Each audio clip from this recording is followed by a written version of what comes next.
21st Century Classics presents The Island of Doctor Moreau, written by HGWells. Introduction. On February the 1st, 1887, the Lady Vane was lost by collision with a derelict when about the latitude 1 degree south and longitude 107 degrees west. On January the 5th, 1888, that is 11 months and 4 days after, my uncle, Edward Prendick, a private gentleman, who certainly went aboard the Lady Vane at Callao and who had been considered drowned, was picked up in latitude 5 degrees 3 south and longitude 101 degrees west in a small open boat of which the name was illegible, but which is supposed to have belonged to the missing schooner Ipecacuanha. He gave such a strange account of himself that he was supposed demented. Subsequently, he alleged that his mind was a blank from the moment of his escape from the Lady Vane. His case was discussed among psychologists at the time as a curious instance of the lapse of memory consequent upon physical and mental stress. The following narrative was found among his papers by the undersigned, his nephew and heir, but unaccompanied by any definite request for publication. The only island known to exist in the region in which my uncle was picked up is Noble's Isle, a small volcanic islet and uninhabited. It was visited in 1891 by HMS Scorpion Sore. A party of sailors then landed, but found nothing living thereon except certain curious white moths, some hogs and rabbits, and some rather peculiar rats, so that this narrative is without confirmation in its most essential particular. With that understood, there seems no harm in putting this strange story before the public in accordance, as I believe, with my uncle's intentions. There is at least this much in its behalf. My uncle passed out of human knowledge about latitude 5 degrees south and longitude 105 degrees east, and reappeared in the same part of the ocean after a space of 11 months. In some way he must have lived during the interval. And it seems that a schooner called the Ipecacuanha, with a drunken captain, John Davies, did start from Africa with a puma and certain other animals aboard in January 1887, that the vessel was well known at several ports in the South Pacific, and that it finally disappeared from those seas, with a considerable amount of copra aboard, sailing to its unknown fate from Baina in December 1887, a date that tallies entirely with my uncle's story. Charles Edward Prendick. Chapter 1. In the Dingy of the Lady Vane. I do not propose to add anything to what has already been written concerning the loss of the Lady Vane. As everyone knows, she collided with a derelict when 10 days out from Callao. The longboat with 7 of the crew was picked up 18 days after by HM gunboat Myrtle, and the story of their terrible privations has become quite as well known as the far more horrible Medusa case. But I have to add to the published story of the Lady Vane another, possibly as horrible and far stranger. It has hitherto been supposed that the 4 men who were in the Dingy perished, but this is incorrect. I have the best of evidence for this assertion. I was one of the 4 men. But in the first place, I must state that there never were 4 men in the Dingy. The number was 3. Constans, who was seen by the captain to jump into the gig, luckily for us and unluckily for himself, did not reach us. He came down out of the tangle of ropes under the stays of the smashed bowsprit. Some small rope caught his heel as he let go, and he hung for a moment head downward, and then fell and struck a block or spar floating in the water. We pulled towards him, but he never came up. I say luckily for us he did not reach us, and I might almost say luckily for himself, for we had only a small beaker of water and some sodden ship's biscuits with us. So sudden had been the alarm, so unprepared the ship for any disaster. We thought the people on the launch would be better provisioned, though it seems they were not, and we tried to hail them. They could not have heard us, and the next morning when the drizzle cleared, which was not until past midday, we could see nothing of them. We could not stand up to look about us because of the pitching of the boat. The 2 other men who had escaped so far with me were a man named Helmar, a passenger like myself, and a seaman whose name I don't know, a short, sturdy man with a stammer. We drifted famishing, and, after our water had come to an end, tormented by an intolerable thirst, for 8 days altogether. After the 2nd day the sea subsided slowly to a glassy calm. It is quite impossible for the ordinary reader to imagine those 8 days. He has not, luckily for himself, anything in his memory to imagine with. After the first day we said little to one another, and lay in our places in the boat and stared at the horizon, or watched, with eyes that grew larger and more haggard every day, the misery and weakness gaining upon our companions. The sun became pitiless. The water ended on the fourth day, and we were already thinking strange things and saying them with our eyes, but it was, I think, the sixth before Helmar gave voice to the thing we had all been thinking. I remember our voices were dry and thin, so that we bent towards one another and spared our words. I stood out against it with all my might, was rather for scuttling the boat and perishing together among the sharks that followed us. But when Helmar said that if his proposal was accepted, we should have drink, the sailor came round to him. I would not draw lots, however, and in the night the sailor whispered to Helmar again and again, and I sat in the bows with my clasp knife in my hand, though I doubt if I had the stuff in me to fight. And in the morning I agreed to Helmar's proposal, and we handed halfpence to find the odd man. The lot fell upon the sailor, but he was the strongest of us and would not abide by it, and attacked Helmar with his hands. They grappled together and almost stood up.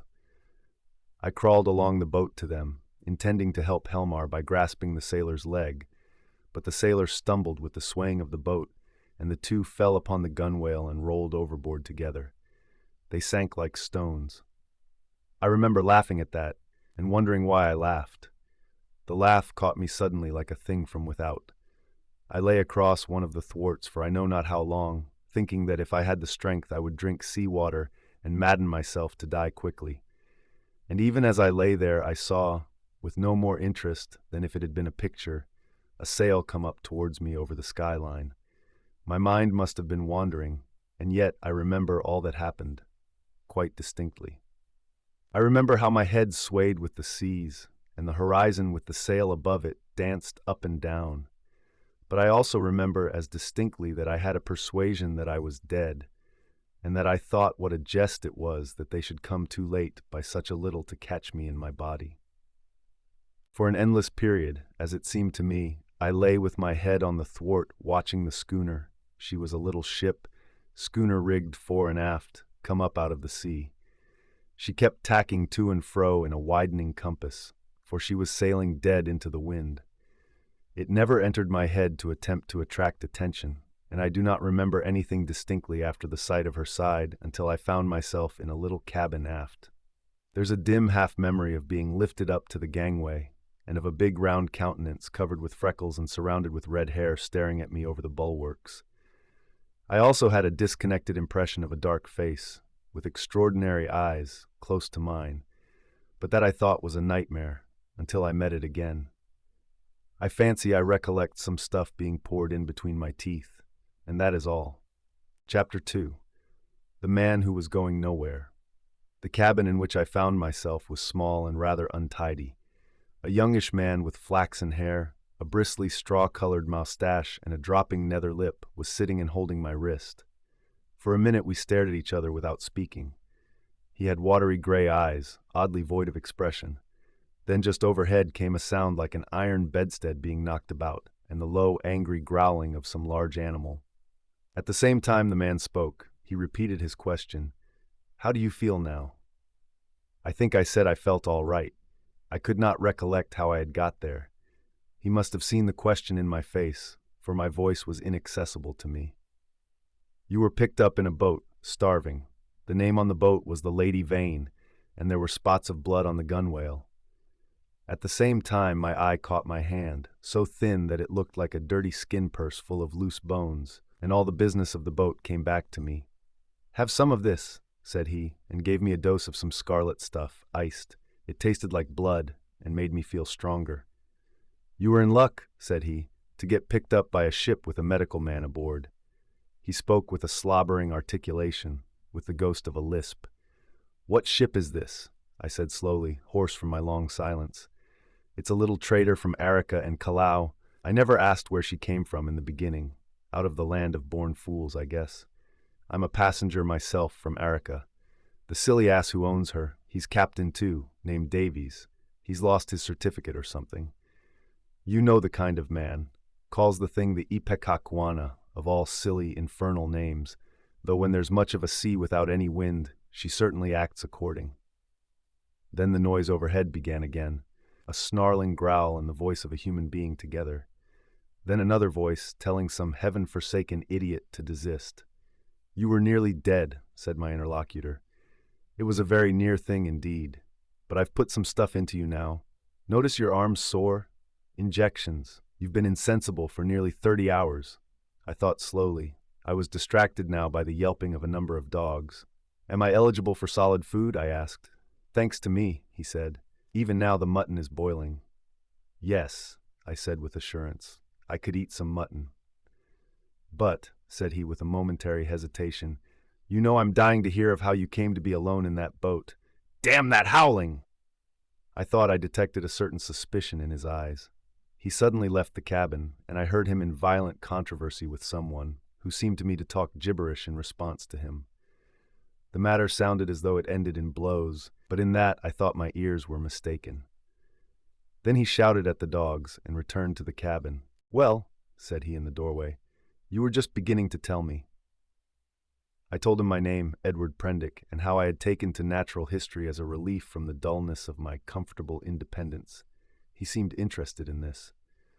"I've done some science myself. I did my biology at University College, getting out the ovary of the earthworm and the radula of the snail and all that. Lord, it's 10 years ago. But go on, tell me about the boat." He was evidently satisfied with the frankness of my story, which I told in concise sentences enough, for I felt horribly weak, and when it was finished, he reverted at once to the topic of natural history and his own biological studies. He began to question me closely about Tottenham Court Road and Gower Street. Is Kaplotzi still flourishing? What a shop that was!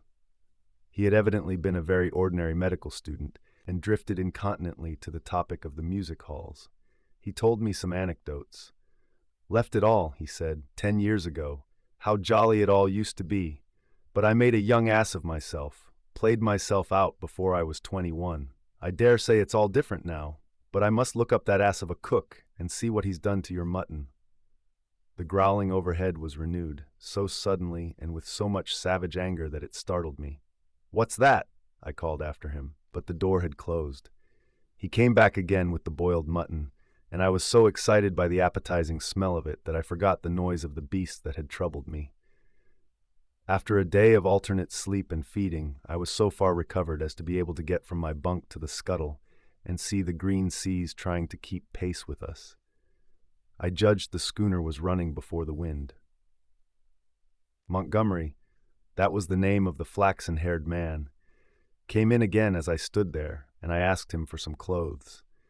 He lent me some duck things of his own, for those I had worn in the boat had been thrown overboard. They were rather loose for me, for he was large and long in his limbs. He told me casually that the captain was 3 parts drunk in his own cabin. As I assumed the clothes, I began asking him some questions about the destination of the ship. He said the ship was bound to Hawaii, but that it had to land him first. "Where?" said I. "It's an island, where I live. So far as I know, it hasn't got a name." He stared at me with his nether lip dropping and looked so willfully stupid of a sudden that it came into my head that he desired to avoid my questions. I had the discretion to ask no more. Chapter 3. The Strange Face. We left the cabin and found a man at the companion obstructing our way. He was standing on the ladder with his back to us, peering over the combing of the hatchway. He was, I could see, a misshapen man, short, broad, and clumsy, with a crooked back, a hairy neck, and a head sunk between his shoulders. He was dressed in dark blue sarge and had peculiarly thick, coarse black hair. I heard the unseen dogs growl furiously, and forthwith he ducked back, coming into contact with the hand I put out to fend him off from myself. He turned with animal swiftness. In some indefinable way, the black face thus flashed upon me shocked me profoundly. It was a singularly deformed one. The facial part projected, forming something dimly suggestive of a muzzle, and the huge half-open mouth showed as big white teeth as I had ever seen in a human mouth. His eyes were bloodshot at the edges, with scarcely a rim of white round the hazel pupils. There was a curious glow of excitement in his face. "Confound you," said Montgomery. "Why the devil don't you get out of the way?" The black-faced man started aside without a word. I went on up the companion, staring at him instinctively as I did so. Montgomery stayed at the foot for a moment. "You have no business here, you know," he said in a deliberate tone. "Your place is forward." The black-faced man cowered. "They won't have me forward." He spoke slowly, with a queer, hoarse quality in his voice. "Won't have you forward," said Montgomery in a menacing voice. "But I tell you to go." He was on the brink of saying something further, then looked up at me suddenly and followed me up the ladder. I had paused halfway through the hatchway, looking back, still astonished beyond measure at the grotesque ugliness of this black-faced creature. I had never beheld such a repulsive and extraordinary face before, and yet, if the contradiction is credible, I experienced at the same time an odd feeling that in some way I had already encountered exactly the features and gestures that now amazed me. Afterwards it occurred to me that probably I had seen him as I was lifted aboard, and yet that scarcely satisfied my suspicion of a previous acquaintance. Yet how one could have set eyes on so singular a face, and yet have forgotten the precise occasion, passed my imagination. Montgomery's movement to follow me released my attention, and I turned and looked about me at the flush deck of the little schooner. I was already half prepared by the sounds I had heard for what I saw. Certainly, I never beheld a deck so dirty. It was littered with scraps of carrot, shreds of green stuff, and indescribable filth. Fastened by chains to the mainmast were a number of grisly staghounds, who now began leaping and barking at me, and by the mizzen a huge puma was cramped in a little iron cage far too small even to give it turning room. Farther under the starboard bulwark were some big hutches containing a number of rabbits, and a solitary llama was squeezed in a mere box of a cage forward. The dogs were muzzled by leather straps. The only human being on deck was a gaunt and silent sailor at the wheel. The patched and dirty spankers were tense before the wind, and up aloft the little ship seemed carrying every sail she had. The sky was clear, the sun midway down the western sky. Long waves, capped by the breeze with froth, were running with us. We went past the steersman to the taffrail, and saw the water come foaming under the stern, and the bubbles go dancing and vanishing in her wake. I turned and surveyed the unsavory length of the ship. "Is this an ocean menagerie?" said I. "Looks like it," said Montgomery. "What are these beasts for? Merchandise? Curios? Does the captain think he is going to sell them somewhere in the South Seas?" "It looks like it, doesn't it?" said Montgomery, and turned towards the wake again. Suddenly we heard a yelp and a volley of furious blasphemy from the companion hatchway, and the deformed man with the black face came up hurriedly. He was immediately followed by a heavy red-haired man in a white cap.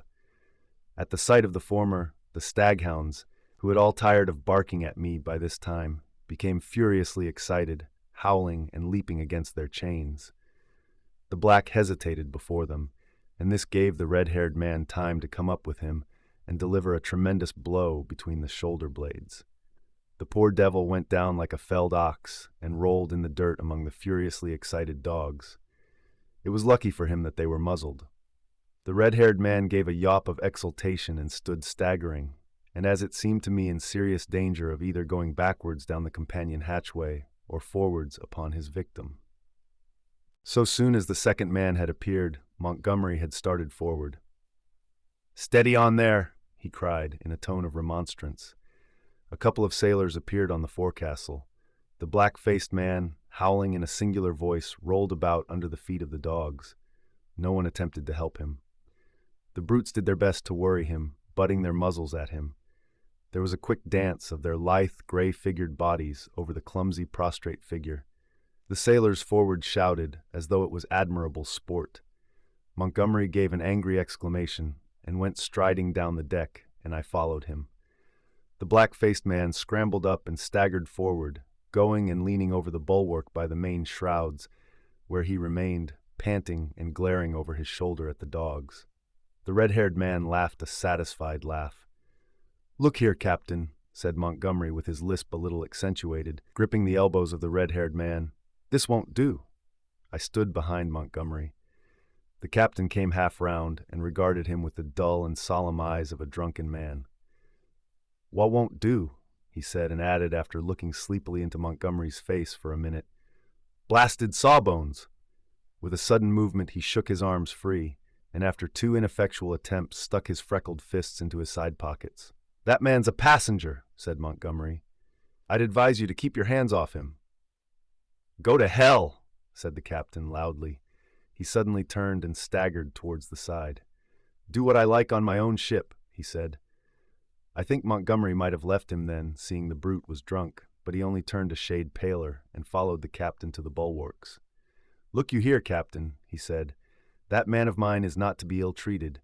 He has been hazed ever since he came aboard." For a minute, alcoholic fumes kept the captain speechless. "Blasted sawbones!" was all he considered necessary. I could see that Montgomery had one of those slow, pertinacious tempers that will warm day after day to a white heat, and never again cool to forgiveness, and I saw too that this quarrel had been some time growing. "The man's drunk," said I, perhaps officiously. "You'll do no good." Montgomery gave an ugly twist to his dropping lip. "He's always drunk. Do you think that excuses his assaulting his passengers?" "My ship," began the captain, waving his hand unsteadily towards the cages, "was a clean ship. Look at it now. It was certainly anything but clean.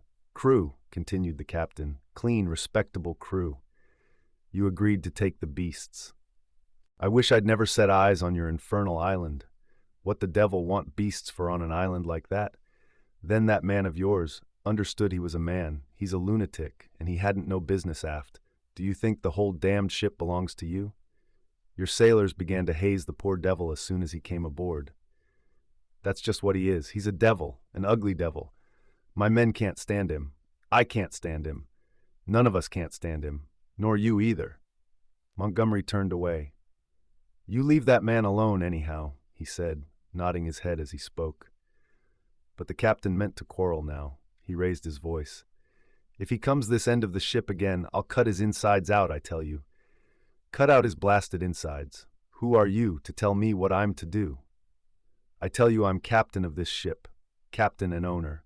I'm the law here, I tell you, the law and the prophets. I bargained to take a man and his attendant to and from Arica and bring back some animals. I never bargained to carry a mad devil and a silly sawbones." Well, never mind what he called Montgomery. I saw the latter take a step forward and interposed. "He's drunk," said I. The captain began some abuse even fouler than the last. "Shut up," I said, turning on him sharply, for I had seen danger in Montgomery's white face.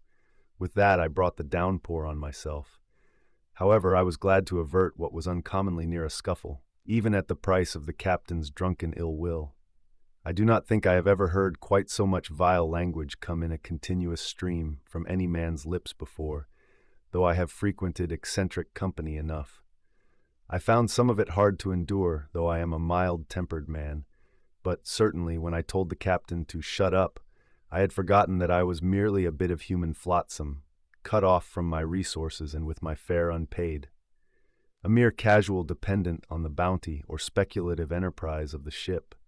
He reminded me of it with considerable vigor, but at any rate I prevented a fight. Chapter 4. At the schooner's rail. That night land was sighted after sundown, and the schooner hove to. Montgomery intimated that was his destination. It was too far to see any details. It seemed to me then simply a low-lying patch of dim blue in the uncertain blue-gray sea. An almost vertical streak of smoke went up from it into the sky. The captain was not on deck when it was sighted. After he had vented his wrath on me, he had staggered below, and I understand he went to sleep on the floor of his own cabin. The mate practically assumed the command. He was the gaunt, taciturn individual we had seen at the wheel. Apparently he was in an evil temper with Montgomery. He took not the slightest notice of either of us. We dined with him in a sulky silence, after a few ineffectual efforts on my part to talk. It struck me, too, that the men regarded my companion and his animals in a singularly unfriendly manner. I found Montgomery very reticent about his purpose with these creatures, and about his destination, and though I was sensible of a growing curiosity as to both, I did not press him. We remained talking on the quarter-deck until the sky was thick with stars. Except for an occasional sound in the yellow-lit forecastle and a movement of the animals now and then, the night was very still. The puma lay crouched together, watching us with shining eyes, a black heap in the corner of its cage. Montgomery produced some cigars. He talked to me of London in a tone of half-painful reminiscence, asking all kinds of questions about changes that had taken place. He spoke like a man who had loved his life there and had been suddenly and irrevocably cut off from it. I gossiped as well as I could of this and that. All the time the strangeness of him was shaping itself in my mind, and as I talked I peered at his odd, pallid face in the dim light of the binnacle lantern behind me. Then I looked out at the darkling sea, where in the dimness his little island was hidden. This man, it seemed to me, had come out of immensity merely to save my life. Tomorrow he would drop over the side and vanish again out of my existence. Even had it been under commonplace circumstances, it would have made me a trifle thoughtful. But in the first place was the singularity of an educated man living on this unknown little island, and coupled with that the extraordinary nature of his luggage. I found myself repeating the captain's question. What did he want with the beasts? Why, too, had he pretended they were not his when I had remarked about them at first? Then, again, in his personal attendant, there was a bizarre quality which had impressed me profoundly. These circumstances threw a haze of mystery round the man. They laid hold of my imagination and hampered my tongue. Towards midnight our talk of London died away, and we stood side by side leaning over the bulwarks and staring dreamily over the silent, starlit sea, each pursuing his own thoughts. It was the atmosphere for sentiment, and I began upon my gratitude. "If I may say it," said I after a time, "you have saved my life." "Chance," he answered, "just chance. I prefer to make my thanks to the accessible agent." "Thank no one. You had the need, and I had the knowledge, and I injected and fed you much as I might have collected a specimen. I was bored and wanted something to do. If I'd been jaded that day, or hadn't liked your face, well, it's a curious question where you would have been now." This damped my mood a little. "At any rate," I began. "It's a chance, I tell you," he interrupted, "as everything is in a man's life. Only the asses won't see it. Why am I here now, an outcast from civilization, instead of being a happy man enjoying all the pleasures of London? Simply because 11 years ago I lost my head for 10 minutes on a foggy night." He stopped. "Yes," said I, "that's all." We relapsed into silence. Presently he laughed. "There's something in this starlight that loosens one's tongue. I'm an ass, and yet somehow I would like to tell you. Whatever you tell me, you may rely upon my keeping to myself, if that's it." He was on the point of beginning, and then shook his head, doubtfully. "Don't," said I. "It is all the same to me. After all, it is better to keep your secret. There's nothing gained but a little relief if I respect your confidence. If I don't, well?" He grunted undecidedly. I felt I had him at a disadvantage, had caught him in the mood of indiscretion, and to tell the truth I was not curious to learn what might have driven a young medical student out of London. I have an imagination. I shrugged my shoulders and turned away. Over the taffrail leant a silent black figure, watching the stars. It was Montgomery's strange attendant. It looked over its shoulder quickly with my movement, then looked away again. It may seem a little thing to you, perhaps, but it came like a sudden blow to me. The only light near us was a lantern at the wheel. The creature's face was turned for one brief instant out of the dimness of the stern towards this illumination, and I saw that the eyes that glanced at me shone with a pale green light. I did not know then that a reddish luminosity, at least, is not uncommon in human eyes. The thing came to me as stark inhumanity. That black figure, with its eyes of fire, struck down through all my adult thoughts and feelings, and for a moment the forgotten horrors of childhood came back to my mind. Then the effect passed as it had come. An uncouth black figure of a man, a figure of no particular import, hung over the taffrail against the starlight, and I found Montgomery was speaking to me. "I'm thinking of turning in then," said he. "If you've had enough of this," I answered him incongruously. We went below, and he wished me good night at the door of my cabin. That night I had some very unpleasant dreams. The waning moon rose late. Its light struck a ghostly white beam across my cabin and made an ominous shape on the planking by my bunk. Then the staghounds woke and began howling and baying, so that I dreamt fitfully and scarcely slept until the approach of dawn. Chapter 5. The Man Who Had Nowhere to Go. In the early morning, it was the second morning after my recovery, and I believe the fourth after I was picked up, I awoke through an avenue of tumultuous dreams, dreams of guns and howling mobs, and became sensible of a hoarse shouting above me. I rubbed my eyes and lay listening to the noise, doubtful for a little while of my whereabouts. Then came a sudden pattering of bare feet, the sound of heavy objects being thrown about, a violent creaking, and the rattling of chains. I heard the swish of the water as the ship was suddenly brought round, and a foamy yellow-green wave flew across the little round window and left it streaming. I jumped into my clothes and went on deck. As I came up the ladder, I saw against the flushed sky, for the sun was just rising, the broad back and red hair of the captain, and over his shoulder the PUMA spinning from a tackle rigged onto the mizzen spanker boom. The poor brute seemed horribly scared and crouched in the bottom of its little cage. "Overboard with 'em," bawled the captain. "Overboard with 'em. We'll have a clean ship soon of the whole bilin' of 'em."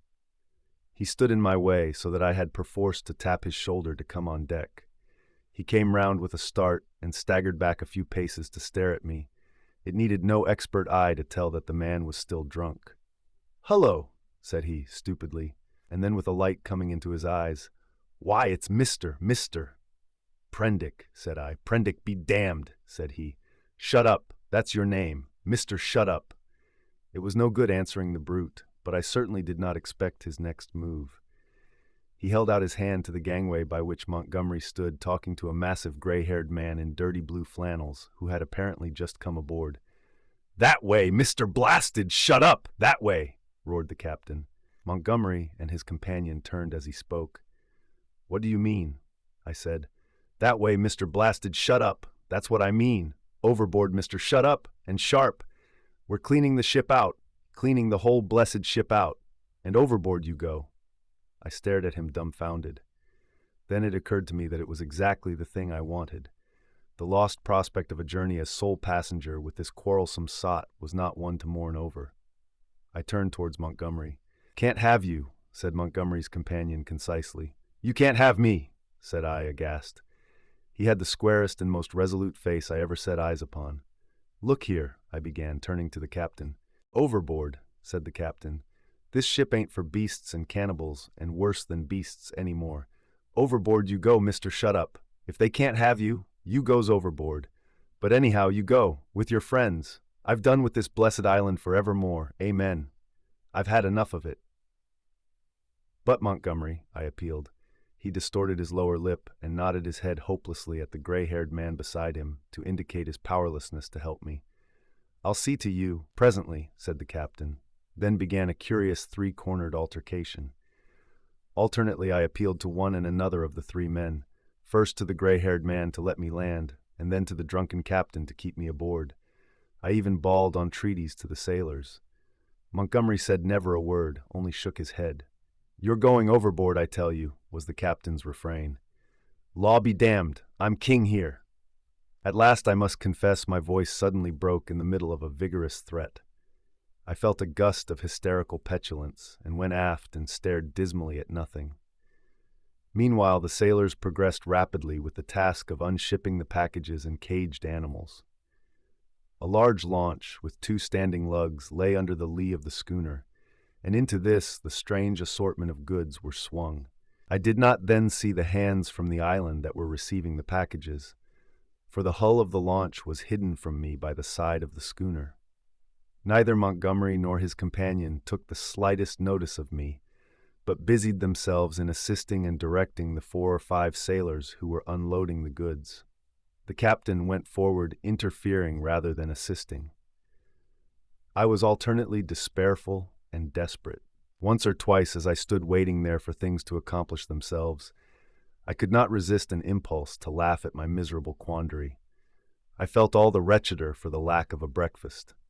Hunger and a lack of blood corpuscles take all the manhood from a man. I perceived pretty clearly that I had not the stamina either to resist what the captain chose to do to expel me, or to force myself upon Montgomery and his companion. So I waited passively upon fate, and the work of transferring Montgomery's possessions to the launch went on as if I did not exist. Presently that work was finished, and then came a struggle. I was hauled, resisting weakly enough, to the gangway, Even then, I noticed the oddness of the brown faces of the men who were with Montgomery in the launch, but the launch was now fully laden and was shoved off hastily. A broadening gap of green water appeared under me, and I pushed back with all my strength to avoid falling headlong. The hands in the launch shouted derisively, and I heard Montgomery curse at them. And then the captain, the mate, and one of the seamen helping him ran me aft towards the stern. The dinghy of the Lady Vane had been towing behind. It was half full of water, had no oars, and was quite unvictualled. I refused to go aboard her, and flung myself full length on the deck.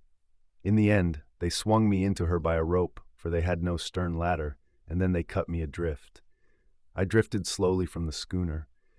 In a kind of stupor, I watched all hands take to the rigging, and slowly but surely she came round to the wind. The sails fluttered, and then bellied out as the wind came into them. I stared at her weather-beaten side heeling steeply towards me, and then she passed out of my range of view. I did not turn my head to follow her. At first I could scarcely believe what had happened. I crouched in the bottom of the dinghy, stunned and staring blankly at the vacant, oily sea. Then I realized that I was in that little hell of mine again, now half swamped, and looking back over the gunwale, I saw the schooner standing away from me, with the red-haired captain mocking at me over the taffrail, and turning towards the island saw the launch growing smaller as she approached the beach. Abruptly, the cruelty of this desertion became clear to me. I had no means of reaching the land unless I should chance to drift there.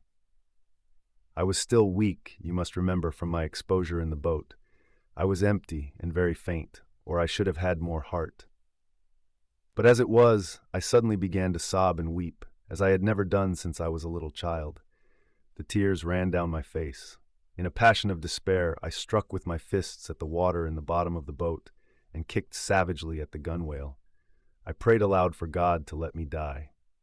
Chapter 6. The Evil-Looking Boatmen. But the islanders, seeing that I was really adrift, took pity on me. I drifted very slowly to the eastward, approaching the island slantingly, and presently I saw, with hysterical relief, the launch come round and return towards me. She was heavily laden, and I could make out as she drew nearer Montgomery's white-haired, broad-shouldered companion, sitting cramped up with the dogs and several packing cases in the stern sheets. This individual stared fixedly at me without moving or speaking. The black-faced cripple was glaring at me as fixedly in the bows near the PUMA. There were 3 other men besides, 3 strange, brutish-looking fellows at whom the staghounds were snarling savagely. Montgomery, who was steering, brought the boat by me, and rising, caught and fastened my painter to the tiller to tow me, for there was no room aboard. I had recovered from my hysterical phase by this time, and answered his hail, as he approached, bravely enough. I told him the dinghy was nearly swamped, and he reached me a piggin. I was jerked back as the rope tightened between the boats. For some time I was busy bailing. It was not until I had got the water under, for the water in the dinghy had been shipped, the boat was perfectly sound, that I had leisure to look at the people in the launch again. The white-haired man, I found, was still regarding me steadfastly, but with an expression, as I now fancied, of some perplexity. When my eyes met his, he looked down at the staghound that sat between his knees. He was a powerfully built man, as I have said, with a fine forehead and rather heavy features. But his eyes had that odd drooping of the skin above the lids, which often comes with advancing years, and the fall of his heavy mouth at the corners gave him an expression of pugnacious resolution. He talked to Montgomery in a tone too low for me to hear. From him my eyes traveled to his 3 men, and a strange crew they were. I saw only their faces, yet there was something in their faces, I knew not what, that gave me a queer spasm of disgust. I looked steadily at them, and the impression did not pass, though I failed to see what had occasioned it. They seemed to me then to be brown men, but their limbs were oddly swathed in some thin, dirty, white stuff down even to the fingers and feet. I have never seen men so wrapped up before, and women so only in the East. They wore turbans, too, and thereunder peered out their elfin faces at me, faces with protruding lower jaws and bright eyes. They had lank black hair, almost like horsehair, and seemed, as they sat, to exceed in stature any race of men I have seen. The white-haired man, who I knew was a good 6 feet in height, sat a head below any one of the three. I found afterwards that really none were taller than myself, but their bodies were abnormally long, and the thigh part of the leg short and curiously twisted. At any rate, they were an amazingly ugly gang, and over the heads of them under the forward lug peered the black face of the man whose eyes were luminous in the dark. As I stared at them, they met my gaze, and then first one and then another turned away from my direct stare and looked at me in an odd, furtive manner. It occurred to me that I was perhaps annoying them, and I turned my attention to the island we were approaching. It was low and covered with thick vegetation, chiefly a kind of palm that was new to me. From one point, a thin white thread of vapor rose slantingly to an immense height and then frayed out like a down feather. We were now within the embrace of a broad bay flanked on either hand by a low promontory. The beach was of dull gray sand and sloped steeply up to a ridge, perhaps 60 or 70 feet above the sea level, and irregularly set with trees and undergrowth. Halfway up was a square enclosure of some grayish stone, which I found subsequently was built partly of coral and partly of pumiceous lava. 2 thatched roofs peeped from within this enclosure. A man stood awaiting us at the water's edge. I fancied while we were still far off that I saw some other and very grotesque-looking creatures scuttle into the bushes upon the slope, but I saw nothing of these as we drew nearer. This man was of a moderate size and with a black negroid face. He had a large, almost lipless mouth, extraordinary lank arms, long thin feet, and bow legs, and stood with his heavy face thrust forward staring at us. He was dressed like Montgomery and his white-haired companion in jacket and trousers of blue serge. As we came still nearer, this individual began to run to and fro on the beach, making the most grotesque movements. At a word of command from Montgomery, the 4 men in the launch sprang up, and with singularly awkward gestures struck the lugs. Montgomery steered us round and into a narrow little dock excavated in the beach. Then the man on the beach hastened towards us. This dock, as I call it, was really a mere ditch, just long enough at this phase of the tide to take the longboat. I heard the bows ground in the sand, staved the dinghy off the rudder of the big boat with my piggin, and freeing the painter, landed. The 3 muffled men, with the clumsiest movements, scrambled out upon the sand, and forthwith set to landing the cargo, assisted by the man on the beach. I was struck especially by the curious movements of the legs of the 3 swathed and bandaged boatmen. Not stiff they were, but distorted in some odd way, almost as if they were jointed in the wrong place. The dogs were still snarling and strained at their chains after these men, as the white-haired man landed with them. The 3 big fellows spoke to one another in odd guttural tones, and the man who had waited for us on the beach began chattering to them excitedly, a foreign language as I fancied, as they laid hands on some bales piled near the stern. Somewhere I had heard such a voice before, and I could not think where. The white-haired man stood, holding in a tumult of 6 dogs, and bawling orders over their din. Montgomery, having unshipped the rudder, landed likewise, and all set to work at unloading. I was too faint, what with my long fast and the sun beating down on my bare head, to offer any assistance. Presently the white-haired man seemed to recollect my presence and came up to me. "You look," said he, "as though you had scarcely breakfasted." His little eyes were a brilliant black under his heavy brows. "I must apologize for that. Now you are our guest, we must make you comfortable, though you are uninvited, you know." He looked keenly into my face. "Montgomery says you are an educated man, Mr. Prendick, says you know something of science. May I ask what that signifies?" I told him I had spent some years at the Royal College of Science and had done some researches in biology under Huxley. He raised his eyebrows slightly at that. "That alters the case a little, Mr. Prendick," he said, with a trifle more respect in his manner. "As it happens, we are biologists here. This is a biological station, of a sort." His eye rested on the men in white who were busily hauling the PUMA on rollers towards the walled yard. "I and Montgomery, at least," he added. "Then, when you will be able to get away, I can't say. We're off the track to anywhere. We see a ship once in a 12-month or so." He left me abruptly and went up the beach past this group, and I think entered the enclosure. The other 2 men were with Montgomery, erecting a pile of smaller packages on a low-wheeled truck. The llama was still on the launch with the rabbit hutches. The staghounds were still lashed to the thwarts. The pile of things completed, all three men laid hold of the truck and began shoving the ton weight or so upon it after the PUMA. Presently Montgomery left them, and coming back to me held out his hand. "I'm glad," said he, "for my own part. That captain was a silly ass. He'd have made things lively for you." "It was you," said I, "that saved me again." "That depends. You'll find this island an infernally rum place, I promise you. I'd watch my goings carefully if I were you." He hesitated and seemed to alter his mind about what was on his lips. "I wish you'd help me with these rabbits," he said. His procedure with the rabbits was singular. I waded in with him and helped him lug one of the hutches ashore. No sooner was that done than he opened the door of it and, tilting the thing on one end, turned its living contents out on the ground. They fell in a struggling heap, one on the top of the other.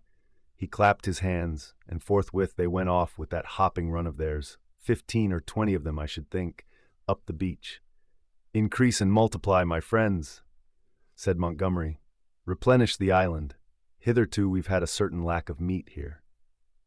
As I watched them disappearing, the white-haired man returned with a brandy flask and some biscuits. "Something to go on with, Prendick," said he, in a far more familiar tone than before. I made no ado, but set to work on the biscuits at once, while the white-haired man helped Montgomery to release about a score more of the rabbits. 3 big hutches, however, went up to the house with the PUMA. The brandy I did not touch, for I have been an abstainer from my birth. Chapter 7. The Locked Door. The reader will perhaps understand that at first everything was so strange about me, and my position was the outcome of such unexpected adventures, that I had no discernment of the relative strangeness of this or that thing. I followed the llama up the beach and was overtaken by Montgomery, who asked me not to enter the stone enclosure. I noticed then that the PUMA in its cage and the pile of packages had been placed outside the entrance to this quadrangle. I turned and saw that the launch had now been unloaded, run out again, and was being beached, and the white-haired man was walking towards us. He addressed Montgomery. "And now comes the problem of this uninvited guest. What are we to do with him?" "He knows something of science," said Montgomery. "I'm itching to get to work again, with this new stuff," said the white-haired man, nodding towards the enclosure. His eyes grew brighter. "I dare say you are," said Montgomery, in anything but a cordial tone. "We can't send him over there, and we can't spare the time to build him a new shanty, and we certainly can't take him into our confidence just yet." "I'm in your hands," said I. I had no idea of what he meant by over there. "I've been thinking of the same things," Montgomery answered. "There's my room with the outer door." "That's it," said the elder man promptly, looking at Montgomery, and all 3 of us went towards the enclosure. "I'm sorry to make a mystery, Mr. Prendick, but you'll remember you're uninvited. Our little establishment here contains a secret or so, is a kind of Bluebeard's chamber, in fact. Nothing very dreadful, really, to a sane man, but just now, as we don't know you—" "Decidedly," said I should be a fool to take offense at any want of confidence." He twisted his heavy mouth into a faint smile. He was one of those saturnine people who smile with the corners of the mouth down, and bowed his acknowledgment of my complaisance. The main entrance to the enclosure was passed. It was a heavy wooden gate, framed in iron and locked, with the cargo of the launch piled outside it, and at the corner we came to a small doorway I had not previously observed. The white-haired man produced a bundle of keys from the pocket of his greasy blue jacket, opened this door, and entered. His keys, and the elaborate locking up of the place even while it was still under his eye, struck me as peculiar. I followed him, and found myself in a small apartment, plainly but not uncomfortably furnished, and with its inner door, which was slightly ajar, opening into a paved courtyard. This inner door Montgomery at once closed. A hammock was slung across the darker corner of the room, and a small, unglazed window defended by an iron bar looked out towards the sea. This, the white-haired man told me, was to be my apartment, and the inner door, which, for fear of accidents, he said, he would lock on the other side, was my limit inward. He called my attention to a convenient deck chair before the window, and to an array of old books, chiefly, I found, surgical works and editions of the Latin and Greek classics, languages I cannot read with any comfort, on a shelf near the hammock. He left the room by the outer door, as if to avoid opening the inner one again. "We usually have our meals in here," said Montgomery, and then, as if in doubt, went out after the other. "Moreau!" I heard him call, and for the moment I do not think I noticed. Then, as I handled the books on the shelf, it came up in consciousness. Where had I heard the name of Moreau before? I sat down before the window, took out the biscuits that still remained to me, and ate them with an excellent appetite. "Moreau!"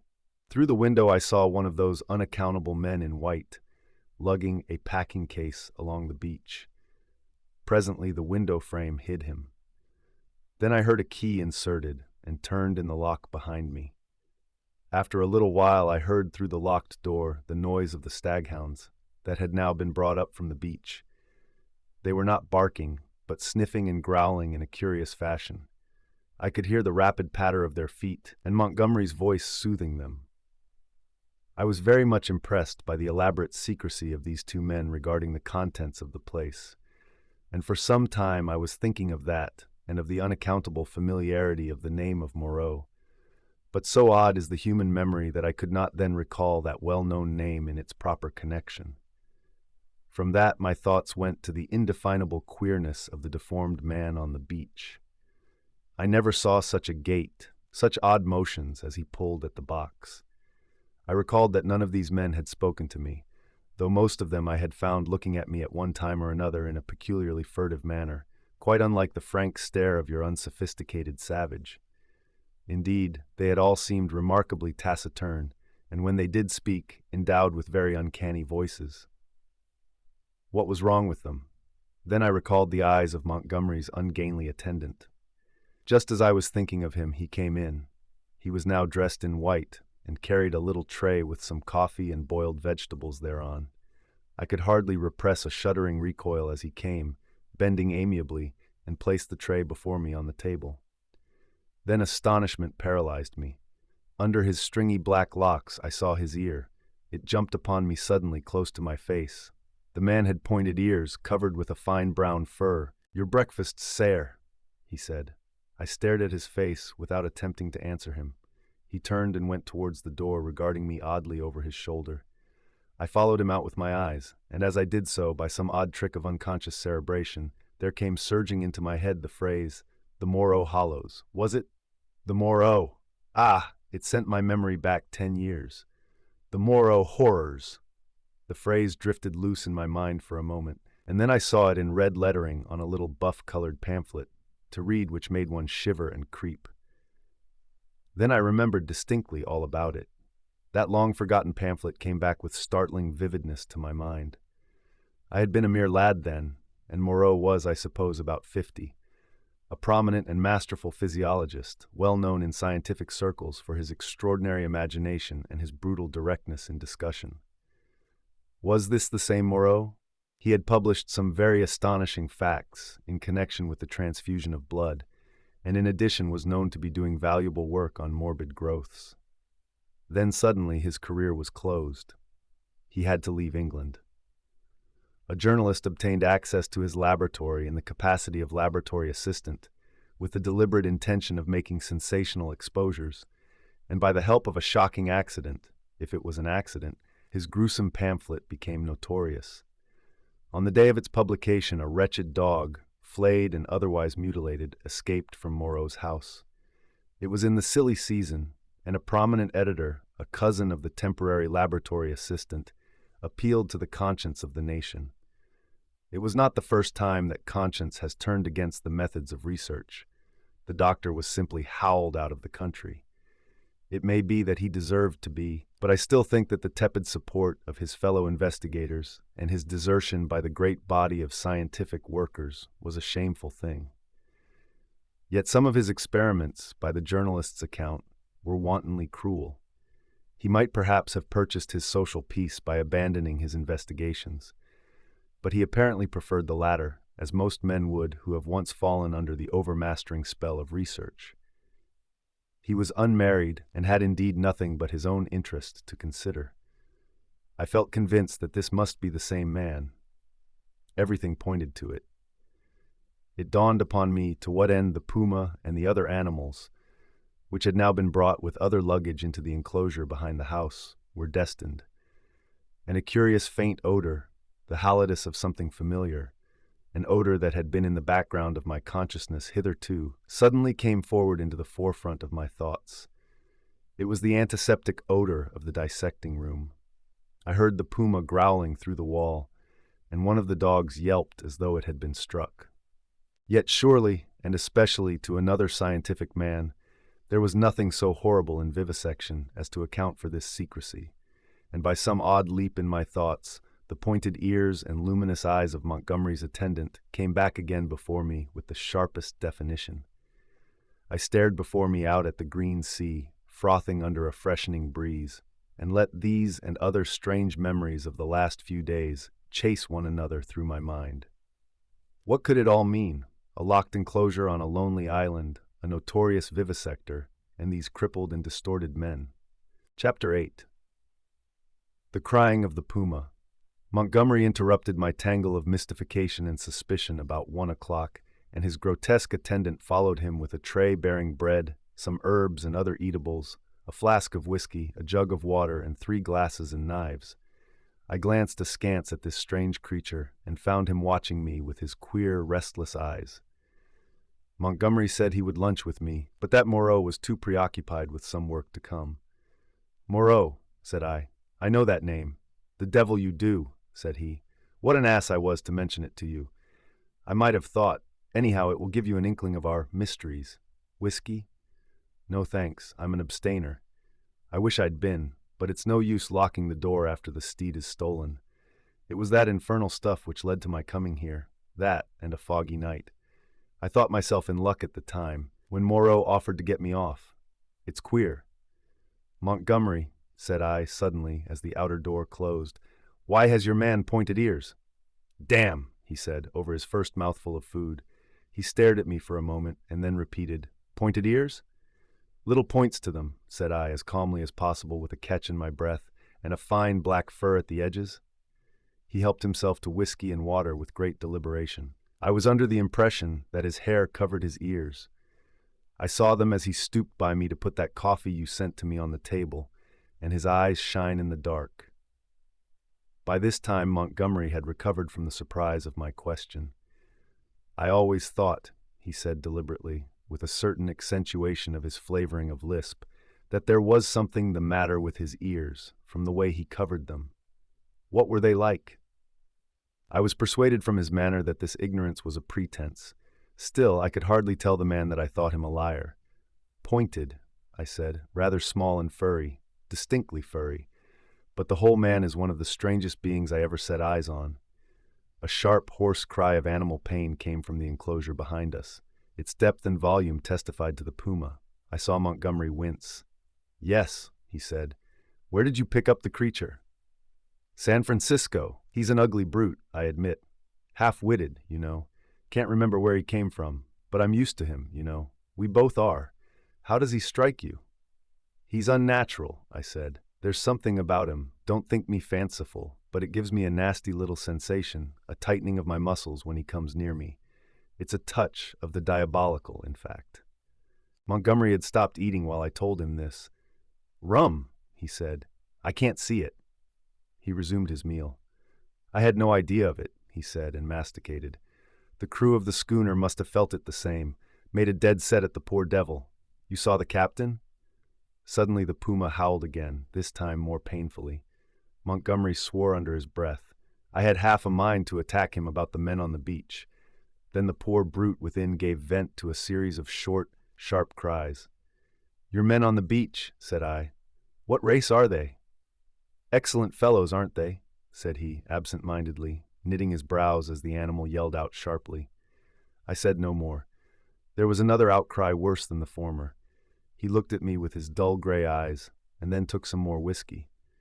He tried to draw me into a discussion about alcohol, professing to have saved my life with it.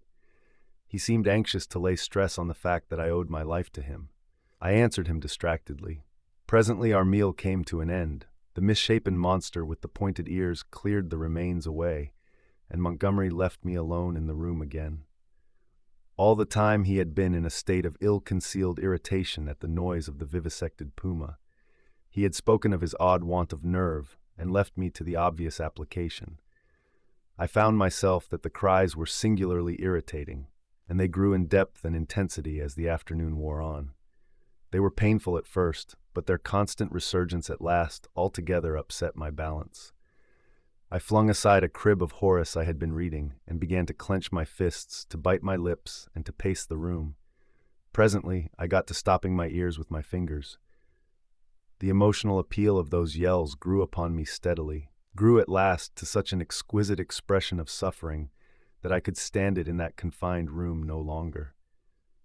I stepped out of the door into the slumberous heat of the late afternoon, and walking past the main entrance, locked again, I noticed, turned the corner of the wall. The crying sounded even louder out of doors. It was as if all the pain in the world had found a voice. Yet had I known such pain was in the next room, and had it been dumb, I believe, I have thought since, I could have stood it well enough. It is when suffering finds a voice and sets our nerves quivering that this pity comes troubling us. But in spite of the brilliant sunlight and the green fans of the trees waving in the soothing sea breeze, the world was a confusion, blurred with drifting black and red phantasms, until I was out of earshot of the house in the checkered wall. Chapter 9. The Thing in the Forest. I strode through the undergrowth that clothed the ridge behind the house, scarcely heeding whither I went, passed on through the shadow of a thick cluster of straight-stemmed trees beyond it, and so presently found myself some way on the other side of the ridge, and descending towards a streamlet that ran through a narrow valley. I paused and listened.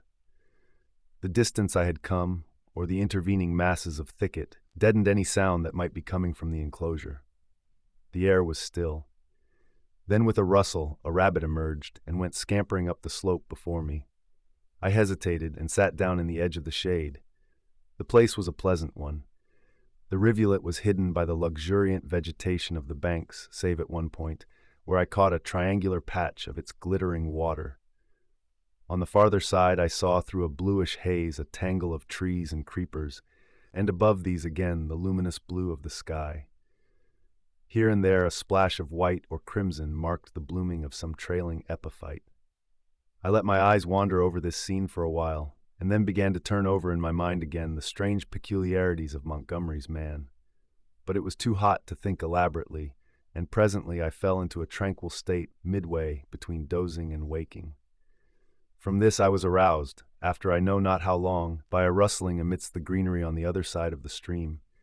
For a moment I could see nothing but the waving summits of the ferns and reeds. Then suddenly upon the bank of the stream appeared something. At first I could not distinguish what it was. It bowed its round head to the water and began to drink. Then I saw it was a man, going on all fours like a beast. He was clothed in bluish cloth and was of a copper-colored hue, with black hair. It seemed that grotesque ugliness was an invariable character of these islanders. I could hear the suck of the water at his lips as he drank. I leant forward to see him better, and a piece of lava, detached by my hand, went pattering down the slope. He looked up guiltily, and his eyes met mine. Forthwith he scrambled to his feet, and stood wiping his clumsy hand across his mouth and regarding me. His legs were scarcely half the length of his body.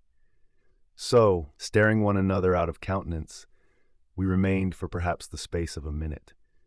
Then, stopping to look back once or twice, he slunk off among the bushes to the right of me, and I heard the swish of the fronds grow faint in the distance and die away. Long after he had disappeared, I remained sitting up, staring in the direction of his retreat. My drowsy tranquility had gone. I was startled by a noise behind me, and turning suddenly saw the flapping white tail of a rabbit vanishing up the slope. I jumped to my feet. The apparition of this grotesque, half-bestial creature had suddenly populated the stillness of the afternoon for me. I looked around me rather nervously, and regretted that I was unarmed. Then I thought that the man I had just seen had been clothed in bluish cloth, had not been naked as a savage would have been, and I tried to persuade myself from that fact that he was after all probably a peaceful character, that the dull ferocity of his countenance belied him. Yet I was greatly disturbed at the apparition. I walked to the left along the slope, turning my head about and peering this way and that among the straight stems of the trees. Why should a man go on all fours and drink with his lips? Presently I heard an animal wailing again, and taking it to be the puma, I turned about and walked in a direction diametrically opposite to the sound. This led me down to the stream, across which I stepped and pushed my way up through the undergrowth beyond. I was startled by a great patch of vivid scarlet on the ground, and going up to it found it to be a peculiar fungus, branched and corrugated like a foliaceous lichen, but deliquescing into slime at the touch. And then in the shadow of some luxuriant ferns, I came upon an unpleasant thing. The dead body of a rabbit covered with shining flies, but still warm and with the head torn off. I stopped aghast at the sight of the scattered blood. Here at least was one visitor to the island disposed of. There were no traces of other violence about it. It looked as though it had been suddenly snatched up and killed, and as I stared at the little furry body, came the difficulty of how the thing had been done. The vague dread that had been in my mind since I had seen the inhuman face of the man at the stream grew distincter as I stood there. I began to realize the hardihood of my expedition among these unknown people. The thicket about me became altered to my imagination. Every shadow became something more than a shadow, became an ambush. Every rustle became a threat. Invisible things seemed watching me. I resolved to go back to the enclosure on the beach.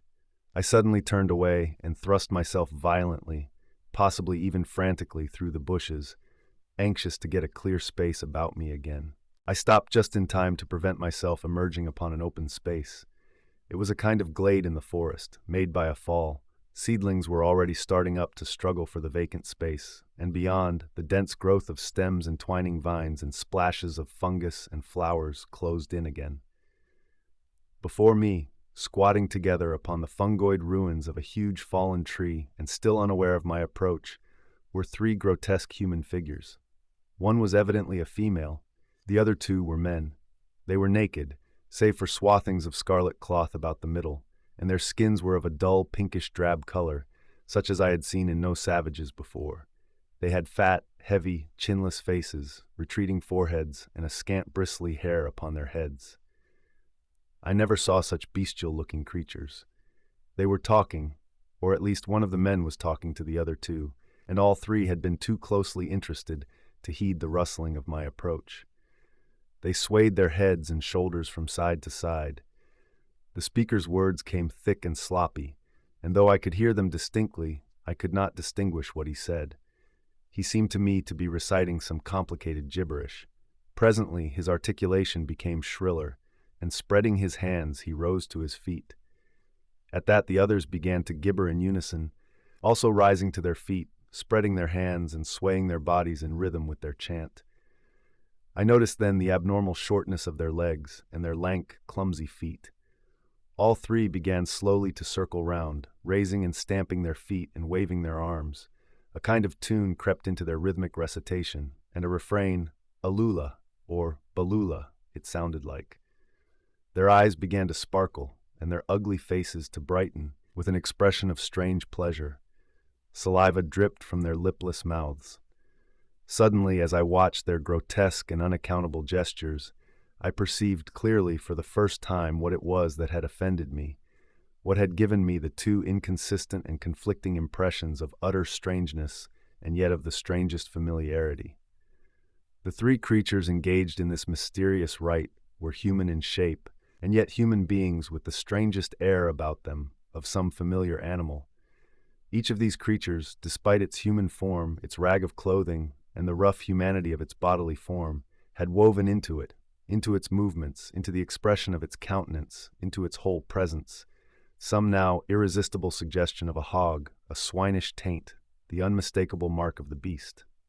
I stood overcome by this amazing realization, and then the most horrible questionings came rushing into my mind. They began leaping in the air, first one and then the other, whooping and grunting.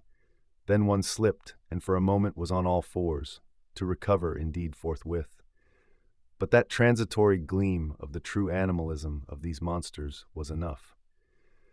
I turned as noiselessly as possible, and becoming every now and then rigid with the fear of being discovered, As a branch cracked or a leaf rustled, I pushed back into the bushes. It was long before I grew bolder and dared to move freely. My only idea for the moment was to get away from these foul beings, and I scarcely noticed that I had emerged upon a faint pathway amidst the trees. Then suddenly, traversing a little glade, I saw with an unpleasant start 2 clumsy legs among the trees, walking with noiseless footsteps parallel with my course, and perhaps 30 yards away from me. The head and upper part of the body were hidden by a tangle of creeper. I stopped abruptly, hoping the creature did not see me. The feet stopped as I did. So nervous was I that I controlled an impulse to headlong flight with the utmost difficulty. Then, looking hard, I distinguished through the interlacing network the head and body of the brute I had seen drinking. He moved his head. There was an emerald flash in his eyes as he glanced at me from the shadow of the trees, a half-luminous color that vanished as he turned his head again. He was motionless for a moment, and then with a noiseless tread began running through the green confusion. In another moment he had vanished behind some bushes. I could not see him, but I felt that he had stopped and was watching me again. What on earth was he, man or beast? What did he want with me? I had no weapon, not even a stick. Flight would be madness. At any rate, the thing, whatever it was, lacked the courage to attack me. Setting my teeth hard, I walked straight towards him. I was anxious not to show the fear that seemed chilling my backbone. I pushed through a tangle of tall, white-flowered bushes and saw him 20 paces beyond, looking over his shoulder at me and hesitating. I advanced a step or two, looking steadfastly into his eyes. "Who are you?" said I. He tried to meet my gaze. "No," he said suddenly, and turning went bounding away from me through the undergrowth. Then he turned and stared at me again. His eyes shone brightly out of the dusk under the trees. My heart was in my mouth, but I felt my only chance was bluff and walked steadily towards him. He turned again and vanished into the dusk. Once more I thought I caught the glint of his eyes, and that was all. For the first time I realized how the lateness of the hour might affect me. The sun had set some minutes since. The swift dusk of the tropics was already fading out of the eastern sky, and a pioneer moth fluttered silently by my head. Unless I would spend the night among the unknown dangers of the mysterious forest, I must hasten back to the enclosure. The thought of a return to that pain-haunted refuge was extremely disagreeable, but still more so was the idea of being overtaken in the open by darkness, and all that darkness might conceal. I gave one more look into the blue shadows that had swallowed up this odd creature, and then retraced my way down the slope towards the stream, going as I judged in the direction from which I had come. I walked eagerly, my mind confused with many things, and presently found myself in a level place among scattered trees. The colorless clearness that comes after the sunset flush was darkling. The blue sky above grew momentarily deeper, and the little stars one by one pierced the attenuated light. The interspaces of the trees, the gaps in the further vegetation that had been hazy blue in the daylight, grew black and mysterious. I pushed on. The color vanished from the world. The treetops rose against the luminous blue sky in inky silhouette, and all below that outline melted into one formless blackness. Presently the trees grew thinner and the shrubby undergrowth more abundant. Then there was a desolate space covered with a white sand, and then another expanse of tangled bushes. I did not remember crossing the sand opening before. I began to be tormented by a faint rustling upon my right hand. I thought at first it was fancy, for whenever I stopped there was silence, save for the evening breeze in the treetops. Then when I turned to hurry on again, there was an echo to my footsteps. I turned away from the thickets, keeping to the more open ground, and endeavoring by sudden turns now and then to surprise something in the act of creeping upon me. I saw nothing, and nevertheless my sense of another presence grew steadily. I increased my pace, and after some time came to a slight ridge, crossed it, and turned sharply, regarding it steadfastly from the further side. It came out black and clear-cut against the darkling sky, and presently a shapeless lump heaved up momentarily against the skyline and vanished again. I felt assured now that my tawny-faced antagonist was stalking me once more, and coupled with that was another unpleasant realization that I had lost my way. For a time I hurried on, hopelessly perplexed and pursued by that stealthy approach. Whatever it was, the thing either lacked the courage to attack me, or it was waiting to take me at some disadvantage. I kept studiously to the open. At times I would turn and listen, and presently I had half persuaded myself that my pursuer had abandoned the chase, or was a mere creation of my disordered imagination. Then I heard the sound of the sea. I quickened my footsteps almost into a run, and immediately there was a stumble in my rear. I turned suddenly and stared at the uncertain trees behind me. One black shadow seemed to leap into another. I listened, rigid, and heard nothing but the creep of the blood in my ears. I thought that my nerves were unstrung and that my imagination was tricking me, and turned resolutely towards the sound of the sea again. In a minute or so the trees grew thinner, and I emerged upon a bare, low headland running out into the somber water. The night was calm and clear, and the reflection of the growing multitude of the stars shivered in the tranquil heaving of the sea. Some way out, the wash upon an irregular band of reef shone with a pallid light of its own. Westward I saw the zodiacal light mingling with the yellow brilliance of the evening star. The coast fell away from me to the east, and westward it was hidden by the shoulder of the cape. Then I recalled the fact that Moreau's beach lay to the west. A twig snapped behind me, and there was a rustle. I turned and stood facing the dark trees. I could see nothing, or else I could see too much. Every dark form in the dimness had its ominous quality, its peculiar suggestion of alert watchfulness. So I stood for perhaps a minute, and then, with an eye to the trees still, turned westward to cross the headland, and as I moved, one among the lurking shadows moved to follow me. My heart beat quickly. Presently the broad sweep of a bay to the westward became visible, and I halted again. The noiseless shadow halted a dozen yards from me. A little point of light shone on the further bend of the curve, and the gray sweep of the sandy beach lay faint under the starlight.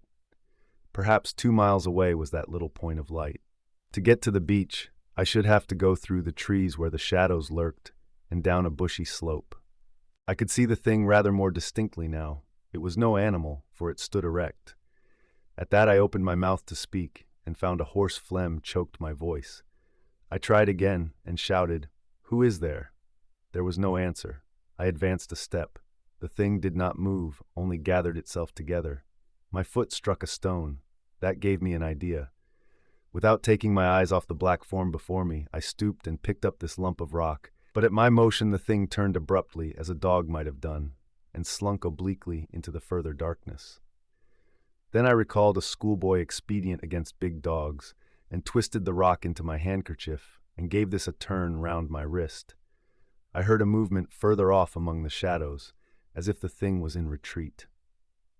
Then suddenly my tense excitement gave way.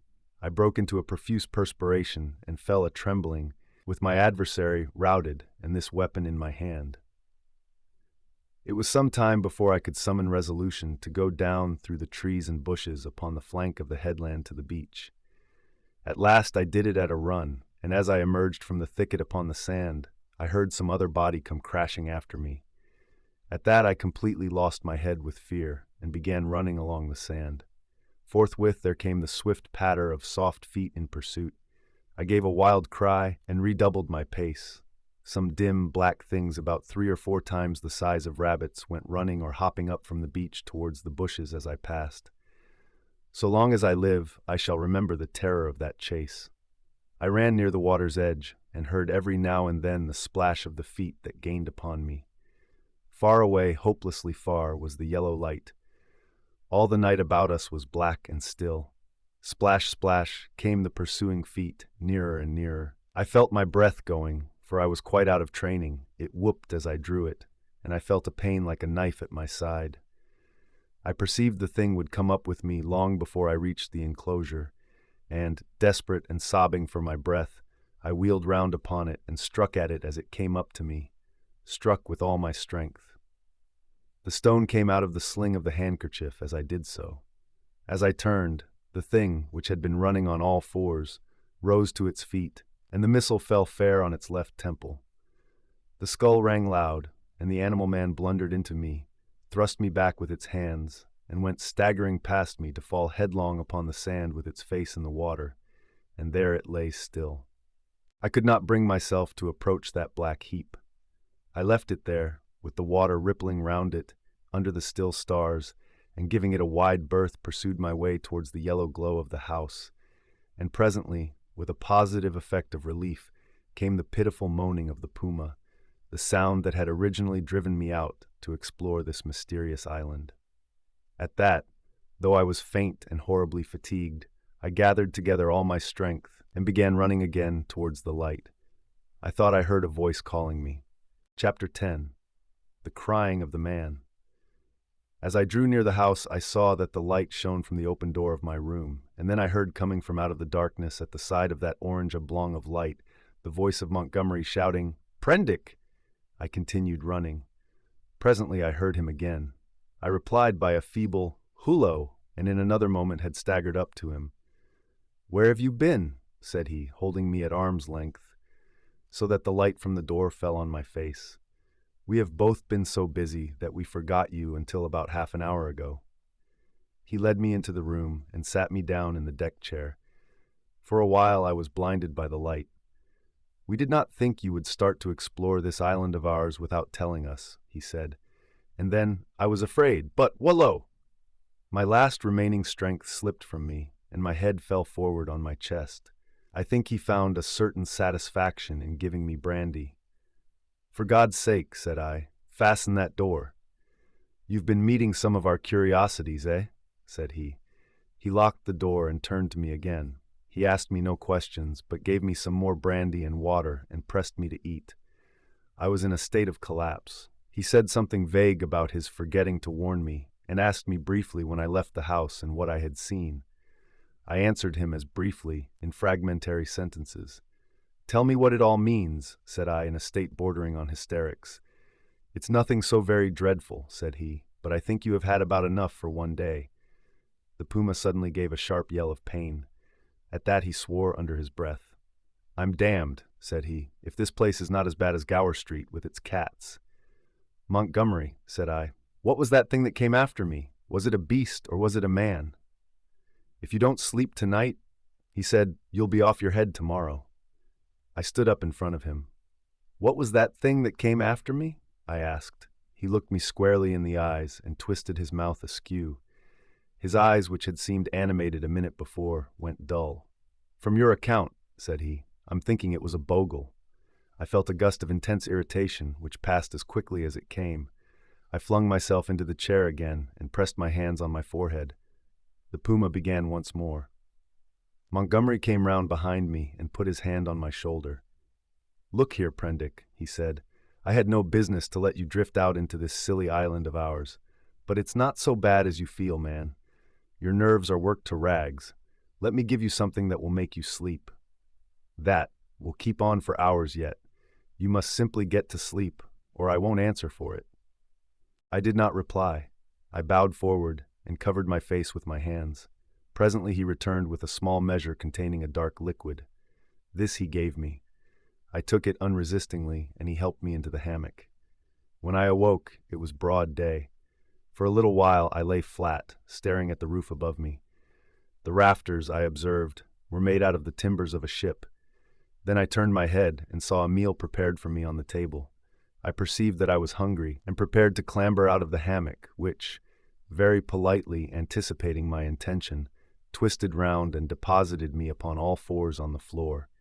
I got up and sat down before the food. I had a heavy feeling in my head, and only the vaguest memory at first of the things that had happened overnight. The morning breeze blew very pleasantly through the unglazed window, and that and the food contributed to the sense of animal comfort which I experienced. Presently the door behind me, the door inward towards the yard of the enclosure, opened.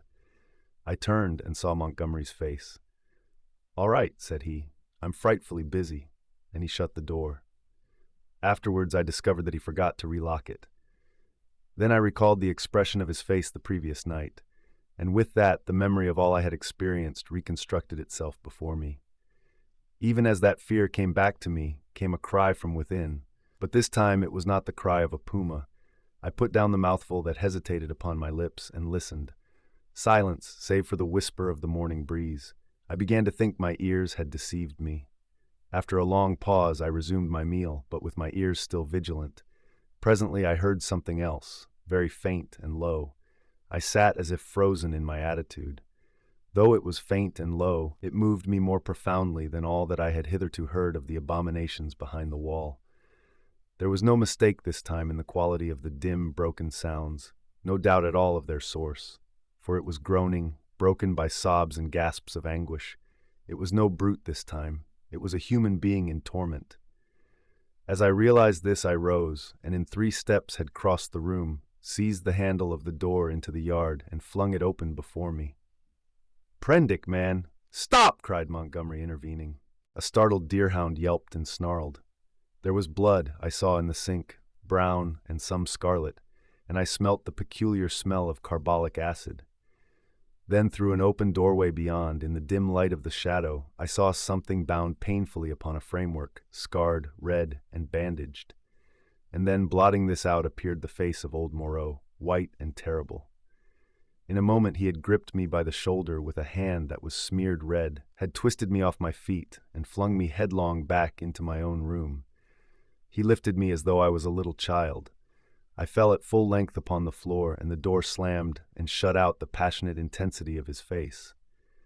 Then I heard the key turn in the lock, and Montgomery's voice in expostulation. "Ruin the work of a lifetime," I heard Moreau say. "He does not understand," said Montgomery, and other things that were inaudible. "I can't spare the time yet," said Moreau. The rest I did not hear. I picked myself up and stood trembling, my mind a chaos of the most horrible misgivings. Could it be possible, I thought, that such a thing as the vivisection of men was carried on here?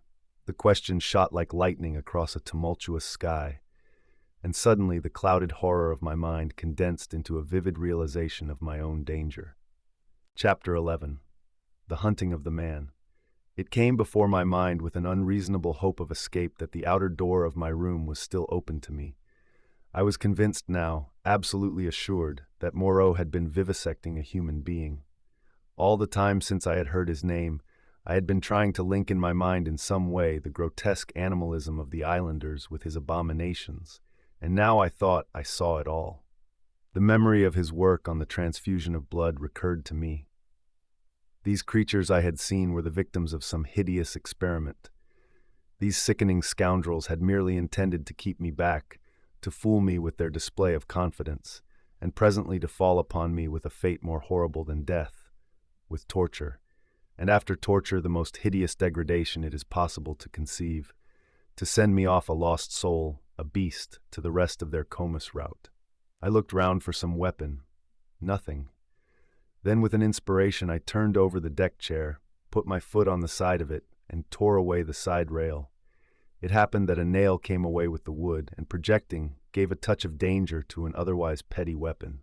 I heard a step outside, and incontinently flung open the door, and found Montgomery within a yard of it. He meant to lock the outer door. I raised this nailed stick of mine and cut at his face, but he sprang back. I hesitated a moment, then turned and fled, round the corner of the house. "Prendick, man!" I heard his astonished cry. "Don't be a silly ass, man!" Another minute, thought I, and he would have had me locked in, and as ready as a hospital rabbit for my fate. He emerged behind the corner, for I heard him shout, "Prendick!"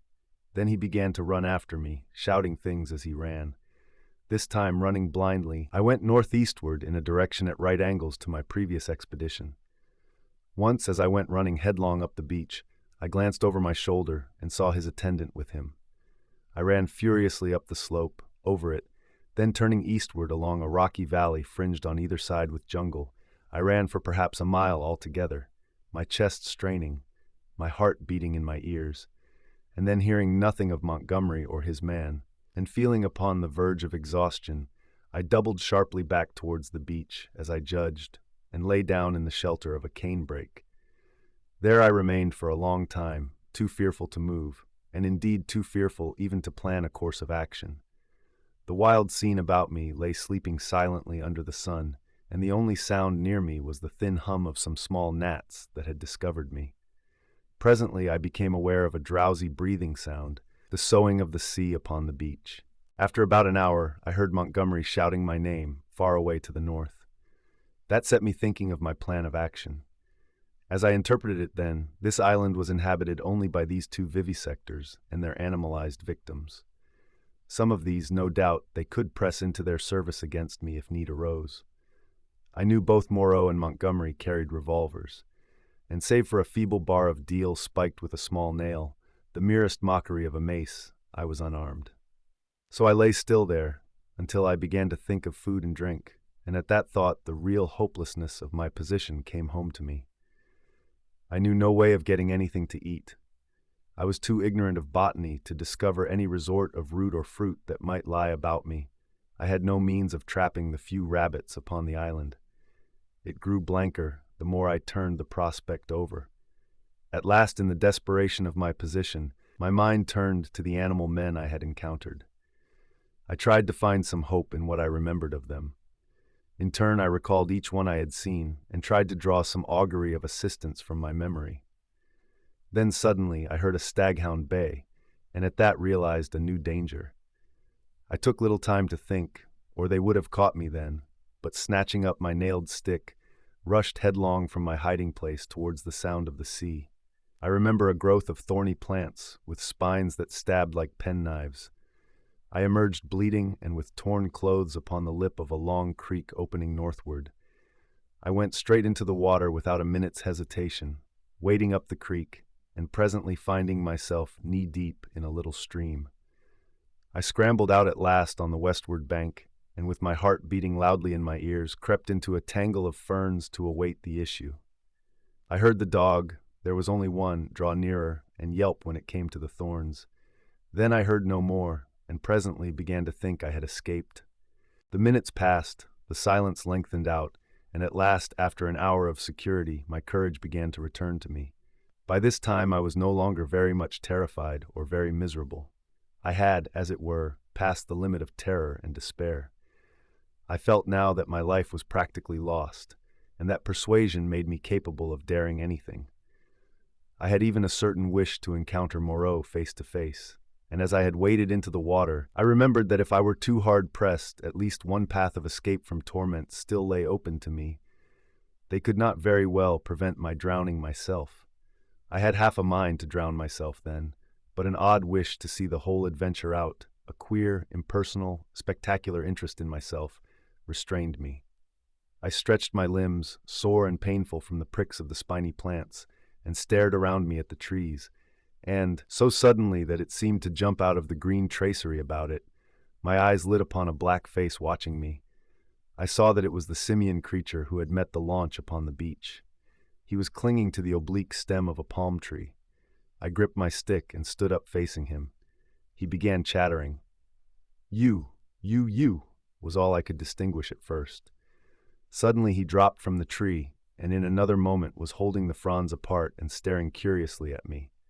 I did not feel the same repugnance towards this creature which I had experienced in my encounters with the other beastmen. You, he said, in the boat.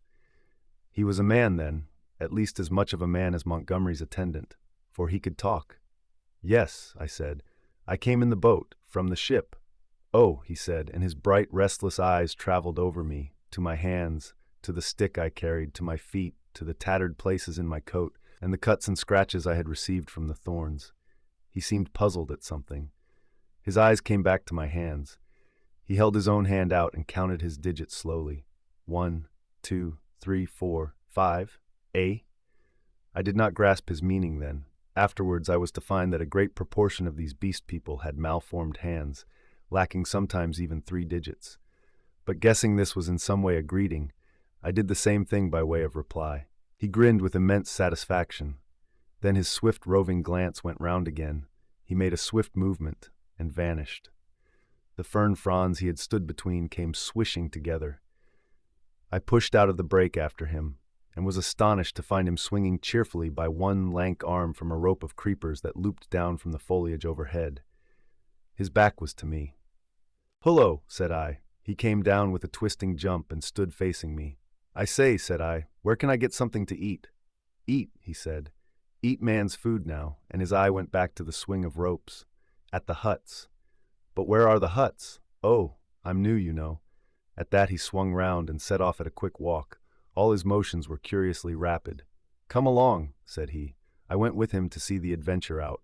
I guessed the huts were some rough shelter where he and some more of these beast people lived. I might perhaps find them friendly, find some handle in their minds to take hold of. I did not know how far they had forgotten their human heritage. My ape-like companion trotted along by my side, with his hands hanging down and his jaw thrust forward. I wondered what memory he might have in him. "How long have you been on this island?" said I. "How long?" he asked, and after having the question repeated, he held up 3 fingers. The creature was little better than an idiot. I tried to make out what he meant by that, and it seems I bored him. After another question or two, he suddenly left my side and went leaping at some fruit that hung from a tree. He pulled down a handful of prickly husks and went on eating the contents. I noted this with satisfaction, for here at least was a hint for feeding. I tried him with some other questions, but his chattering, prompt responses were as often as not quite at cross purposes with my question. Some few were appropriate, others quite parrot-like. I was so intent upon these peculiarities that I scarcely noticed the path we followed. Presently we came to trees, all charred and brown, and so to a bare place covered with a yellow-white incrustation, across which a drifting smoke, pungent in whiffs to nose and eyes, went drifting. On our right, over a shoulder of bare rock, I saw the level blue of the sea. The path coiled down abruptly into a narrow ravine between 2 tumbled and knotty masses of blackish scoria. Into this we plunged. It was extremely dark, this passage, after the blinding sunlight reflected from the sulphurous ground. Its walls grew steep and approached each other. Blotches of green and crimson drifted across my eyes. My conductor stopped suddenly. "Home," said he, and I stood in a floor of a chasm that was at first absolutely dark to me. I heard some strange noises and thrust the knuckles of my left hand into my eyes. I became aware of a disagreeable odor, like that of a monkey's cage ill-cleaned. Beyond, the rock opened again upon a gradual slope of sunlit greenery, and on either hand the light smote down through narrow ways into the central gloom. Chapter 12. The Sayers of the Law. Then something cold touched my hand. I started violently and saw close to me a dim pinkish thing, looking more like a flayed child than anything else in the world. The creature had exactly the mild but repulsive features of a sloth, the same low forehead and slow gestures. As the first shock of the change of light passed, I saw about me more distinctly. The little sloth-like creature was standing and staring at me. My conductor had vanished. The place was a narrow passage between high walls of lava, a crack in the knotted rock, and on either side interwoven heaps of sea mat, palm fans, and reeds leaning against the rock formed rough and impenetrably dark dens. The winding way up the ravine between these was scarcely 3 yards wide, and was disfigured by lumps of decaying fruit pulp and other refuse, which accounted for the disagreeable stench of the place. The little pink sloth creature was still blinking at me when my ape-man reappeared at the aperture of the nearest of these dens and beckoned me in. As he did so, a slouching monster wriggled out of one of the places, further up this strange street, and stood up in featureless silhouette against the bright green beyond, staring at me. I hesitated, having half a mind to bolt the way I had come, and then, determined to go through with the adventure, I gripped my nailed stick about the middle and crawled into the little evil-smelling lean-to after my conductor. It was a semicircular space, shaped like the half of a beehive, and against the rocky wall that formed the inner side of it was a pile of variegated fruits, cocoa nuts among others. Some rough vessels of lava and wood stood about the floor, and one on a rough stool. There was no fire. In the darkest corner of the hut sat a shapeless mass of darkness that grunted, "Hey!" as I came in, and my ape-man stood in the dim light of the doorway and held out a split cocoa nut to me as I crawled into the other corner and squatted down. I took it and began gnawing it as serenely as possible, in spite of a certain trepidation and the nearly intolerable closeness of the den. The little pink sloth creature stood in the aperture of the hut, and something else with a drab face and bright eyes came staring over its shoulder. "Hey!" came out of the lump of mystery opposite. "It is a man." "It is a man," gabbled my conductor. A man, a 5-man like me." "Shut up," said the voice from the dark and grunted. I gnawed my cocoa nut amid an impressive stillness. I peered hard into the blackness, but could distinguish nothing. "It is a man," the voice repeated. "He comes to live with us?" It was a thick voice, with something in it, a kind of whistling overtone, that struck me as peculiar, but the English accent was strangely good. The ape-man looked at me as though he expected something. I perceived the pause was interrogative. "He comes to live with you," I said. "It is a man. He must learn the law." I began to distinguish now a deeper blackness in the black, a vague outline of a hunched-up figure. Then I noticed the opening of the place was darkened by two more black heads. My hand tightened on my stick. The thing in the dark repeated in a louder tone, "Say the words." I had missed its last remark. "Not to go on all fours. That is the law," it repeated in a kind of sing-song. I was puzzled. "Say the words," said the ape-man, repeating, and the figures in the doorway echoed this with a threat in the tone of their voices. I realized that I had to repeat this idiotic formula, and then began the insanest ceremony. The voice in the dark began intoning a mad litany, line by line, and I and the rest to repeat it. As they did so, they swayed from side to side in the oddest way, and beat their hands upon their knees, and I followed their example. I could have imagined I was already dead and in another world. That dark hut, these grotesque dim figures, just flecked here and there by a glimmer of light, and all of them swaying in unison and chanting, "Not to go on all fours, that is the law. Are we not men? Not to suck up drink, that is the law. Are we not men? Not to eat fish or flesh, that is the law. Are we not men? Not to claw the bark of trees, that is the law. Are we not men? Not to chase other men, that is the law. Are we not men?"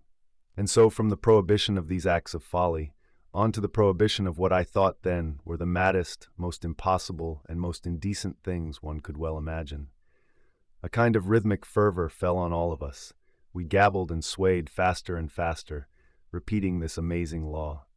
Superficially, the contagion of these brutes was upon me, but deep down within me, the laughter and disgust struggled together. We ran through a long list of prohibitions, and then the chant swung round to a new formula. His is the house of pain. His is the hand that makes. His is the hand that wounds. His is the hand that heals. And so on for another long series, mostly quite incomprehensible gibberish to me about him, whoever he might be. I could have fancied it was a dream, but never before have I heard chanting in a dream. His is the lightning flash, we sang. His is the deep, salt sea. A horrible fancy came into my head that Moreau, after animalizing these men, had infected their dwarfed brains with a kind of deification of himself. However, I was too keenly aware of white teeth and strong claws about me to stop my chanting on that account. His are the stars in the sky. At last that song ended. I saw the ape-man's face shining with perspiration, and my eyes being now accustomed to the darkness, I saw more distinctly the figure in the corner from which the voice came. It was the size of a man, but it seemed covered with a dull gray hair, almost like a sky terrier. What was it? What were they all? Imagine yourself surrounded by all the most horrible cripples and maniacs it is possible to conceive, and you may understand a little of my feelings with these grotesque caricatures of humanity about me. "He is a five-man, a five-man, a five-man, like me," said the ape-man. I held out my hands. The gray creature in the corner leant forward. "Not to run on all fours, that is the law. Are we not men?" he said. He put out a strangely distorted talon and gripped my fingers. The thing was almost like the hoof of a deer produced into claws. I could have yelled with surprise and pain. His face came forward and peered at my nails, came forward into the light of the opening of the hut, and I saw with a quivering disgust that it was like the face of neither man nor beast, but a mere shock of gray hair, with three shadowy overarchings to mark the eyes and mouth. "He has little nails," said this grisly creature in his hairy beard. "It is well." He threw my hand down, and instinctively I gripped my stick. "Eat roots and herbs. It is his will," said the ape-man.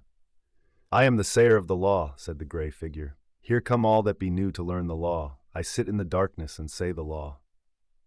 "It is even so," said one of the beasts in the doorway. "Evil are the punishments of those who break the law. None escape." "None escape," said the beast folk, glancing furtively at one another. "None, none," said the ape-man. "None escape. See, I did a little thing, a wrong thing once. I jabbered, stopped talking. None could understand. I am burnt, branded in the hand. He is great, he is good. None escape, said the gray creature in the corner. None escape, said the beast people, looking askance at one another. For everyone the want that is bad, said the gray sayer of the law. What you will want we do not know, we shall know. Some want to follow things that move, to watch and slink and wait and spring, to kill and bite deep and rich, sucking the blood. It is bad. Not to chase other men, that is the law. Are we not men? Not to eat flesh or fish, the law, are we not men? None escape, said a dappled brute standing in the doorway. For everyone the want is bad, said the gray sayer of the law. Some want to go tearing with teeth and hands into the roots of things, snuffing into the earth. It is bad. None escape, said the men in the door. Some go clawing trees, some go scratching at the graves of the dead, some go fighting with foreheads or feet or claws, some bite suddenly, none giving occasion, some love uncleanness. None escape, said the ape-man, scratching his calf. None escape, said the little pink sloth creature. Punishment is sharp and sure. Therefore learn the law, say the words. And incontinently he began again the strange litany of the law, and again I and all these creatures began singing and swaying. My head reeled with this jabbering and the close stench of the place, but I kept on, trusting to find presently some chance of a new development. Not to go on all fours, that is the law. Are we not men? We were making such a noise that I noticed nothing of a tumult outside, until someone, who I think was one of the 2 swine men I had seen, thrust his head over the little pink sloth creature and shouted something excitedly, something that I did not catch. Incontinently those at the opening of the hut vanished. My ape-man rushed out. The thing that had sat in the dark followed him. I only observed that it was big and clumsy and covered with silvery hair, and I was left alone. Then before I reached the aperture, I heard the yelp of a staghound. In another moment I was standing outside the hovel, my chair rail in my hand, every muscle of me quivering. Before me were the clumsy backs of perhaps a score of these beast people, their misshapen heads half hidden by their shoulder blades. They were gesticulating excitedly. Other half-animal faces glared interrogation out of the hovels. Looking in the direction in which they faced, I saw coming through the haze under the trees beyond the end of the passage of dens, the dark figure and awful white face of Moreau. He was holding the leaping staghound back, and close behind him came Montgomery, revolver in hand. For a moment I stood horror-struck. I turned and saw the passage behind me blocked by another heavy brute, with a huge gray face and twinkling little eyes, advancing towards me. I looked round and saw to the right of me, and a half-dozen yards in front of me, a narrow gap in the wall of rock, through which a ray of light slanted into the shadows. "Stop!" cried Moreau as I strode towards this, and then, "Hold him!" At that, first one face turned towards me and then others. Their bestial minds were happily slow. I dashed my shoulder into a clumsy monster who was turning to see what Moreau meant, and flung him forward into another. I felt his hands fly round, clutching at me and missing me. The little pink sloth creature dashed at me, and I gashed down its ugly face with the nail in my stick, and in another minute was scrambling up a steep side pathway, a kind of sloping chimney, out of the ravine. I heard a howl behind me, and cries of "Catch him! Hold him!" and the gray-faced creature appeared behind me and jammed his huge bulk into the cleft. "Go on! Go on!" they howled. I clambered up the narrow cleft in the rock and came out upon the sulphur on the westward side of the village of the beastmen. That gap was altogether fortunate for me, for the narrow chimney, slanting obliquely upward, must have impeded the nearer pursuers. I ran over the white space and down a steep slope, through a scattered growth of trees, and came to a low-lying stretch of tall reeds, through which I pushed into a dark, thick undergrowth that was black and succulent underfoot. As I plunged into the reeds, my foremost pursuers emerged from the gap. I broke my way through this undergrowth for some minutes. The air behind me and about me was soon full of threatening cries. I heard the tumult of my pursuers in the gap up the slope, then the crashing of the reeds, and every now and then the crackling crash of a branch. Some of the creatures roared like excited beasts of prey. The staghound yelped to the left. I heard Moreau and Montgomery shouting in the same direction. I turned sharply to the right. It seemed to me even then that I heard Montgomery shouting for me to run for my life. Presently the ground gave rich and oozy under my feet, but I was desperate and went headlong into it, struggled through knee-deep, and so came to a winding path among tall canes. The noise of my pursuers passed away to my left. In one place, 3 strange pink, hopping animals, about the size of cats, bolted before my footsteps. This pathway ran uphill, across another open space covered with white incrustation, and plunged into a canebrake again. Then suddenly it turned parallel with the edge of a steep-walled gap, which came without warning, like the ha-ha of an English park, turned with an unexpected abruptness. I was still running with all my might, and I never saw this drop until I was flying headlong through the air. I fell on my forearms and head among thorns and rose with a torn ear and bleeding face. I had fallen into a precipitous ravine, rocky and thorny, full of a hazy mist which drifted about me in wisps, and with a narrow streamlet from which this mist came meandering down the center. I was astonished at this thin fog in the full blaze of daylight, but I had no time to stand wondering then. I turned to my right, downstream, hoping to come to the sea in that direction, and so have my way open to drown myself. It was only later I found that I had dropped my nailed stick in my fall. Presently the ravine grew narrower for a space, and carelessly I stepped into the stream. I jumped out again pretty quickly, for the water was almost boiling. I noticed too there was a thin sulphurous scum drifting upon its coiling water. Almost immediately came a turn in the ravine, and the indistinct blue horizon. The nearer sea was flashing the sun from a myriad facets. I saw my death before me, but I was hot and panting, with the warm blood oozing out on my face and running pleasantly through my veins. I felt more than a touch of exultation, too, at having distanced my pursuers. It was not in me then to go out and drown myself yet. I stared back the way I had come. I listened. Save for the hum of the gnats and the chirp of some small insects that hopped among the thorns, the air was absolutely still. Then came the yelp of a dog, very faint, and a chattering and gibbering, the snap of a whip, and voices. They grew louder, then fainter again. The noise receded up the stream and faded away. For a while the chase was over, but I knew now how much hope of help for me lay in the beast people. Chapter 13. A Parley. I turned again and went on down towards the sea. I found the hot stream broadened out to a shallow, weedy sand, in which an abundance of crabs and long-bodied, many-legged creatures started from my footfall. I walked to the very edge of the salt water, and then I felt I was safe. I turned and stared, arms akimbo, at the thick green behind me, into which the steamy ravine cut like a smoking gash. But as I say, I was too full of excitement and, a true saying, though those who have never known danger may doubt it, too desperate to die. Then it came into my head that there was one chance before me yet. While Moreau and Montgomery and their bestial rabble chased me through the island, might I not go round the beach until I came to their enclosure? Make a flank march upon them, in fact, and then with a rock lugged out of their loosely built wall, perhaps, smash in the lock of the smaller door and see what I could find, knife, pistol, or what not, to fight them with when they returned. It was at any rate something to try. So I turned to the westward and walked along by the water's edge. The setting sun flashed his blinding heat into my eyes. The slight Pacific tide was running in with a gentle ripple. Presently the shore fell away southward, and the sun came round upon my right hand. Then suddenly, far in front of me, I saw first one and then several figures emerging from the bushes, Moreau with his gray staghound, then Montgomery and 2 others.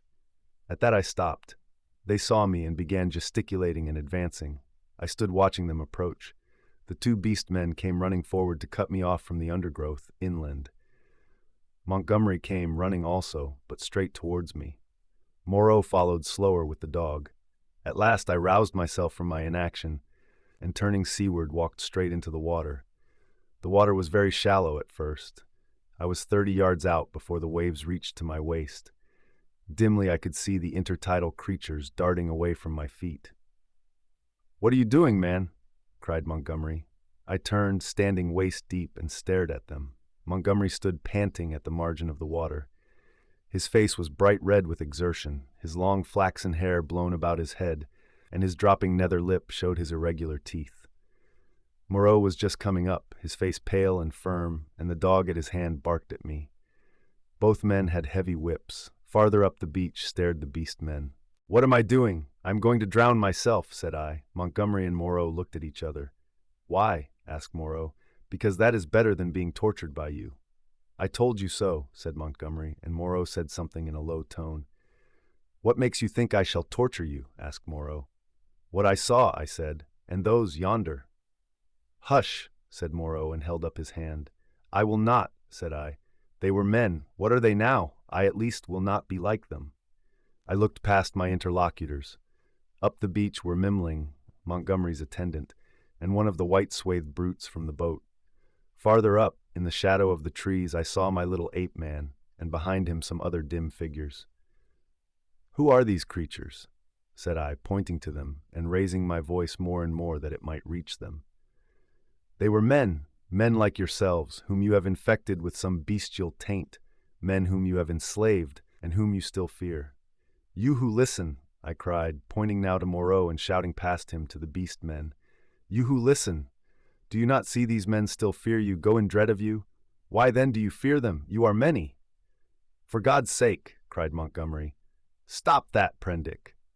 "Prendick," cried Moreau. They both shouted together as if to drown my voice, and behind them lowered the staring faces of the beast men, wondering, their deformed hands hanging down, their shoulders hunched up. They seemed, as I fancied, to be trying to understand me, to remember, I thought, something of their human past. I went on shouting, I scarcely remember what, that Moreau and Montgomery could be killed, that they were not to be feared. That was the burden of what I put into the heads of the beast people. I saw the green-eyed man in the dark rags who had met me on the evening of my arrival come out from among the trees, and others followed him, to hear me better. At last, for want of breath, I paused.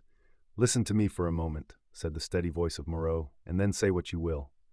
"Well," said I. He coughed, thought, then shouted, "Latin, Prendick, bad Latin, schoolboy Latin, but try and understand. Hi non sunt homines, sunt animalia qui nos habemus, vivisected. A humanizing process. I will explain. Come ashore." I laughed. "A pretty story," said I. "They talk, build houses, they were men. It's likely I'll come ashore. The water just beyond where you stand is deep and full of sharks." "That's my way," said I. "Short and sharp, presently. Wait a minute." He took something out of his pocket that flashed back the sun and dropped the object at his feet. "That's a loaded revolver," said he. "Montgomery here will do the same. Now we are going up the beach until you are satisfied the distance is safe. Then come and take the revolvers." "Not I. You have a third between you." "I want you to think over things, Prendick. In the first place, I never asked you to come upon this island. If we vivisected men, we should import men, not beasts. In the next, we had you drugged last night, had we wanted to work you any mischief. And in the next, now your first panic is over and you can think a little, is Montgomery here quite up to the character you give him? We have chased you for your good, because this island is full of inimical phenomena. Besides, why should we want to shoot you when you have just offered to drown yourself? Why did you set your people onto me when I was in the hut? We felt sure of catching you and bringing you out of danger. Afterwards, we drew away from the scent for your good." I mused. It seemed just possible. Then I remembered something again. "But I saw," said I, "in the enclosure. That was the puma." "Look here, Prendick," said Montgomery. "You're a silly ass. Come out of the water and take these revolvers and talk. We can't do anything more than we could do now." I will confess that then, and indeed always, I distrusted and dreaded Moreau, but Montgomery was a man I felt I understood. "Go up the beach," said I after thinking, and added, "holding your hands up." "Can't do that," said Montgomery, with an explanatory nod over his shoulder, undignified. "Go up to the trees, then," said I, "as you please." "It's a damned silly ceremony," said Montgomery. Both turned and faced the 6 or 7 grotesque creatures who stood there in the sunlight, solid, casting shadows, moving, and yet so incredibly unreal. Montgomery cracked his whip at them, and forthwith they all turned and fled helter-skelter into the trees, and when Montgomery and Moreau were at a distance I judged sufficient, I waded ashore and picked up and examined the revolvers. To satisfy myself against the subtlest trickery, I discharged one at a round lump of lava and had the satisfaction of seeing the stone pulverized and the beach splashed with lead. Still I hesitated for a moment. "I'll take the risk," said I at last, and with a revolver in each hand I walked up the beach towards them. "That's better," said Moreau, without affectation. "As it is, you have wasted the best part of my day with your confounded imagination." And with a touch of contempt which humiliated me, he and Montgomery turned and went on in silence before me. The knot of beastmen, still wondering, stood back among the trees. I passed them as serenely as possible. One started to follow me, but retreated again when Montgomery cracked his whip. The rest stood silent, watching.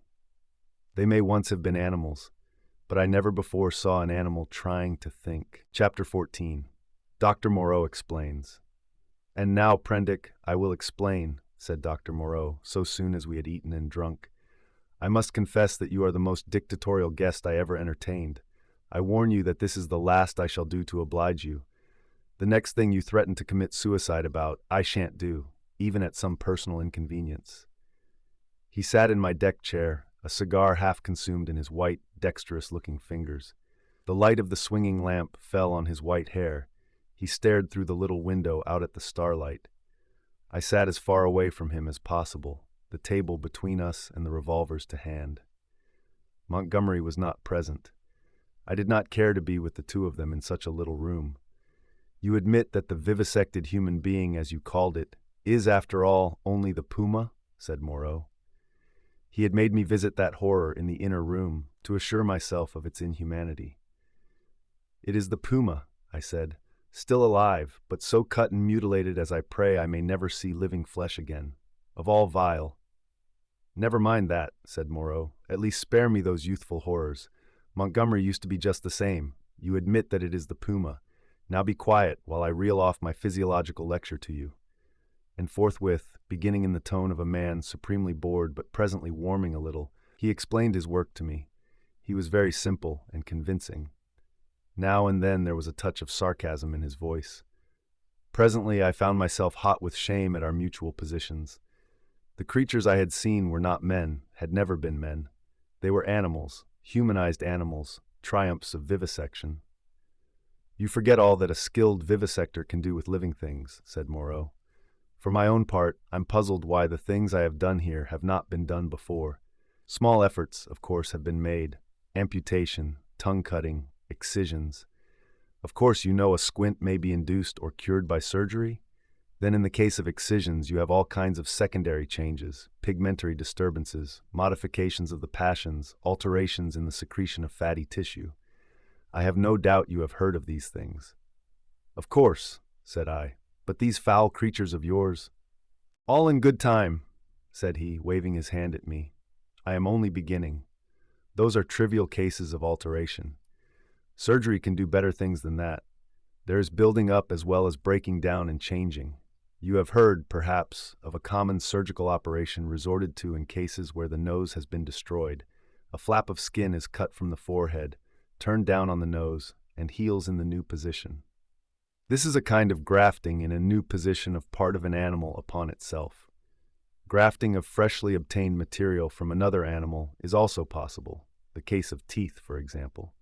The grafting of skin and bone is done to facilitate healing.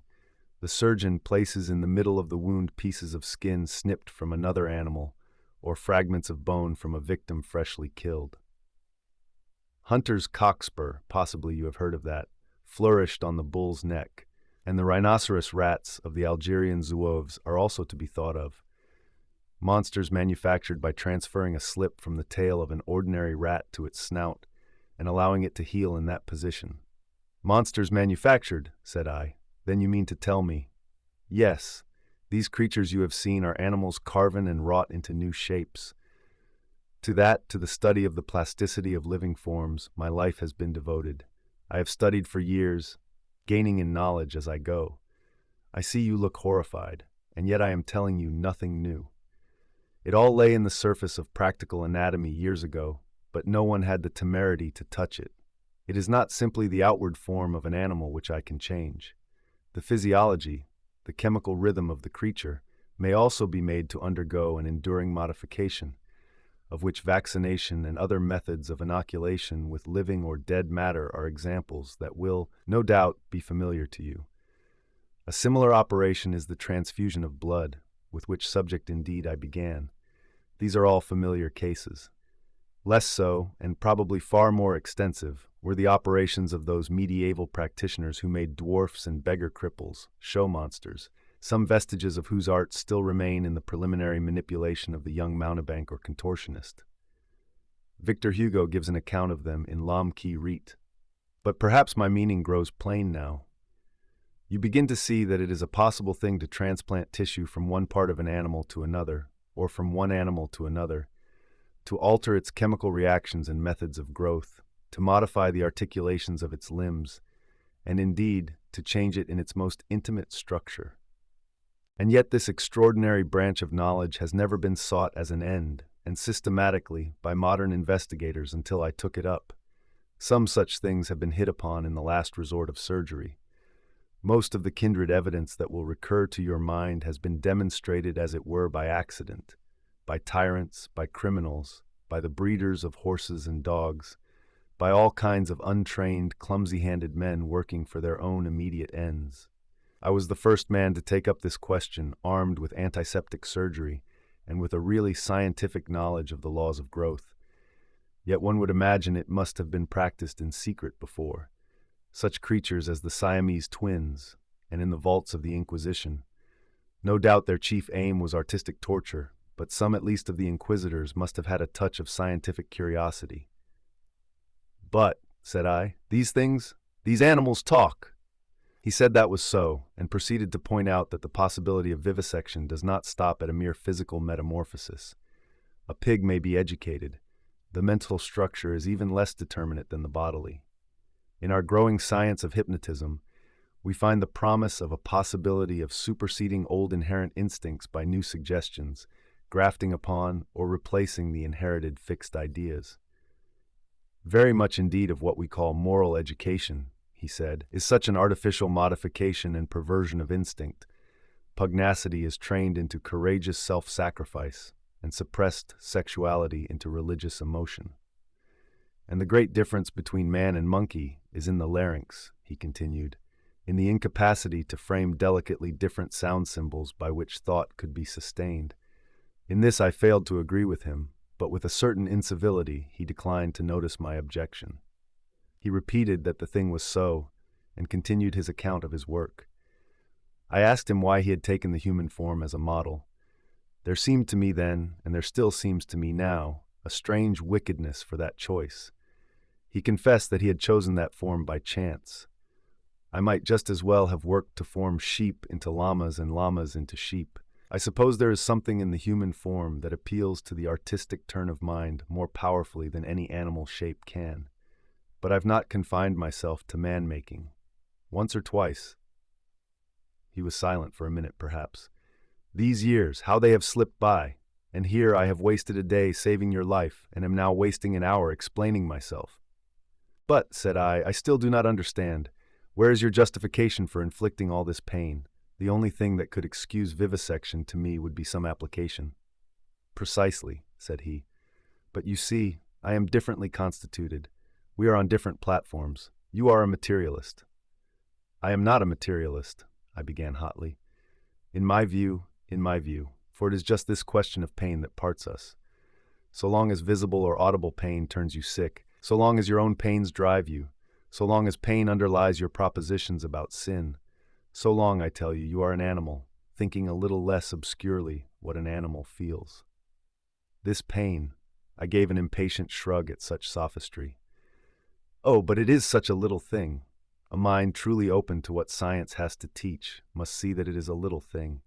It may be that save in this little planet, this speck of cosmic dust, invisible long before the nearest star could be attained, it may be, I say, that nowhere else does this thing called pain occur. But the laws we feel our way towards, why, even on this earth, even among living things, what pain is there? As he spoke, he drew a little penknife from his pocket, opened the smaller blade, and moved his chair so that I could see his thigh. Then, choosing the place deliberately, he drove the blade into his leg and withdrew it. "No doubt," he said, "you have seen that before. It does not hurt a pinprick. But what does it show? The capacity for pain is not needed in the muscle, and it is not placed there, is but little needed in the skin, and only here and there over the thigh is a spot capable of feeling pain. Pain is simply our intrinsic medical advisor to warn us and stimulate us.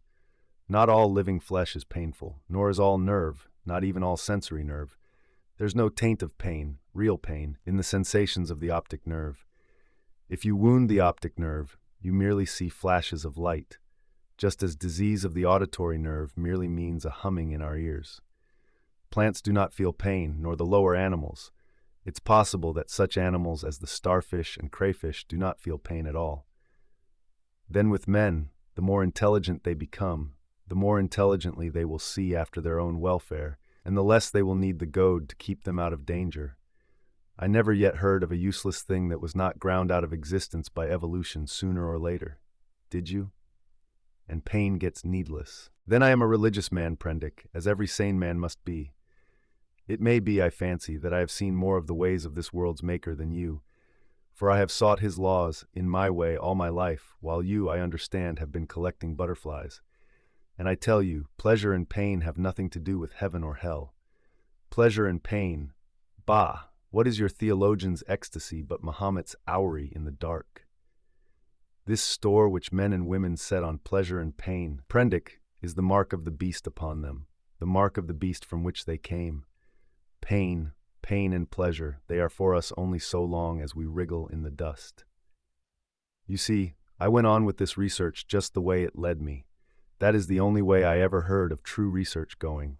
I asked a question, devised some method of obtaining an answer, and got a fresh question. Was this possible or that possible? You cannot imagine what this means to an investigator, what an intellectual passion grows upon him. You cannot imagine the strange, colorless delight of these intellectual desires. The thing before you is no longer an animal, a fellow creature, but a problem. Sympathetic pain. All I know of it I remember as a thing I used to suffer from years ago. It was the one thing I wanted, to find out the extreme limit of plasticity in a living shape. But, said I, the thing is an abomination.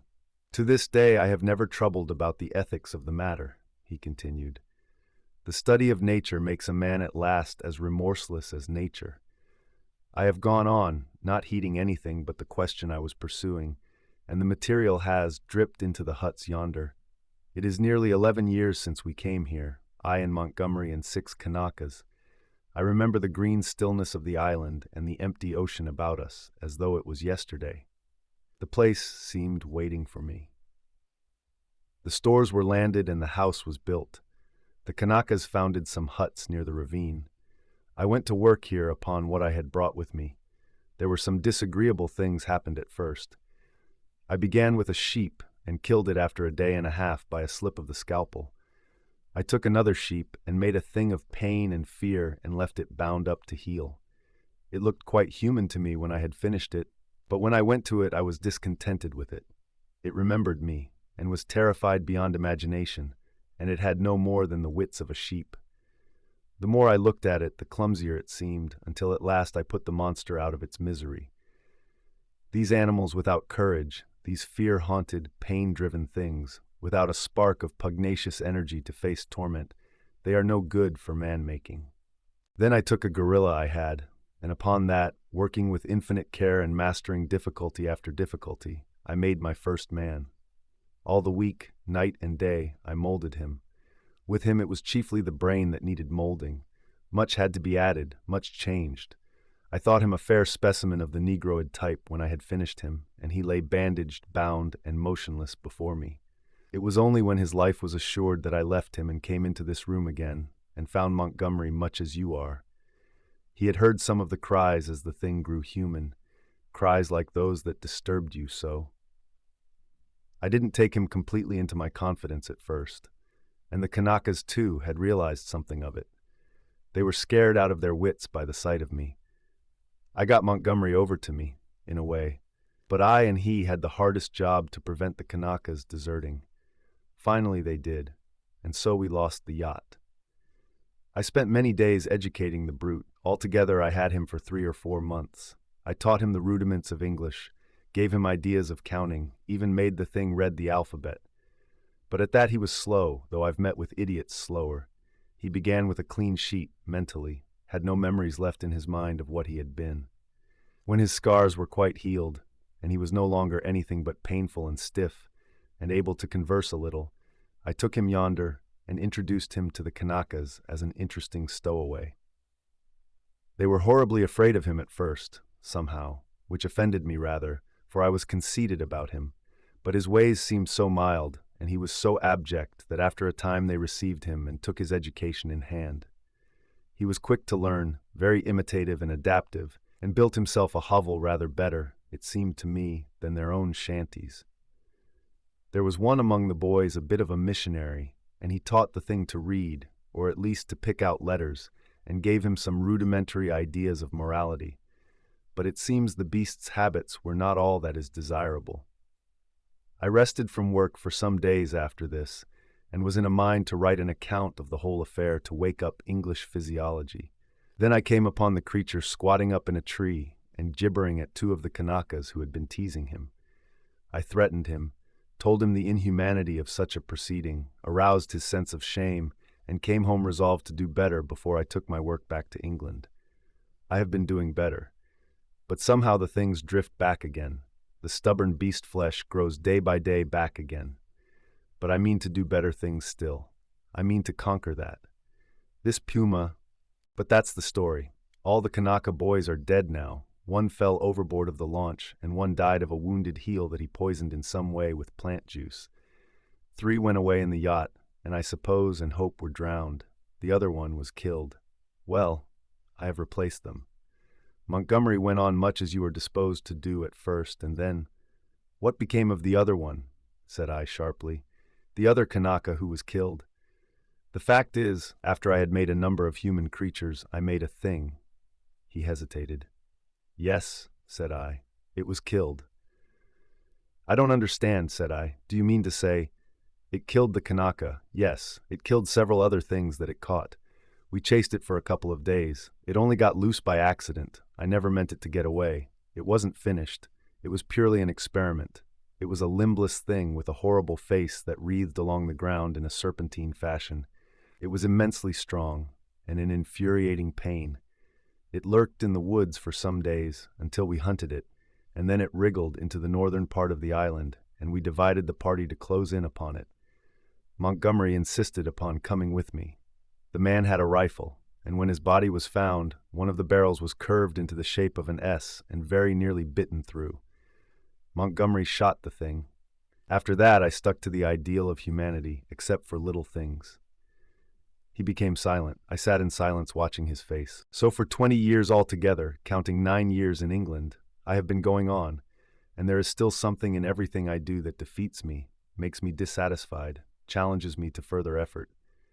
Sometimes I rise above my level, sometimes I fall below it, but always I fall short of the things I dream.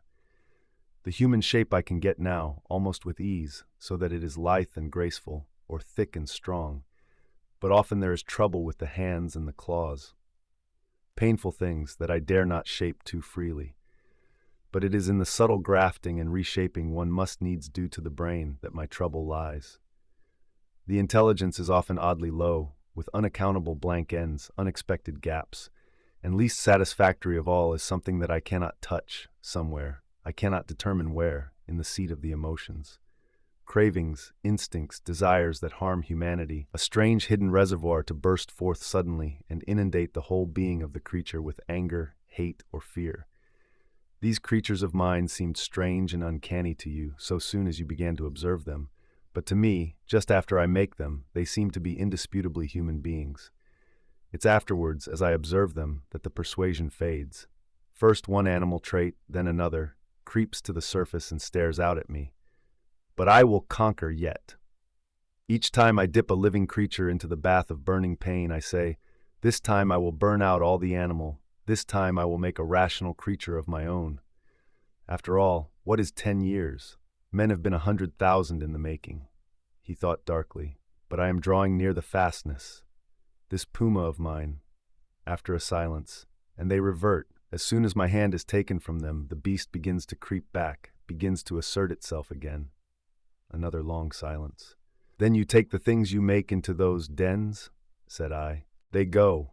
I turn them out when I begin to feel the beast in them, and presently they wander there. They all dread this house and me. There is a kind of travesty of humanity over there. Montgomery knows about it, for he interferes in their affairs. He has trained one or two of them to our service. He's ashamed of it, but I believe he half likes some of those beasts. It's his business, not mine. They only sicken me with a sense of failure. I take no interest in them. I fancy they follow in the lines the Kanaka missionary marked out and have a kind of mockery of a rational life, poor beasts. There's something they call the law. Sing hymns about all thine. They build themselves their dens, gather fruit and pull herbs, marry even. But I can see through it all, see into their very souls, and see they're nothing but the souls of beasts, beasts that perish, anger and the lusts to live and gratify themselves. Yet they're odd, complex, like everything else alive. There is a kind of upward striving in them, part vanity, part waste sexual emotion, part waste curiosity. It only mocks me. I have some hope of this puma. I have worked hard at her head and brain. And now, said he, standing up after a long gap of silence, during which we had each pursued our own thoughts, what do you think? Are you in fear of me still? I looked at him and saw but a white-faced, white-haired man with calm eyes. Save for his serenity, the touch almost of beauty that resulted from his set tranquility and his magnificent build, he might have passed muster among 100 other comfortable old gentlemen. Then I shivered. By way of answer to his second question, I handed him a revolver with either hand. "Keep them," he said, and snatched at a yawn. He stood up, stared at me for a moment, and smiled. "You have had 2 eventful days," said he. "I should advise some sleep. I'm glad it's all clear. Good night." He thought me over for a moment, then went out by the inner door. I immediately turned the key in the outer one. I sat down again, sat for a time in a kind of stagnant mood, so weary, emotionally, mentally, and physically, that I could not think beyond the point at which he had left me. The black window stared at me like an eye. At last, with an effort, I put out the light and got into the hammock. Very soon I was asleep. Chapter 15. Concerning the beast folk, I woke early. Moreau's explanation stood before my mind, clear and definite, from the moment of my awakening. I got out of the hammock and went to the door to assure myself that the key was turned. Then I tried the window bar and found it firmly fixed. That these man-like creatures were in truth only bestial monsters, mere grotesque travesties of men, filled me with a vague uncertainty of their possibilities, which was far worse than any definite fear. A tapping came at the door, and I heard the glutinous accents of Mling speaking. I pocketed one of the revolvers, keeping one hand upon it, and opened to him. "Good morning, sire," he said, bringing in addition to the customary herb breakfast, an ill-cooked rabbit. Montgomery followed him. His roving eye caught the position of my arm, and he smiled askew. The puma was resting to heal that day, but Moreau, who was singularly solitary in his habits, did not join us. I talked with Montgomery to clear my ideas of the way in which the beast folk lived. In particular, I was urgent to know how these inhuman monsters were kept from falling upon Moreau and Montgomery and from rending one another. He explained to me that the comparative safety of Moreau and himself was due to the limited mental scope of these monsters. In spite of their increased intelligence and the tendency of their animal instincts to reawaken, they had certain fixed ideas implanted by Moreau in their minds, which absolutely bounded their imaginations.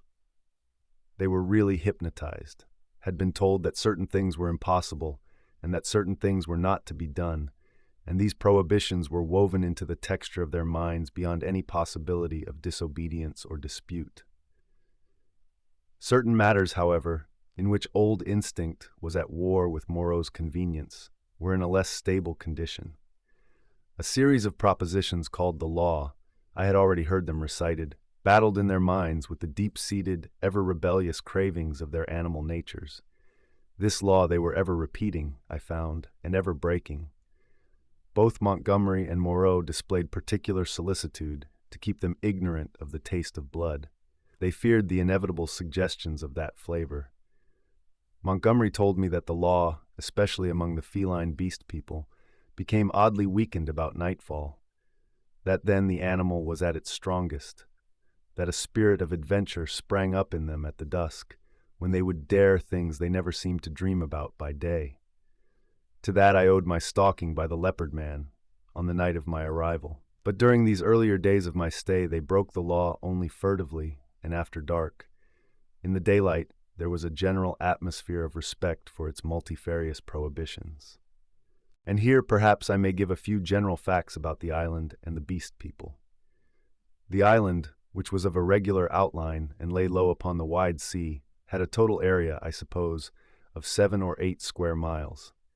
It was volcanic in origin, and was now fringed on 3 sides by coral reefs. Some fumaroles to the northward and a hot spring were the only vestiges of the forces that had long since originated it. Now and then a faint quiver of earthquake would be sensible, and sometimes the ascent of the spire of smoke would be rendered tumultuous by gusts of steam. But that was all.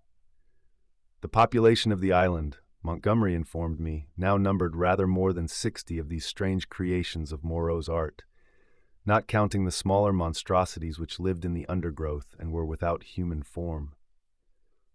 Altogether he had made nearly 120, but many had died, and others, like the writhing, footless thing of which he had told me, had come by violent ends. In answer to my question, Montgomery said that they actually bore offspring, but that these generally died. When they lived, Moreau took them and stamped the human form upon them. There was no evidence of the inheritance of their acquired human characteristics. The females were less numerous than the males, and liable to much furtive persecution in spite of the monogamy the law enjoined. It would be impossible for me to describe these beast people in detail. My eye has had no training in details, and unhappily I cannot sketch. Most striking, perhaps, in their general appearance was the disproportion between the legs of these creatures and the length of their bodies. And yet, so relative is our idea of grace, my eye became habituated to their forms, and at last I even fell in with their persuasion that my own long thighs were ungainly. Another point was the forward carriage of the head and the clumsy and inhuman curvature of the spine. Even the ape-man lacked that inward sinuous curve of the back which makes the human figure so graceful. Most had their shoulders hunched clumsily, and their short forearms hung weakly at their sides. Few of them were conspicuously hairy, at least until the end of my time upon the island. The next most obvious deformity was in their faces, almost all of which were prognathous, malformed about the ears, with large and protuberant noses, very furry or very bristly hair, and often strangely colored or strangely placed eyes. None could laugh, though the ape-man had a chattering titter. Beyond these general characters, their heads had little in common. Each preserved the quality of its particular species. The human mark distorted but did not hide the leopard, the ox, or the sow, or other animal or animals from which the creature had been molded. The voices, too, varied exceedingly. The hands were always malformed, and though some surprised me by their unexpected human appearance, almost all were deficient in the number of the digits, clumsy about the fingernails, and lacking any tactile sensibility. The 2 most formidable animal men were my leopard man and a creature made of hyena and swine. Larger than these were the 3 bull creatures who pulled in the boat. Then came the silvery hairy man, who was also the sayer of the law, Mling, and a satyr-like creature of ape and goat. There were 3 swine men and a swine woman, a mare rhinoceros creature, and several other females whose sources I did not ascertain. There were several wolf creatures, a bear bull, and a St. Bernard man. I have already described the ape-man, and there was a particularly hateful and evil-smelling old woman made of vixen and bear, whom I hated from the beginning. She was said to be a passionate votary of the law. Smaller creatures were certain dappled youths and my little sloth creature. But enough of this catalogue. At first I had a shivering horror of the brutes, felt all too keenly that they were still brutes. But insensibly I became a little habituated to the idea of them, and moreover, I was affected by Montgomery's attitude towards them. He had been with them so long that he had come to regard them as almost normal human beings. His London days seemed a glorious, impossible past to him. Only once in a year or so did he go to Africa to deal with Moreau's agent, a trader in animals there. He hardly met the finest type of mankind in that seafaring village of Spanish mongrels. The men aboard ship, he told me, seemed at first just as strange to him as the beast men seemed to me. Unnaturally long in the leg, flat in the face, prominent in the forehead, suspicious, dangerous, and cold-hearted. In fact, he did not like men. His heart had warmed to me, he thought, because he had saved my life. I fancied even then that he had a sneaking kindness for some of these metamorphosed brutes, a vicious sympathy with some of their ways, but that he attempted to veil it from me at first. Mling, the black-faced man, Montgomery's attendant, the first of the beast folk I had encountered, did not live with the others across the island, but in a small kennel at the back of the enclosure. The creature was scarcely so intelligent as the ape-man, but far more docile, and the most human-looking of all the beast folk, and Montgomery had trained it to prepare food, and indeed to discharge all the trivial domestic offices that were required. It was a complex trophy of Moreau's horrible skill, a bear, tainted with dog and ox, and one of the most elaborately made of all his creatures. It treated Montgomery with a strange tenderness and devotion. Sometimes he would notice it, pat it, call it half-mocking, half-jocular names, and so make it caper with extraordinary delight. Sometimes he would ill-treat it, especially after he had been at the whiskey, kicking it, beating it, pelting it with stones or lighted fusees. But whether he treated it well or ill, it loved nothing so much as to be near him. I say I became habituated to the beast people, that 1,000 things which had seemed unnatural and repulsive speedily became natural and ordinary to me. I suppose everything in existence takes its color from the average hue of our surroundings. Montgomery and Moreau were too peculiar and individual to keep my general impressions of humanity well defined. I would see one of the clumsy bovine creatures who worked the launch treading heavily through the undergrowth, and find myself asking, trying hard to recall, how he differed from some really human yokel trudging home from his mechanical labors. Or I would meet the fox-bear woman's vulpine, shifty face, strangely human in its speculative cunning, and even imagine I had met it before in some city byway. Yet every now and then the beast would flash out upon me beyond doubt or denial. An ugly-looking man, a hunchbacked human savage to all appearance, squatting in the aperture of one of the dens, would stretch his arms and yawn, showing with startling suddenness scissor-edged incisors and saber-like canines, keen and brilliant as knives. Or in some narrow pathway, glancing with a transitory daring into the eyes of some lithe, white-swathed female figure, I would suddenly see, with a spasmodic revulsion, that she had slit-like pupils, or glancing down, note the curving nail with which she held her shapeless wrap about her. It is a curious thing, by the by, for which I am quite unable to account, that these weird creatures, the females, I mean, had in the earlier days of my stay an instinctive sense of their own repulsive clumsiness, and displayed in consequence a more than human regard for the decency and decorum of extensive costume. Chapter 16. How the Beast Folk Taste Blood. My inexperience as a writer betrays me, and I wander from the thread of my story. After I had breakfasted with Montgomery, he took me across the island to see the fumarole and the source of the hot spring into whose scalding waters I had blundered on the previous day. Both of us carried whips and loaded revolvers. While going through a leafy jungle on our road thither, we heard a rabbit squealing. We stopped and listened, but we heard no more. And presently we went on our way, and the incident dropped out of our minds. Montgomery called my attention to certain little pink animals with long hind legs that went leaping through the undergrowth. He told me they were creatures made of the offspring of the beast people that Moreau had invented. He had fancied they might serve for meat, but a rabbit-like habit of devouring their young had defeated this intention. I had already encountered some of these creatures, once during my moonlight flight from the leopard man, and once during my pursuit by Moreau on the previous day. By chance, one hopping to avoid us leapt into the hole caused by the uprooting of a wind-blown tree. Before it could extricate itself, we managed to catch it. It spat like a cat, scratched and kicked vigorously with its hind legs, and made an attempt to bite. but its teeth were too feeble to inflict more than a painless pinch. It seemed to me rather a pretty little creature, and as Montgomery stated that it never destroyed the turf by burrowing and was very cleanly in its habits, I should imagine it might prove a convenient substitute to the common rabbit in gentlemen's parks. We also saw on our way the trunk of a tree barked in long strips and splintered deeply. Montgomery called my attention to this.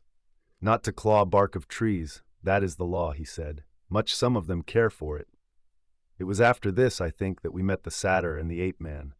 The satyr was a gleam of classical memory on the part of Moreau, his face ovine in expression, like the coarser Hebrew type, his voice a harsh bleat, his nether extremities satanic.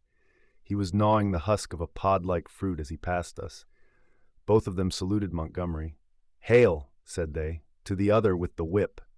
"There's a third with a whip now," said Montgomery, "so you'd better mind." "Was he not made?" said the ape-man. He said he was made." The satyr man looked curiously at me. "The third with the whip, he that walks weeping into the sea, has a thin white face." "He has a thin long whip," said Montgomery. "Yesterday he bled and wept," said the satyr. "You never bleed nor weep. The master does not bleed or weep." "Allendorfian beggar," said Montgomery. "You'll bleed and weep if you don't look out." "He has 5 fingers, he is a 5-man like me," said the ape-man. "Come along, Prendick," said Montgomery, taking my arm, and I went on with him.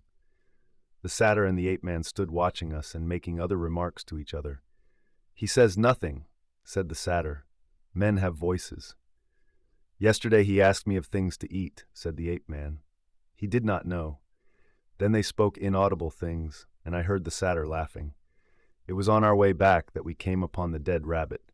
The red body of the wretched little beast was rent to pieces, many of the ribs stripped white, and the backbone indisputably gnawed. At that Montgomery stopped. "Good God," said he, stooping down and picking up some of the crushed vertebrae to examine them more closely. "Good God," he repeated, "what can this mean?" "Some carnivore of yours has remembered its old habits," I said after a pause. "This backbone has been bitten through." He stood staring, with his face white and his lip pulled askew. "I don't like this," he said slowly. "I saw something of the same kind," said I, "the first day I came here." "The devil you did! What was it?" "A rabbit with its head twisted off." "The day you came here?" "The day I came here. In the undergrowth at the back of the enclosure, when I went out in the evening, the head was completely wrung off." He gave a long, low whistle. "And what is more, I have an idea which of your brutes did the thing. It's only a suspicion, you know. Before I came on the rabbit, I saw one of your monsters drinking in the stream." "Sucking his drink?" "Yes." "Not to suck your drink. That is the law. Much the brutes care for the law, eh? When Moreau's not about." "It was the brute who chased me." "Of course," said Montgomery. "It's just the way with carnivores. After a kill, they drink. It's the taste of blood, you know." "What was the brute like?" he continued. "Would you know him again?" He glanced about us, standing astride over the mess of dead rabbit, his eyes roving among the shadows and screens of greenery, the lurking places and ambuscades of the forest that bounded us in. "The taste of blood," he said again. He took out his revolver, examined the cartridges in it, and replaced it. Then he began to pull at his dropping lip. "I think I should know the brute again," I said. "I stunned him. He ought to have a handsome bruise on the forehead of him." "But then we have to prove that he killed the rabbit," said Montgomery. "I wish I'd never brought the things here." I should have gone on, but he stayed there thinking over the mangled rabbit in a puzzle-headed way. As it was, I went to such a distance that the rabbit's remains were hidden. "Come on," I said. Presently he woke up and came towards me. "You see," he said almost in a whisper, "they are all supposed to have a fixed idea against eating anything that runs on land. If some brute has by any accident tasted blood." We went on some way in silence. "I wonder what can have happened," he said to himself. Then, after a pause again, "I did a foolish thing the other day. That servant of mine, I showed him how to skin and cook a rabbit. It's odd, I saw him licking his hands. It never occurred to me. Then, we must put a stop to this. I must tell Moreau." He could think of nothing else on our homeward journey. Moreau took the matter even more seriously than Montgomery, and I need scarcely say that I was affected by their evident consternation. "We must make an example," said Moreau. "I've no doubt in my own mind that the leopard man was the sinner. But how can we prove it? I wish, Montgomery, you had kept your taste for meat in hand and gone without these exciting novelties. We may find ourselves in a mess yet through it." "I was a silly ass," said Montgomery, "but the thing's done now, and you said I might have them, you know."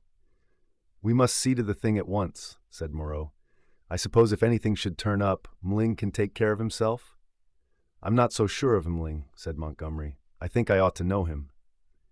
In the afternoon, Moreau, Montgomery, myself, and Memling went across the island to the huts in the ravine. We three were armed.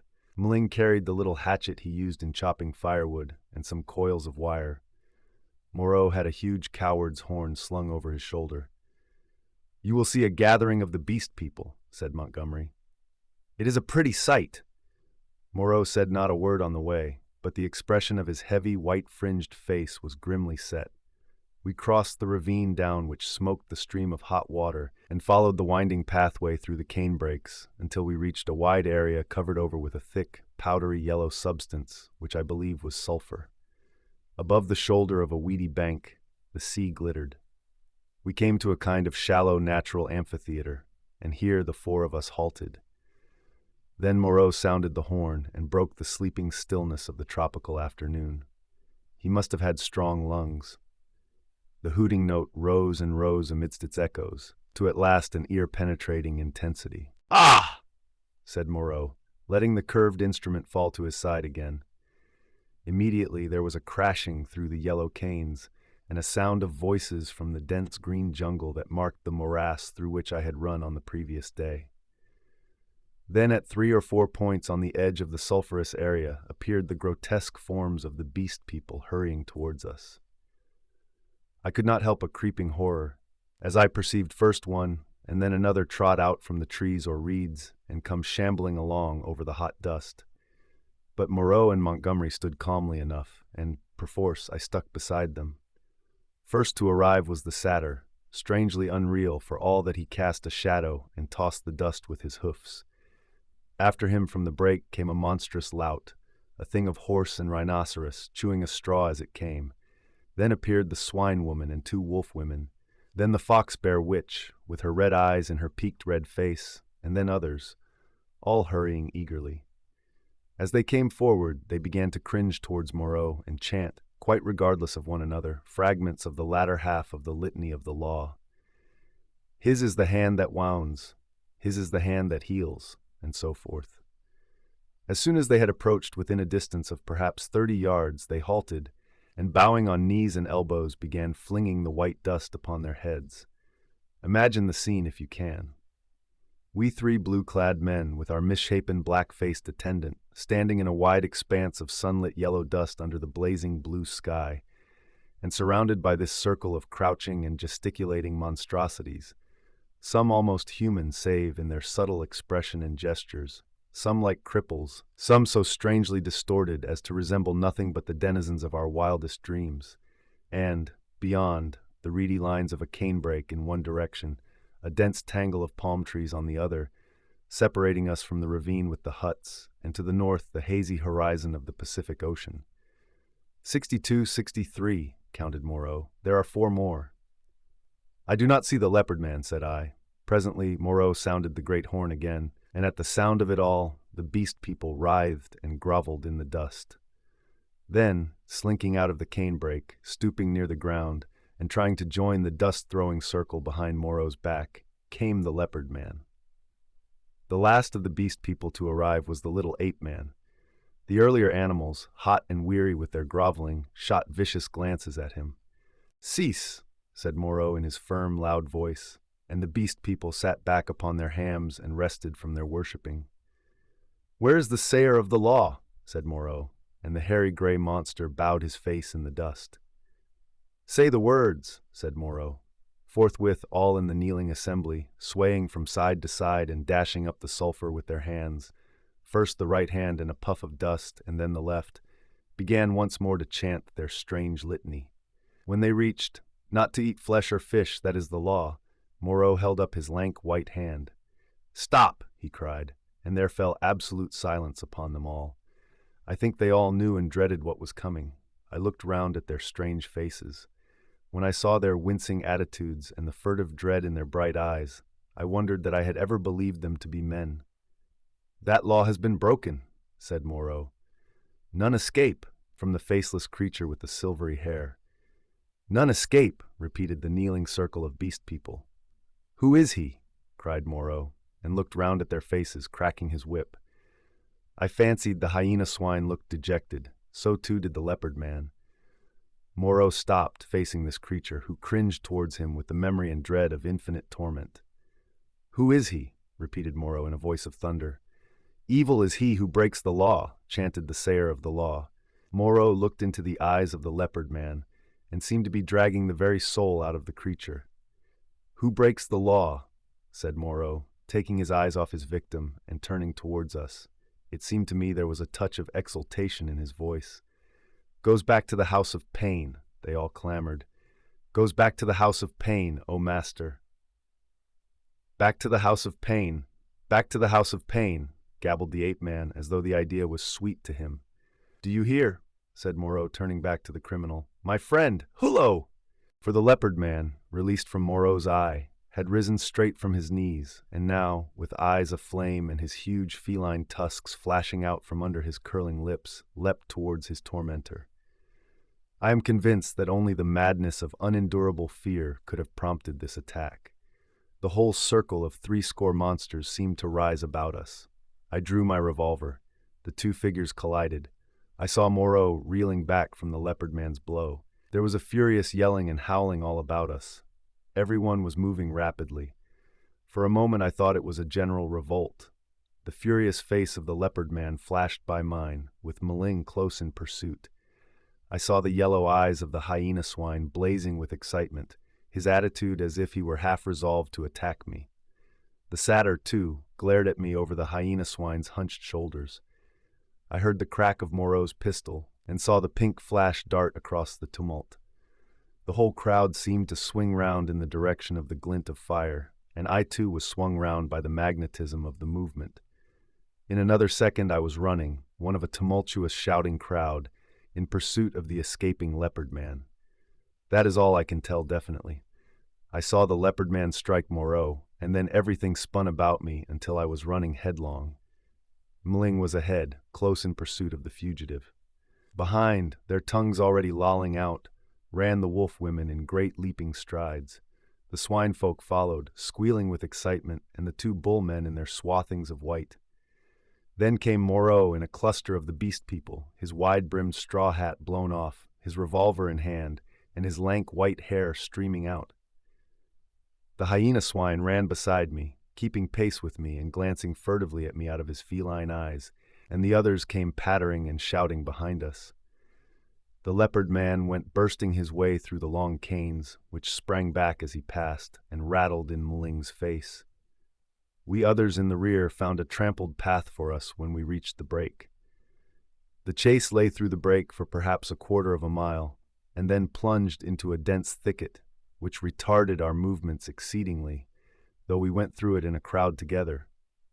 Fronds flicking into our faces, ropey creepers catching us under the chin or gripping our ankles, thorny plants hooking into and tearing cloth and flesh together.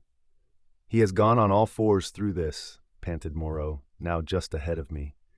"None escape," said the wolf bear, laughing into my face with the exultation of hunting. We burst out again among rocks, and saw the quarry ahead running lightly on all fours and snarling at us over his shoulder. At that the wolf folk howled with delight.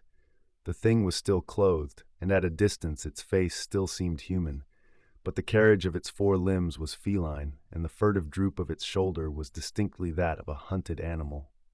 It leapt over some thorny, yellow-flowering bushes and was hidden. M'ling was halfway across the space. Most of us now had lost the first speed of the chase and had fallen into a longer and steadier stride. I saw as we traversed the open that the pursuit was now spreading from a column into a line. The hyena swine still ran close to me, watching me as it ran, every now and then puckering its muzzle with a snarling laugh. At the edge of the rocks the leopard man, realizing that he was making for the projecting cape upon which he had stalked me on the night of my arrival, had doubled in the undergrowth, But Montgomery had seen the maneuver and turned him again. So, panting, tumbling against rocks, torn by brambles, impeded by ferns and reeds, I helped to pursue the leopard man who had broken the law, and the hyena swine ran, laughing savagely, by my side.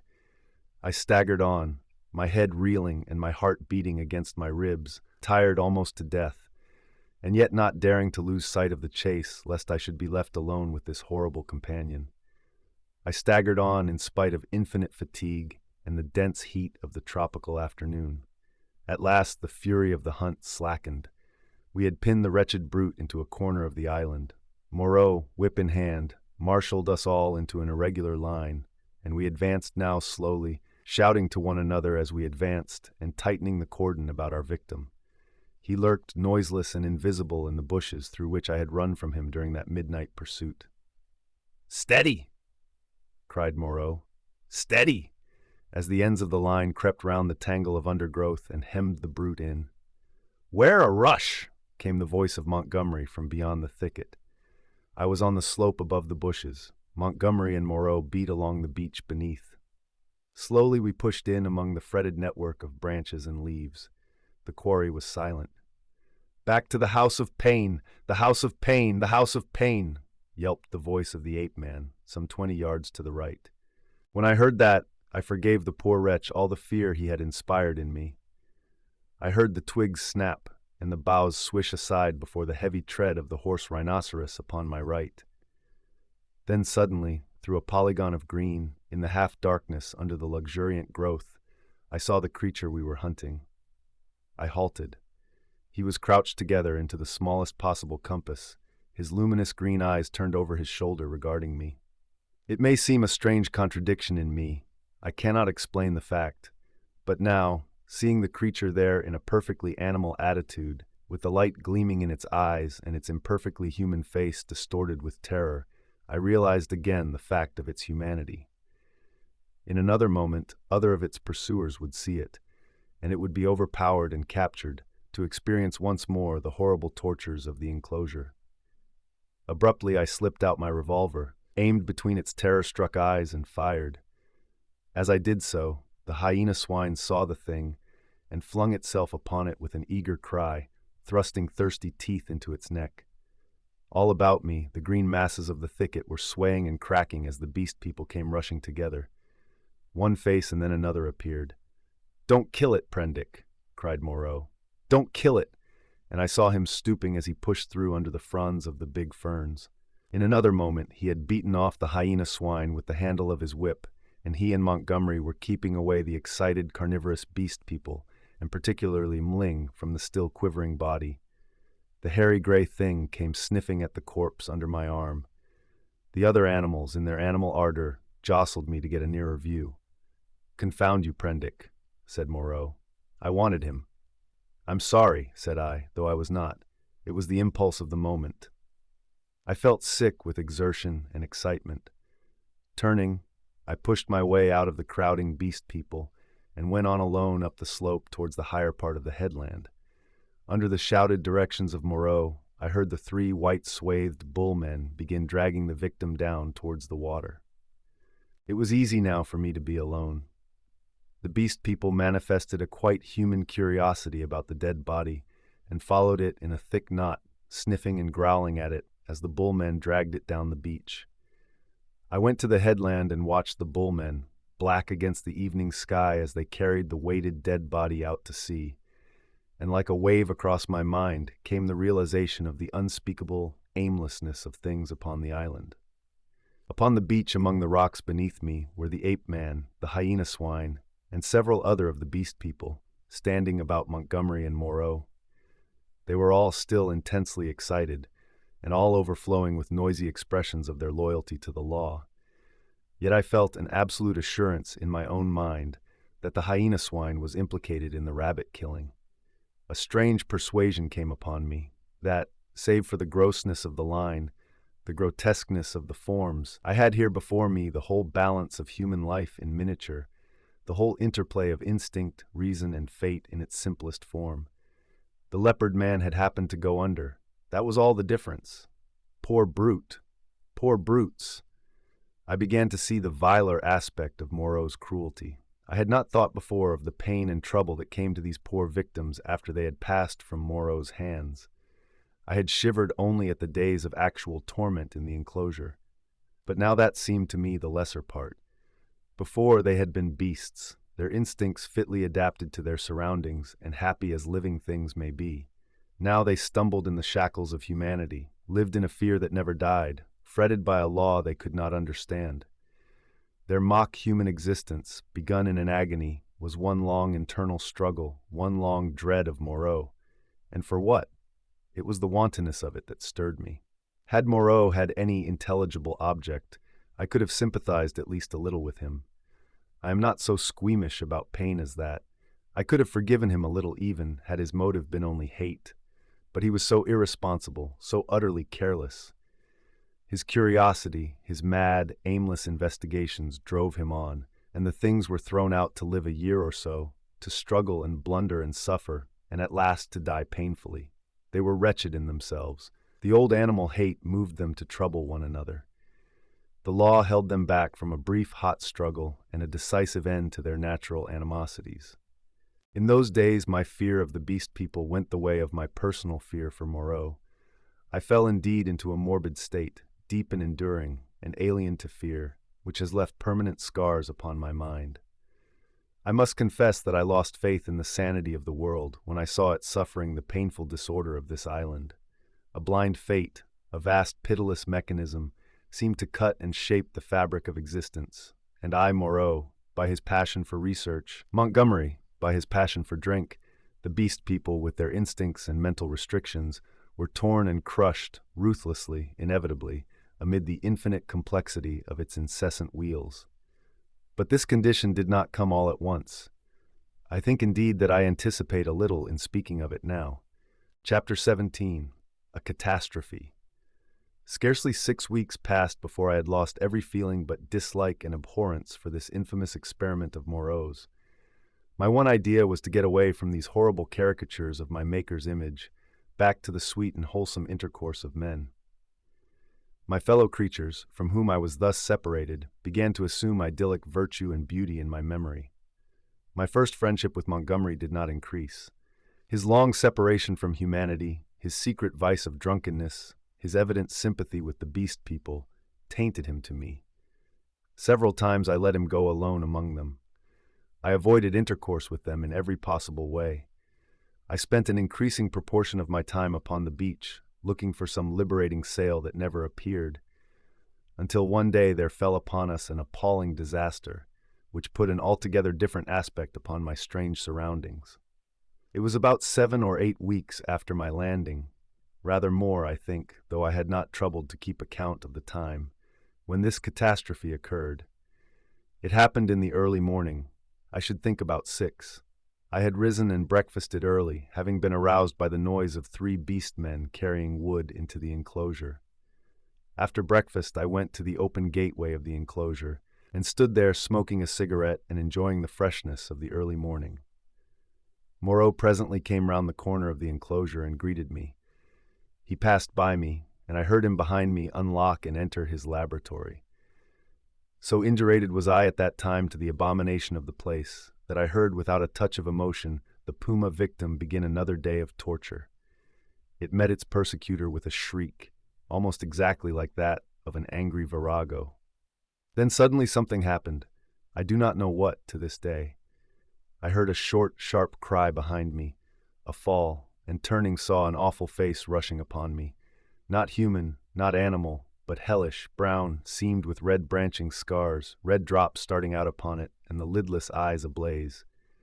I threw up my arm to defend myself from the blow that flung me headlong with a broken forearm, and the great monster, swathed in lint and with red-stained bandages fluttering about it, leapt over me and passed. I rolled over and over down the beach, tried to sit up, and collapsed upon my broken arm. Then Moreau appeared, his massive white face all the more terrible for the blood that trickled from his forehead. He carried a revolver in one hand. He scarcely glanced at me, but rushed off at once in pursuit of the puma. I tried the other arm and sat up. The muffled figure in front ran in great striding leaps along the beach, and Moreau followed her. She turned her head and saw him, then doubling abruptly made for the bushes. She gained upon him at every stride. I saw her plunge into them, and Moreau, running slantingly to intercept her, fired and missed as she disappeared. Then he too vanished in the green confusion. I stared after them, and then the pain in my arm flamed up, and with a groan I staggered to my feet. Montgomery appeared in the doorway, dressed, and with his revolver in his hand. "Great God, Prendick," he said, not noticing that I was hurt. "That brute's loose. Tore the fetter out of the wall. Have you seen them?" Then sharply, seeing I gripped my arm, "What's the matter?" "I was standing in the doorway," said I. He came forward and took my arm. "Blood on the sleeve," said he, and rolled back the flannel. He pocketed his weapon, felt my arm about painfully, and led me inside. "Your arm is broken," he said, and then, "Tell me exactly how it happened. What happened?" I told him what I had seen, told him in broken sentences with gasps of pain between them, and very dexterously and swiftly he bound my arm meanwhile. He slung it from my shoulder, stood back and looked at me. "You'll do," he said. "And now?" he thought. Then he went out and locked the gates of the enclosure. He was absent some time. I was chiefly concerned about my arm. The incident seemed merely one more of many horrible things. I sat down in the deck chair, and I must admit swore heartily at the island. The first dull feeling of injury in my arm had already given way to a burning pain when Montgomery reappeared. His face was rather pale, and he showed more of his lower gums than ever. "I can neither see nor hear anything of him," he said. "I've been thinking he may want my help." He stared at me with his expressionless eyes. "That was a strong brute," he said. "It simply wrenched its fetter out of the wall." He went to the window, then to the door, and there turned to me. "I shall go after him," he said. "There's another revolver I can leave with you. To tell you the truth, I feel anxious somehow." He obtained the weapon and put it ready to my hand on the table, then went out, leaving a restless contagion in the air. I did not sit long after he left, but took the revolver in hand and went to the doorway. The morning was as still as death. Not a whisper of wind was stirring. The sea was like polished glass, the sky empty, the beach desolate. In my half-excited, half-feverish state, this stillness of things oppressed me. I tried to whistle, and the tune died away. I swore again, the second time that morning. Then I went to the corner of the enclosure and stared inland at the green bush that had swallowed up Moreau and Montgomery. When would they return, and how? Then far away up the beach a little gray beast man appeared, ran down to the water's edge and began splashing about. I strolled back to the doorway, then to the corner again, and so began pacing to and fro like a sentinel upon duty. Once I was arrested by the distant voice of Montgomery bawling, "Cooey, Moreau!" My arm became less painful but very hot. I got feverish and thirsty. My shadow grew shorter. I watched the distant figure until it went away again. Would Moreau and Montgomery never return? 3 seabirds began fighting for some stranded treasure. Then from far away behind the enclosure I heard a pistol shot. A long silence, and then came another. Then a yelling cry nearer, and another dismal gap of silence. My unfortunate imagination set to work to torment me. Then suddenly a shot close by. I went to the corner, startled, and saw Montgomery, his face scarlet, his hair disordered, and the knee of his trousers torn. His face expressed profound consternation. Behind him slouched the beast man, Mling, and round Mling's jaws were some queer dark stains. "Has he come?" said Montgomery. "Moreau?" said I. "No." "My God!" The man was panting, almost sobbing. "Go back in," he said, taking my arm. "They're mad. They're all rushing about mad. What can have happened? I don't know. I'll tell you when my breath comes. Where's some brandy?" Montgomery limped before me into the room and sat down in the deck chair. Mling flung himself down just outside the doorway and began panting like a dog. I got Montgomery some brandy and water. He sat staring in front of him at nothing, recovering his breath. After some minutes he began to tell me what had happened. He had followed their track for some way. It was plain enough at first on account of the crushed and broken bushes, white rags torn from the PUMA's bandages, and occasional smears of blood on the leaves of the shrubs and undergrowth. He lost the track, however, on the stony ground beyond the stream where I had seen the beast man drinking, and went wandering aimlessly westward, shouting Moreau's name. Then Mling had come to him carrying a light hatchet. Mling had seen nothing of the Puma affair, had been felling wood, and heard him calling. They went on shouting together. Two beastmen came crouching and peering at them through the undergrowth, with gestures and a furtive carriage that alarmed Montgomery by their strangeness. He hailed them, and they fled guiltily. He stopped shouting after that, and after wandering some time farther in an undecided way, determined to visit the huts. He found the ravine deserted. Growing more alarmed every minute, he began to retrace his steps. Then it was he encountered the two swine men I had seen dancing on the night of my arrival. Blood-stained they were about the mouth, and intensely excited. They came crashing through the ferns, and stopped with fierce faces when they saw him. He cracked his whip in some trepidation, and forthwith they rushed at him. Never before had a beast man dared to do that. One he shot through the head, Mling flung himself upon the other, and the two rolled grappling. Mling got his brute under and with his teeth in its throat, and Montgomery shot that too as it struggled in Mling's grip. He had some difficulty in inducing Mling to come on with him. Thence they had hurried back to me. On the way, Mling had suddenly rushed into a thicket and driven out an undersized ocelot man, also blood-stained, and lame through a wound in the foot. This brute had run a little way and then turned savagely at bay, and Montgomery, with a certain wantonness, I thought, had shot him. "What does it all mean?" said I. He shook his head and turned once more to the brandy. Chapter 18. The Finding of Moreau. When I saw Montgomery swallow a third dose of brandy, I took it upon myself to interfere. He was already more than half fuddled.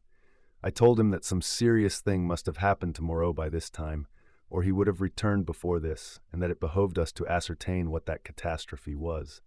Montgomery raised some feeble objections, and at last agreed. We had some food, and then all three of us started. It is possibly due to the tension of my mind at the time, but even now that start into the hot stillness of the tropical afternoon is a singularly vivid impression. Mling went first, his shoulder hunched, his strange black head moving with quick starts as he peered first on this side of the way and then on that. He was unarmed, his axe he had dropped when he encountered the swine man. Teeth were his weapons when it came to fighting. Montgomery followed with stumbling footsteps, his hands in his pockets, his face downcast. He was in a state of muddled sullenness with me on account of the brandy. My left arm was in a sling. It was lucky it was my left, and I carried my revolver in my right. Soon we traced a narrow path through the wild luxuriance of the island, going northwestward, and presently Mling stopped and became rigid with watchfulness. Montgomery almost staggered into him, and then stopped too. Then, listening intently, we heard coming through the trees the sound of voices and footsteps approaching us. "He is dead," said a deep, vibrating voice. "He is not dead, he is not dead," jabbered another. We saw," said several voices. "Hullo!" suddenly shouted Montgomery. "Hullo there!" "Confound you," said I, and gripped my pistol. There was a silence, then a crashing among the interlacing vegetation, first here, then there, and then half a dozen faces appeared. Strange faces, lit by a strange light. Mling made a growling noise in his throat. I recognized the ape-man. I had indeed already identified his voice, and two of the white-swathed, brown-featured creatures I had seen in Montgomery's boat. With these were the two dappled brutes and that gray, horribly crooked creature who said the law, with gray hair streaming down its cheeks, heavy gray eyebrows, and gray locks pouring off from a central parting upon its sloping forehead. A heavy, faceless thing with strange red eyes, looking at us curiously from amidst the green. For a space no one spoke. Then Montgomery hiccoughed. "Who said he was dead?" The monkey man looked guiltily at the hairy gray thing. "He is dead," said this monster. "They saw." There was nothing threatening about this detachment, at any rate. They seemed awe-stricken and puzzled. "Where is he?" said Montgomery. "Beyond," and the gray creature pointed. "Is there a law now?" asked the monkey man. "Is it still to be this and that? Is he dead indeed?" "Is there a law?" repeated the man in white. "Is there a law, thou other with the whip?" "He is dead," said the hairy gray thing, and they all stood watching us. "Prendick," said Montgomery, turning his dull eyes to me. "He's dead, evidently." I had been standing behind him during this colloquy. I began to see how things lay with them.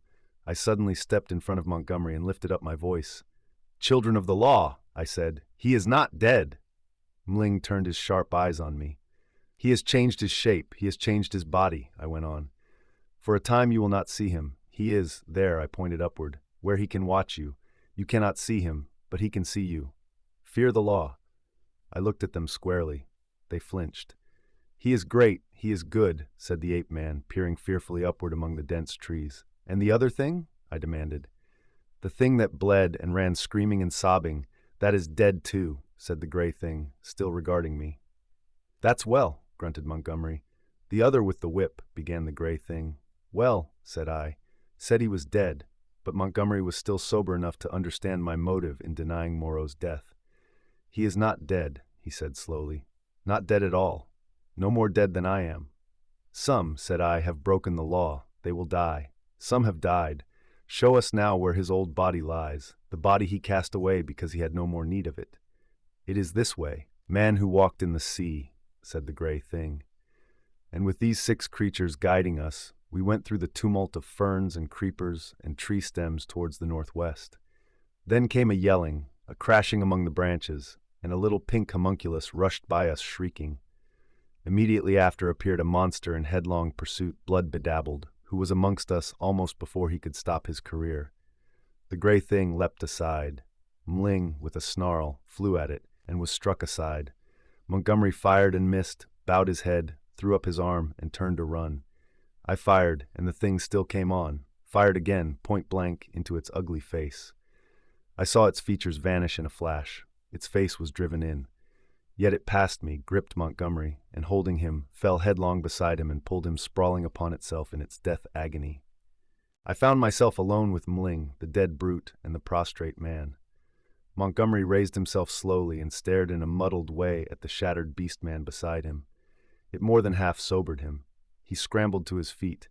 Then I saw the gray thing returning cautiously through the trees. See, said I, pointing to the dead brute, is the law not alive? This came of breaking the law. He peered at the body. He sends the fire that kills, said he, in his deep voice, repeating part of the ritual. The others gathered round and stared for a space. At last we drew near the westward extremity of the island. We came upon the gnawed and mutilated body of the puma, its shoulder bones smashed by a bullet, and perhaps 20 yards farther found at last what we sought. Moreau lay face downward in a trampled space in a canebrake. One hand was almost severed at the wrist, and his silvery hair was dabbled in blood. His head had been battered in by the fetters of the puma. The broken canes beneath him were smeared with blood. His revolver we could not find. Montgomery turned him over. Resting at intervals, and with the help of the 7 beast people, for he was a heavy man, we carried Moreau back to the enclosure. The night was darkling. Twice we heard unseen creatures howling and shrieking past our little band, and once the little pink sloth creature appeared and stared at us and vanished again. But we were not attacked again. At the gates of the enclosure, our company of beast people left us, Mling going with the rest. We locked ourselves in, and then took Moreau's mangled body into the yard and laid it upon a pile of brushwood. Then we went into the laboratory and put an end to all we found living there. Chapter 19. Montgomery's Bank Holiday. When this was accomplished, and we had washed and eaten, Montgomery and I went into my little room and seriously discussed our position for the first time. It was then near midnight. He was almost sober, but greatly disturbed in his mind. He had been strangely under the influence of Moreau's personality. I do not think it had ever occurred to him that Moreau could die. This disaster was the sudden collapse of the habits that had become part of his nature in the 10 or more monotonous years he had spent on the island. He talked vaguely, answered my questions crookedly, wandered into general questions. "This silly ass of a world," he said. "What a muddle it all is. I haven't had any life. I wonder when it's going to begin. 16 years being bullied by nurses and schoolmasters at their own sweet will. 5 in London grinding hard at medicine, bad food, shabby lodgings, shabby clothes, shabby vice, a blunder. I didn't know any better, and hustled off to this beastly island. 10 years here. What's it all for, Prendick? Are we bubbles blown by a baby?" It was hard to deal with such ravings. "The thing we have to think of now," said I, "is how to get away from this island." What's the good of getting away? I'm an outcast. Where am I to join on? It's all very well for you, Prendick. Poor old Moreau. We can't leave him here to have his bones picked. As it is, and besides, what will become of the decent part of the beast folk? Well, said I, that will do tomorrow.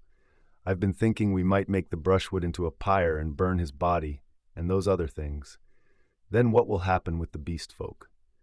I don't know. I suppose those that were made of beasts of prey will make silly asses of themselves sooner or later. We can't massacre the lot, can we? I suppose that's what your humanity would suggest. But they'll change. They are sure to change. He talked thus inconclusively until at last I felt my temper going. Damnation, he exclaimed at some petulance of mine. Can't you see I'm in a worse hole than you are? And he got up and went for the brandy. Drink, he said, returning. You logic-chopping, chalky-faced saint of an atheist, drink. Not I, said I, and sat grimly watching his face under the yellow paraffin flare as he drank himself into a garrulous misery. I have a memory of infinite tedium. He wandered into a maudlin defense of the beast people and of Mling. Mling, he said, was the only thing that had ever really cared for him. And suddenly an idea came to him. I'm damned, said he, staggering to his feet and clutching the brandy bottle. By some flash of intuition, I knew what it was he intended. You don't give drink to that beast, I said, rising and facing him. Beast, said he. You're the beast. He takes his liquor like a Christian. Come out of the way, Prendick. For God's sake, said I. Get out of the way, he roared, and suddenly whipped out his revolver. Very well, said I, and stood aside, half-minded to fall upon him as he put his hand upon the latch, but deterred by the thought of my useless arm. You've made a beast of yourself. To the beasts you may go. He flung the doorway open and stood half-facing me between the yellow lamplight and the pallid glare of the moon. His eye sockets were blotches of black under his stubbly eyebrows. You're a solemn prig, Prendick, a silly ass. You're always fearing and fancying. We're on the edge of things. I'm bound to cut my throat tomorrow. I'm going to have a damned bank holiday tonight. He turned and went out into the moonlight. Mling, he cried. Mling, old friend. 3 dim creatures in the silvery light came along the edge of the wan beach, one a white-wrapped creature, the other 2 blotches of blackness following it. They halted, staring. Then I saw Mling's hunched shoulders as he came round the corner of the house. Drink, cried Montgomery. Drink, you brutes. Drink and be men. Damn, I'm the cleverest. Moreau forgot this. This is the last touch. Drink, I tell you. And waving the bottle in his hand, he started off at a kind of quick trot to the westward, Mling ranging himself between him and the 3 dim creatures who followed. I went to the doorway. They were already indistinct in the mist of the moonlight before Montgomery halted. I saw him administer a dose of the raw brandy to Mling, and saw the 5 figures melt into one vague patch. Sing, I heard Montgomery shout. Sing all together. Confound old Prendick. That's right. Now again. Confound old Prendick. The black group broke up into 5 separate figures and wound slowly away from me along the band of shining beach. Each went howling at his own sweet will, yelping insults at me, or giving whatever other vent this new inspiration of brandy demanded. Presently, I heard Montgomery's voice shouting, Right turn! And they passed with their shouts and howls into the blackness of the landward trees. Slowly, very slowly, they receded into silence. The peaceful splendor of the night healed again. The moon was now past the meridian and traveling down the west. It was at its full and very bright riding through the empty blue sky. The shadow of the wall lay, a yard wide and of inky blackness, at my feet. The eastward sea was a featureless gray, dark and mysterious, and between the sea and the shadow the gray sands, of volcanic glass and crystals, flashed and shone like a beach of diamonds. Behind me the paraffin lamp flared hot and ruddy. Then I shut the door, locked it, and went into the enclosure where Moreau lay beside his latest victims, the staghounds and the llama and some other wretched brutes. With his massive face calm even after his terrible death, and with the hard eyes open, staring at the dead white moon above. I sat down upon the edge of the sink, and with my eyes upon that ghastly pile of silvery light and ominous shadows began to turn over my plans. In the morning, I would gather some provisions in the dinghy, and after setting fire to the pyre before me, push out into the desolation of the high sea once more. I felt that for Montgomery there was no help, that he was in truth half akin to these beast folk, unfitted for human kindred. I do not know how long I sat there scheming. It must have been an hour or so. Then my planning was interrupted by the return of Montgomery to my neighborhood. I heard a yelling from many throats, a tumult of exultant cries passing down towards the beach, whooping and howling, and excited shrieks that seemed to come to a stop near the water's edge. The riot rose and fell. I heard heavy blows and the splintering smash of wood, but it did not trouble me then. A discordant chanting began. My thoughts went back to my means of escape. I got up, brought the lamp, and went into a shed to look at some kegs I had seen there. Then I became interested in the contents of some biscuit tins, and opened one. I saw something out of the tail of my eye, a red figure, and turned sharply. Behind me lay the yard, vividly black and white in the moonlight, and the pile of wood and faggots on which Moreau and his mutilated victims lay, one over another. They seemed to be gripping one another in one last revengeful grapple. His wounds gaped, black as night, and the blood that had dripped lay in black patches upon the sand. Then I saw, without understanding, the cause of my phantom, a ruddy glow that came and danced and went upon the wall opposite. I misinterpreted this, fancied it was a reflection of my flickering lamp, and turned again to the stores in the shed. I went on rummaging among them, as well as a one-armed man could, finding this convenient thing and that, and putting them aside for tomorrow's launch. My movements were slow, and the time passed quickly. Insensibly the daylight crept upon me. The chanting died down, giving place to a clamor. Then it began again and suddenly broke into a tumult. I heard cries of "More! More!" a sound like quarreling, and a sudden wild shriek. The quality of the sounds changed so greatly that it arrested my attention. I went out into the yard and listened. Then, cutting like a knife across the confusion, came the crack of a revolver. I rushed at once through my room to the little doorway. As I did so, I heard some of the packing cases behind me go sliding down and smash together with a clatter of glass on the floor of the shed. But I did not heed these. I flung the door open and looked out. Up the beach by the boathouse, a bonfire was burning, raining up sparks into the indistinctness of the dawn. Around this struggled a mass of black figures. I heard Montgomery call my name. I began to run at once towards this fire, revolver in hand. I saw the pink tongue of Montgomery's pistol lick out once, close to the ground. He was down. I shouted with all my strength and fired into the air. I heard someone cry, "The master!" The knotted black struggle broke into scattering units. The fire leapt and sank down. The crowd of beast people fled in sudden panic before me, up the beach. In my excitement, I fired at their retreating backs as they disappeared among the bushes. Then I turned to the black heaps upon the ground. Montgomery lay on his back, with the hairy gray beast man sprawling across his body. The brute was dead, but still gripping Montgomery's throat with its curving claws. Nearby lay Mimling on his face, and quite still, his neck bitten open, and the upper part of the smashed brandy bottle in his hand.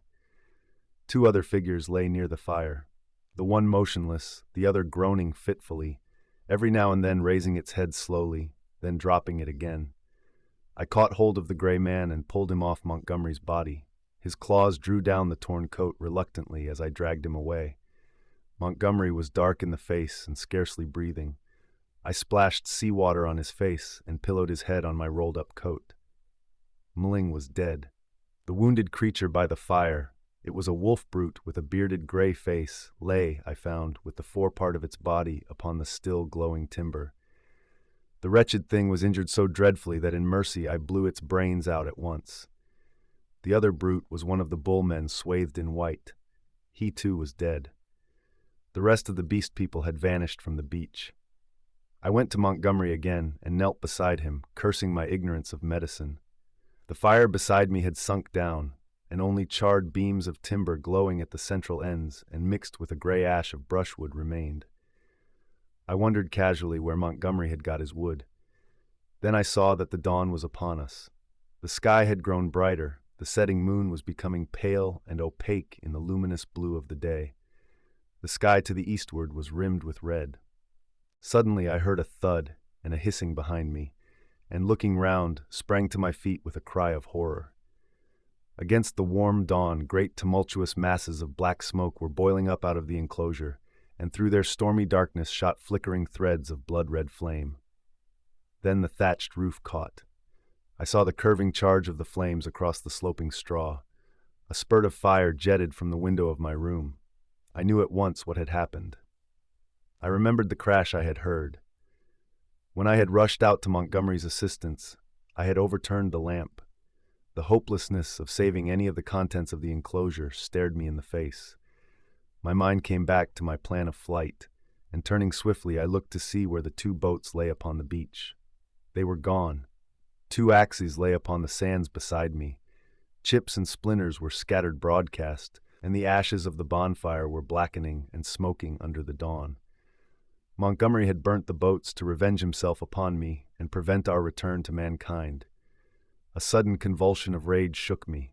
I was almost moved to batter his foolish head in as he lay there helpless at my feet. Then suddenly his hand moved, so feebly, so pitifully, that my wrath vanished. He groaned and opened his eyes for a minute. I knelt down beside him and raised his head. He opened his eyes again, staring silently at the dawn, and then they met mine. The lids fell. "Sorry," he said presently with an effort. He seemed trying to think. "The last," he murmured. "The last of this silly universe. What a mess." I listened. His head fell helplessly to one side. I thought some drink might revive him, but there was neither drink nor vessel in which to bring drink at hand. He seemed suddenly heavier. My heart went cold. I bent down to his face, put my hand through the rent in his blouse. He was dead. And even as he died, a line of white heat, the limb of the sun, rose eastward beyond the projection of the bay, splashing its radiance across the sky and turning the dark sea into a weltering tumult of dazzling light. It fell like a glory upon his death-shrunken face. I let his head fall gently upon the rough pillow I had made for him, and stood up. Before me was the glittering desolation of the sea, the awful solitude upon which I had already suffered so much. Behind me the island, hushed under the dawn, its beast people silent and unseen. The enclosure, with all its provisions and ammunition, burnt noisily, with sudden gusts of flame, a fitful crackling, and now and then a crash. The heavy smoke drove up the beach away from me, rolling low over the distant treetops towards the huts in the ravine. Beside me were the charred vestiges of the boats and these 5 dead bodies. Then out of the bushes came 3 beast people, with hunched shoulders, protruding heads, misshapen hands awkwardly held, and inquisitive, unfriendly eyes, and advanced towards me with hesitating gestures. Chapter 20. Alone with the beast folk. I faced these people, facing my fate in them, single-handed now, literally single-handed, for I had a broken arm. In my pocket was a revolver with 2 empty chambers. Among the chips scattered about the beach lay the 2 axes that had been used to chop up the boats. The tide was creeping in behind me. There was nothing for it but courage. I looked squarely into the faces of the advancing monsters. They avoided my eyes, and their quivering nostrils investigated the bodies that lay beyond me on the beach. I took 6 steps, picked up the blood-stained whip that lay beneath the body of the wolfman, and cracked it. They stopped and stared at me. "Salute," said I. "Bow down." They hesitated. One bent his knees. I repeated my command, with my heart in my mouth, and advanced upon them. One knelt, then the other 2. I turned and walked towards the dead bodies, keeping my face towards the 3 kneeling beast-men, very much as an actor passing up the stage faces the audience. "They broke the law," said I, putting my foot on the sayer of the law. "They have been slain, even the sayer of the law, even the other with the whip. Great is the law, come and see." "None escape," said one of them, advancing and peering. "None escape," said I. "Therefore hear and do as I command." They stood up, looking questioningly at one another. "Stand there," said I.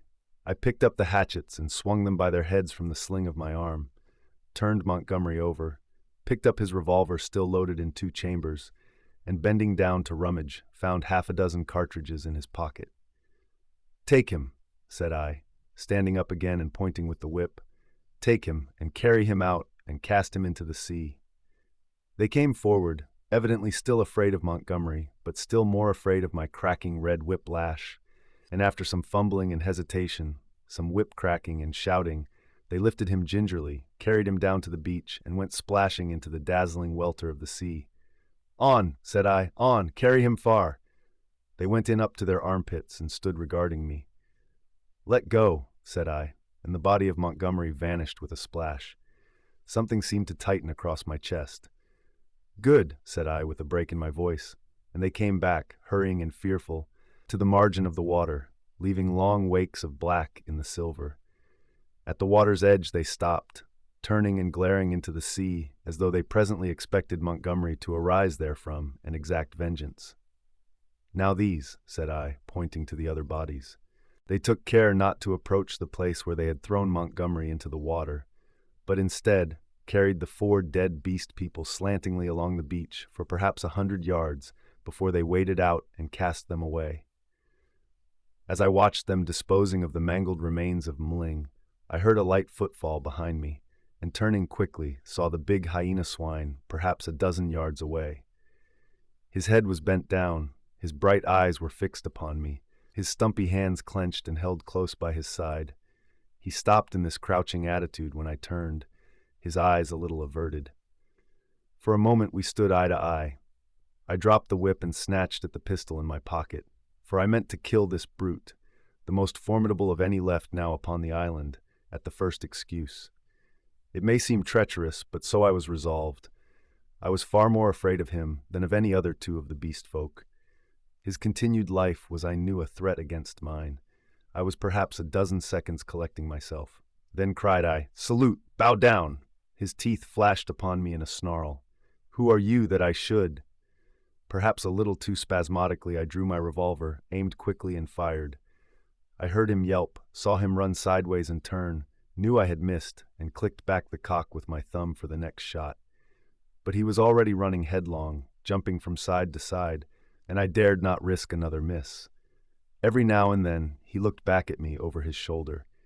He went slanting along the beach and vanished beneath the driving masses of dense smoke that were still pouring out from the burning enclosure. For some time I stood staring after him.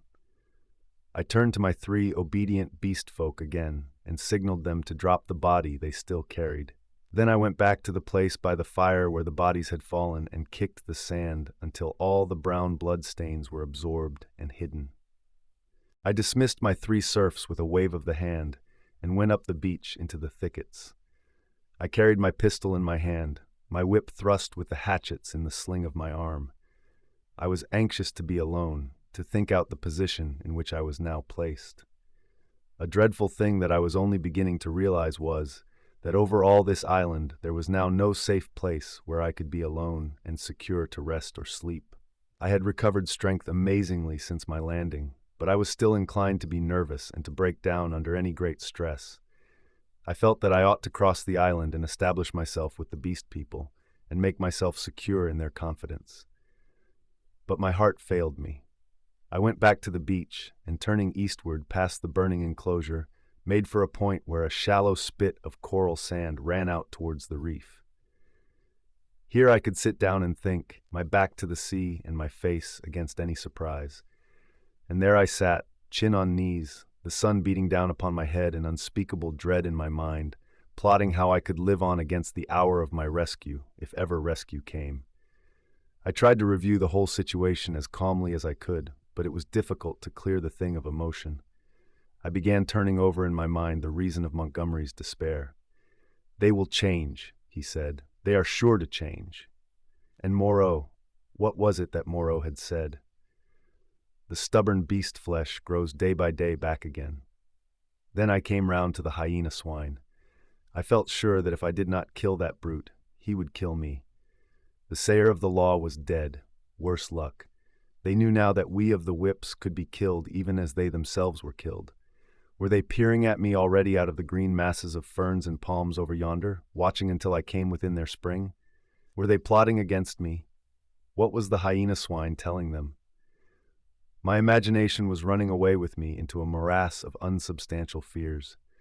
My thoughts were disturbed by a crying of seabirds hurrying towards some black object that had been stranded by the waves on the beach near the enclosure.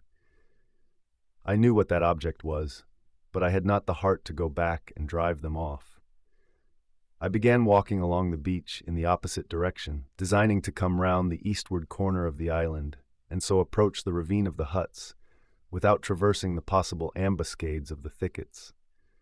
Perhaps half a mile along the beach, I became aware of one of my 3 beast folk advancing out of the landward bushes towards me. I was now so nervous with my own imaginings that I immediately drew my revolver. Even the propitiatory gestures of the creature failed to disarm me.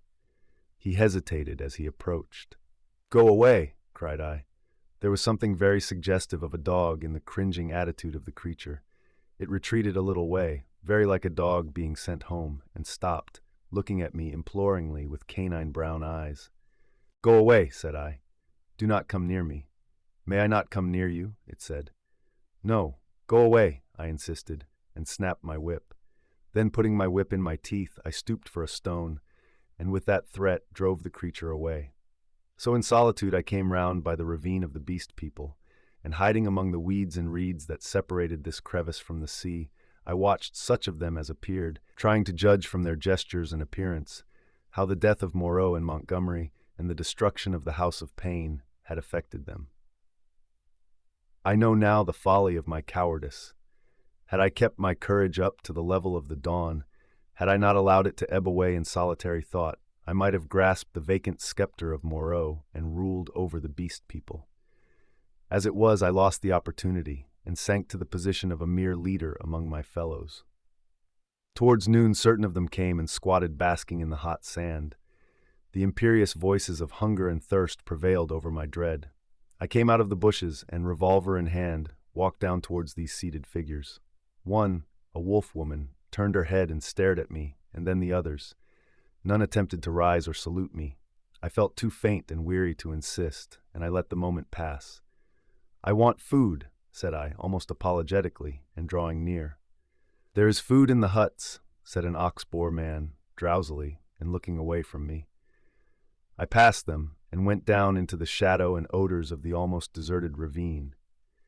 In an empty hut, I feasted on some specked and half-decayed fruit, and then after I had propped some branches and sticks about the opening, and placed myself with my face towards it and my hand upon my revolver, the exhaustion of the last 30 hours claimed its own, and I fell into a light slumber, hoping that the flimsy barricade I had erected would cause sufficient noise in its removal to save me from surprise. Chapter 21. The Reversion of the Beast Folk. In this way I became one among the beast people in the Island of Doctor Moreau. When I awoke, it was dark about me. My arm ached in its bandages. I sat up, wondering at first where I might be. I heard coarse voices talking outside. Then I saw that my barricade had gone, and that the opening of the hut stood clear. My revolver was still in my hand. I heard something breathing, saw something crouched together close beside me. I held my breath, trying to see what it was. It began to move slowly, interminably. Then something soft and warm and moist passed across my hand. All my muscles contracted. I snatched my hand away. A cry of alarm began and was stifled in my throat. Then I just realized what had happened sufficiently to stay my fingers on the revolver. "Who is that?" I said in a hoarse whisper, the revolver still pointed. "I, master." "Who are you?" "They say there is no master now. But I know. I carried the bodies into the sea, O walker in the sea, the bodies of those you slew. I am your slave, master." "Are you the one I met on the beach?" I asked. "The same, master." The thing was evidently faithful enough, for it might have fallen upon me as I slept. "It is well," I said, extending my hand for another licking kiss. I began to realize what its presence meant, and the tide of my courage flowed. "Where are the others?" I asked. "They are mad, they are fools," said the dog-man. "Even now they talk together beyond there. They say, 'The master is dead, the other with the whip is dead. That other who walked in the sea is as we are. We have no master, no whips, no house of pain any more. There is an end. We love the law and will keep it, but there is no pain, no master, no whips forever again,' so they say. But I know, master, I know." I felt in the darkness and patted the dog-man's head. "It is well," I said again. "Presently you will slay them all," said the dog-man. "Presently," I answered, "I will slay them all, after certain days and certain things have come to pass. Every one of them, save those you spare, every one of them shall be slain. What the master wishes to kill, the master kills. said the dog man with a certain satisfaction in his voice. "And that their sins may grow," I said. "Let them live in their folly until their time is ripe. Let them not know that I am the master." "The master's will is sweet," said the dog man with the ready tact of his canine blood. "But one has sinned," said I. "Him I will kill, whenever I may meet him. When I say to you, 'That is he,' see that you fall upon him. And now I will go to the men and women who are assembled together." For a moment the opening of the hut was blackened by the exit of the dog man. Then I followed and stood up, almost in the exact spot where I had been when I had heard Moreau and his staghound pursuing me. But now it was night, and all the miasmatic ravine about me was black, and beyond, instead of a green sunlit slope, I saw a red fire, before which hunched, grotesque figures moved to and fro. Farther were the thick trees, a bank of darkness, fringed above with the black lace of the upper branches. The moon was just riding up on the edge of the ravine, and like a bar across its face drove the spire of vapor that was forever streaming from the fumaroles of the island. "Walk by me," said I, nerving myself, and side by side we walked down the narrow way, taking little heed of the dim things that peered at us out of the huts. None about the fire attempted to salute me. Most of them disregarded me ostentatiously. I looked round for the hyena swine, but he was not there. Altogether, perhaps 20 of the beast folk squatted staring into the fire or talking to one another. "He is dead! He is dead! The master is dead!" said the voice of the ape-man to the right of me. "The house of pain! There is no house of pain!" "He is not dead," said I in a loud voice. "Even now he watches us." This startled them. 20 pairs of eyes regarded me. "The house of pain is gone," said I. "It will come again. The master you cannot see, yet even now he listens among you." "True, true," said the dog man. They were staggered at my assurance. An animal may be ferocious and cunning enough, but it takes a real man to tell a lie. "The man with the bandaged arm speaks a strange thing," said one of the beast folk. "I tell you it is so," I said. "The master and the house of pain will come again. Woe be to him who breaks the law." They looked curiously at one another. With an affectation of indifference, I began to chop idly at the ground in front of me with my hatchet. They looked, I noticed, at the deep cuts I made in the turf. Then the satyr raised a doubt. I answered him. Then one of the dappled things objected, and an animated discussion sprang up round the fire. Every moment I began to feel more convinced of my present security. I talked now without the catching in my breath, due to the intensity of my excitement that had troubled me at first. In the course of about an hour, I had really convinced several of the beast folk of the truth of my assertions, and talked most of the others into a dubious state. I kept a sharp eye for my enemy, the hyena swine, but he never appeared. Every now and then a suspicious movement would startle me, but my confidence grew rapidly. Then as the moon crept down from the zenith, one by one the listeners began to yawn, showing the oddest teeth in the light of the sinking fire, and first one and then another retired towards the dens in the ravine, and I, dreading the silence and darkness, went with them, knowing I was safer with several of them than with one alone. In this manner began the longer part of my sojourn upon this island of Dr. Moreau. But from that night until the end came, there was but one thing happened to tell, save a series of innumerable small unpleasant details and the fretting of an incessant uneasiness. So that I prefer to make no chronicle for that gap of time, to tell only one cardinal incident of the 10 months I spent as an intimate of these half-humanized brutes. There is much that sticks in my memory that I could write, things that I would cheerfully give my right hand to forget, but they do not help the telling of the story. In the retrospect, it is strange to remember how soon I fell in with these monsters' ways and gained my confidence again. I had my quarrels with them, of course, and could show some of their teeth marks still, but they soon gained a wholesome respect for my trick of throwing stones and for the bite of my hatchet, and my St. Bernard man's loyalty was of infinite service to me. I found their simple scale of honor was based mainly on the capacity for inflicting trenchant wounds. Indeed, I may say, without vanity, I hope, that I held something like preeminence among them. One or two, whom in a rare access of high spirits I had scarred rather badly, bore me a grudge, but it vented itself chiefly behind my back, and at a safe distance from my missiles and grimaces. The hyena swine avoided me, and I was always on the alert for him. My inseparable dog-man hated and dreaded him intensely. I really believe that was at the root of the brute's attachment to me. It was soon evident to me that the former monster had tasted blood and gone the way of the leopard man. He formed a lair somewhere in the forest and became solitary. Once I tried to induce the beast folk to hunt him, but I lacked the authority to make them cooperate for one end. Again and again I tried to approach his den and come upon him unaware, but always he was too acute for me and saw or winded me and got away. He too made every forest pathway dangerous to me and my ally with his lurking ambuscades. The dog-man scarcely dared to leave my side. In the first month or so, the beast folk, compared with their latter condition, were human enough, and for one or two besides my canine friend, I even conceived a friendly tolerance. The little pink sloth creature displayed an odd affection for me and took to following me about. The monkey man bored me, however. He assumed, on the strength of his 5 digits, that he was my equal and was forever jabbering at me, jabbering the most arrant nonsense. One thing about him entertained me a little. He had a fantastic trick of coining new words. He had an idea, I believe, that to gabble about names that meant nothing was the proper use of speech. He called it big thinks to distinguish it from little thinks, the sane everyday interests of life. If ever I made a remark he did not understand, he would praise it very much, ask me to say it again, learn it by heart, and go off repeating it, with a word wrong here or there, to all the milder of the beast people.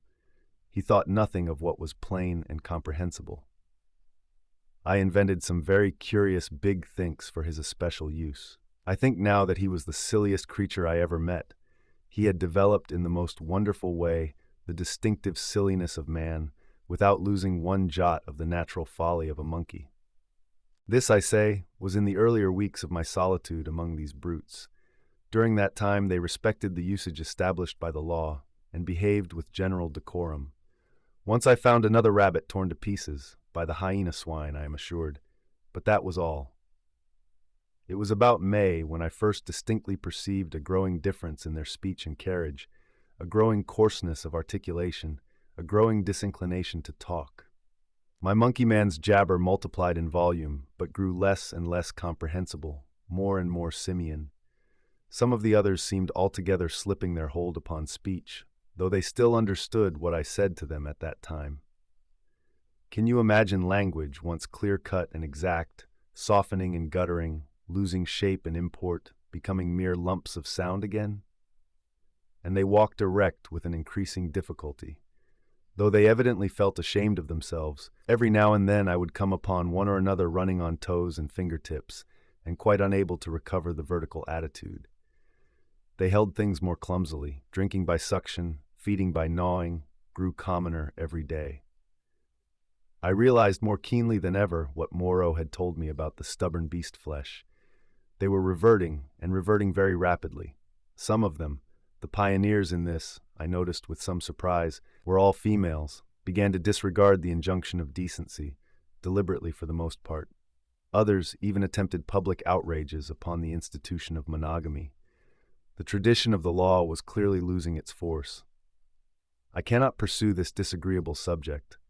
My dog-man imperceptibly slipped back to the dog again. Day by day he became dumb, quadrupedal, hairy. I scarcely noticed the transition from the companion on my right hand to the lurching dog at my side. As the carelessness and disorganization increased from day to day, the lane of dwelling places, at no time very sweet, became so loathsome that I left it, and going across the island made myself a hovel of boughs amid the black ruins of Moreau's enclosure. Some memory of pain, I found, still made that place the safest from the beast folk. It would be impossible to detail every step of the lapsing of these monsters, to tell how, day by day, the human semblance left them, how they gave up bandagings and wrappings, abandoned at last every stitch of clothing, how the hair began to spread over the exposed limbs, how their foreheads fell away and their faces projected, how the quasi-human intimacy I had permitted myself with some of them in the first month of my loneliness became a shuddering horror to recall. The change was slow and inevitable.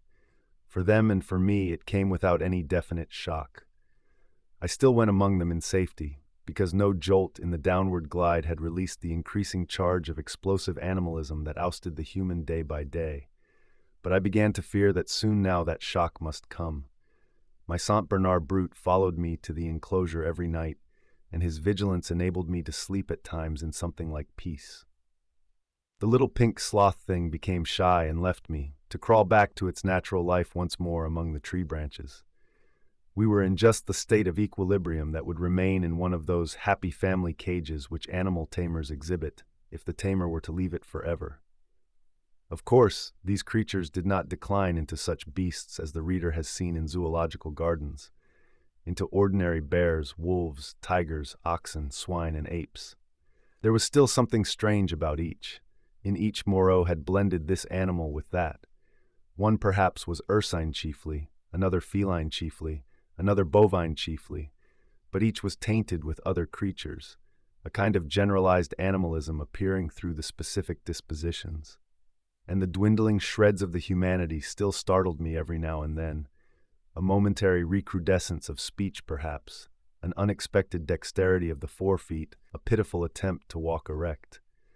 I too must have undergone strange changes.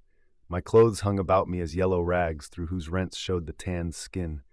My hair grew long and became matted together. I am told that even now my eyes have a strange brightness, a swift alertness of movement. At first I spent the daylight hours on the southward beach watching for a ship, hoping and praying for a ship. I counted on the Ipecacuanha returning as the year wore on, but she never came. 5 times I saw sails and thrice smoke, but nothing ever touched the island. I always had a bonfire ready, but no doubt the volcanic reputation of the island was taken to account for that. It was only about September or October that I began to think of making a raft. By that time my arm had healed, and both my hands were at my service again. At first I found my helplessness appalling. I had never done any carpentry or such-like work in my life, and I spent day after day in experimental chopping and binding among the trees. I had no ropes, and could hit on nothing wherewith to make ropes. None of the abundant creepers seemed limber or strong enough, and with all my litter of scientific education, I could not devise any way of making them so. I spent more than a fortnight grubbing among the black ruins of the enclosure and on the beach where the boats had been burnt, looking for nails and other stray pieces of metal that might prove of service. Now and then some beast creature would watch me and go leaping off when I called to it.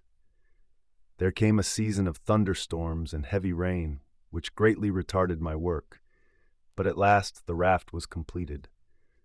I was delighted with it, but with a certain lack of practical sense which has always been my bane, I had made it a mile or more from the sea, and before I had dragged it down to the beach, the thing had fallen to pieces.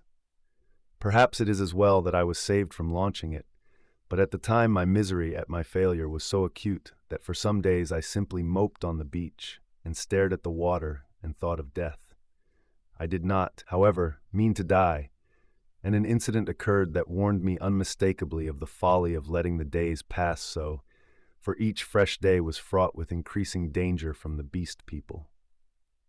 I was lying in the shade of the enclosure wall, staring out to sea, when I was startled by something cold touching the skin of my heel, and starting round found the little pink sloth creature blinking into my face. He had long since lost speech and active movement, and the lank hair of the little brute grew thicker every day, and his stumpy claws more askew. He made a moaning noise when he saw he had attracted my attention, went a little way towards the bushes and looked back at me. At first, I did not understand, but presently it occurred to me that he wished me to follow him, and this I did at last, slowly, for the day was hot. When we reached the trees, he clambered into them, for he could travel better among their swinging creepers than on the ground. And suddenly in a trampled space I came upon a ghastly group. My Saint Bernard creature lay on the ground, dead, and near his body crouched the hyena swine, gripping the quivering flesh with its misshapen claws, gnawing at it and snarling with delight. As I approached, the monster lifted its glaring eyes to mine. Its lips went trembling back from its red-stained teeth, and it growled menacingly. It was not afraid and not ashamed. The last vestige of the human taint had vanished. I advanced a step farther, stopped, and pulled out my revolver. At last, I had him face to face. The brute made no sign of retreat, but its ears went back, its hair bristled, and its body crouched together. I aimed between the eyes and fired. As I did so, the thing rose straight at me in a leap, and I was knocked over like a ninepin. It clutched at me with its crippled hand and struck me in the face. Its spring carried it over me. I fell under the hind part of its body. But luckily I had hit as I meant, and it had died even as it leapt. I crawled out from under its unclean weight and stood up trembling, staring at its quivering body. That danger at least was over, but this, I knew, was only the first of the series of relapses that must come. I burnt both of the bodies on a pyre of brushwood, but after that I saw that unless I left the island, my death was only a question of time. The beast people by that time had, with one or two exceptions, left the ravine and made themselves lairs according to their taste among the thickets of the island. Few prowled by day, most of them slept, and the island might have seemed deserted to a newcomer, but at night the air was hideous with their calls and howling. I had half a mind to make a massacre of them, to build traps or fight them with my knife. Had I possessed sufficient cartridges, I should not have hesitated to begin the killing. There could now be scarcely a score left of the dangerous carnivores. The braver of these were already dead. After the death of this poor dog of mine, my last friend, I too adopted to some extent the practice of slumbering in the daytime in order to be on my guard at night. I rebuilt my den in the walls of the enclosure, with such a narrow opening that anything attempting to enter must necessarily make a considerable noise. The creatures had lost the art of fire too, and recovered their fear of it. I turned once more, almost passionately now, to hammering together stakes and branches to form a raft for my escape. I found 1,000 difficulties. I am an extremely unhandy man. My schooling was over before the days of Slöjd, but most of the requirements of a raft I met at last in some clumsy, circuitous way or other, and this time I took care of the strength. The only insurmountable obstacle was that I had no vessel to contain the water I should need if I floated forth upon these untraveled seas. I would have even tried pottery, but the island contained no clay. I used to go moping about the island, trying with all my might to solve this one last difficulty. Sometimes I would give way to wild outbursts of rage and hack and splinter some unlucky tree in my intolerable vexation, but I could think of nothing. And then came a day, a wonderful day, which I spent in ecstasy. I saw a sail to the southwest, a small sail like that of a little schooner, and forthwith I lit a great pile of brushwood and stood by it in the heat of it, in the heat of the midday sun, watching. All day I watched that sail, eating or drinking nothing, so that my head reeled, and the beasts came and glared at me and seemed to wonder and went away. It was still distant when night came and swallowed it up, and all night I toiled to keep my blaze bright and high, and the eyes of the beasts shone out of the darkness, marveling. In the dawn the sail was nearer, and I saw it was the dirty lug sail of a small boat, but it sailed strangely. My eyes were weary with watching, and I peered and could not believe them. 2 men were in the boat, sitting low down, one by the bows, the other at the rudder. The head was not kept to the wind, it yawed and fell away. As the day grew brighter, I began waving the last rag of my jacket to them, but they did not notice me and sat still, facing each other. I went to the lowest point of the low headland and gesticulated and shouted. There was no response, and the boat kept on her aimless course, making slowly, very slowly, for the bay. Suddenly, a great white bird flew up out of the boat, and neither of the men stirred nor noticed it. It circled round and then came sweeping overhead with its strong wings outspread. Then I stopped shouting and sat down on the headland and rested my chin on my hands and stared. Slowly, slowly, the boat drove past towards the west. I would have swum out to it, but something, a cold, vague fear, kept me back. In the afternoon the tide stranded the boat and left it 100 yards or so to the westward of the ruins of the enclosure. The men in it were dead, had been dead so long that they fell to pieces when I tilted the boat on its side and dragged them out. One had a shock of red hair, like the captain of the Icacuanha, and a dirty white cap lay in the bottom of the boat. As I stood beside the boat, 3 of the beasts came slinking out of the bushes and sniffing towards me. One of my spasms of disgust came upon me. I thrust the little boat down the beach and clambered on board her. Two of the brutes were wolf beasts and came forward with quivering nostrils and glittering eyes. The third was the horrible nondescript of bear and bull. When I saw them approaching those wretched remains, heard them snarling at one another, and caught the gleam of their teeth, a frantic horror succeeded my repulsion. I turned my back upon them, struck the lug, and began paddling out to sea. I could not bring myself to look behind me. I lay, however, between the reef and the island that night, and the next morning went round to the stream and filled the empty keg aboard with water. Then, with such patience as I could command, I collected a quantity of fruit, and waylaid and killed 2 rabbits with my last 3 cartridges. While I was doing this, I left the boat moored to an inward projection of the reef, for fear of the beast people. Chapter 22. The Man Alone. In the evening I started and drove out to sea before a gentle wind from the southwest, slowly, steadily, and the island grew smaller and smaller, and the lank spire of smoke dwindled to a finer and finer line against the hot sunset. The ocean rose up around me, hiding that low, dark patch from my eyes. The daylight, the trailing glory of the sun went streaming out of the sky, was drawn aside like some luminous curtain, and at last I looked into the blue gulf of immensity which the sunshine hides, and saw the floating hosts of the stars. The sea was silent, the sky was silent. I was alone with the night and silence. So I drifted for 3 days, eating and drinking sparingly, and meditating upon all that had happened to me, not desiring very greatly then to see men again. One unclean rag was about me, my hair a black tangle. No doubt my discoverers thought me a madman. It is strange, but I felt no desire to return to mankind. I was only glad to be quit of the foulness of the beast people. And on the 3rd day, I was picked up by a brig from Apia to San Francisco. Neither the captain nor the mate would believe my story, judging that solitude and danger had made me mad, and fearing their opinion might be that of others, I refrained from telling my adventure further, and professed to recall nothing that had happened to me between the loss of the Lady Vane and the time when I was picked up again, the space of a year. I had to act with the utmost circumspection to save myself from the suspicion of insanity. My memory of the law, of the 2 dead sailors, of the ambuscades of the darkness, of the body in the canebrake, haunted me, and, unnatural as it seems, with my return to mankind came, instead of that confidence and sympathy I had expected, a strange enhancement of the uncertainty and dread I had experienced during my stay upon the island. No one would believe me. I was almost as queer to men as I had been to the beast people. I may have caught something of the natural wildness of my companions.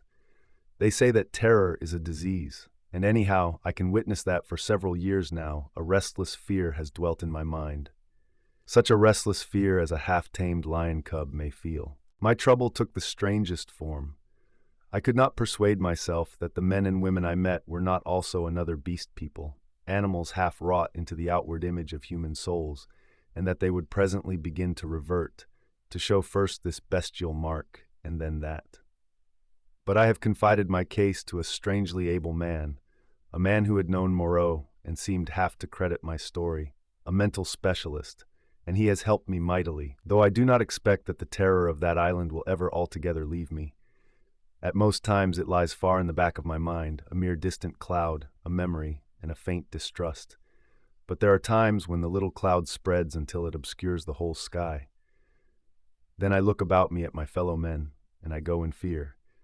I see faces, keen and bright, others dull or dangerous, others unsteady, insincere, none that have the calm authority of a reasonable soul.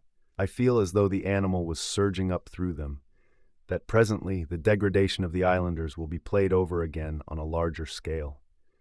I know this is an illusion, that these seeming men and women about me are indeed men and women forever, perfectly reasonable creatures, full of human desires and tender solicitude, emancipated from instinct and the slaves of no fantastic law, beings altogether different from the beast folk.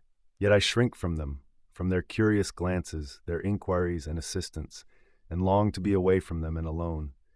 For that reason I live near the broad, free downland, and can escape thither when this shadow is over my soul, and very sweet is the empty downland then, under the wind-swept sky. When I lived in London, the horror was well-nigh insupportable. I could not get away from men. Their voices came through windows. Locked doors were flimsy safeguards. I would go out into the streets to fight with my delusion, and prowling women would mew after me. Furtive, craving men glance jealously at me. Weary, pale workers go coughing by me with tired eyes and eager paces, like wounded deer dripping blood. Old people, bent and dull, pass murmuring to themselves, and all unheeding, a ragged tale of gibing children. Then I would turn aside into some chapel, and even there, such was my disturbance, it seemed that the preacher gibbered, big thinks, even as the ape-man had done, or into some library, and there the intent faces over the books seemed but patient creatures waiting for prey. Particularly nauseous were the blank, expressionless faces of people in trains and omnibuses. They seemed no more my fellow creatures than dead bodies would be, so that I did not dare to travel unless I was assured of being alone.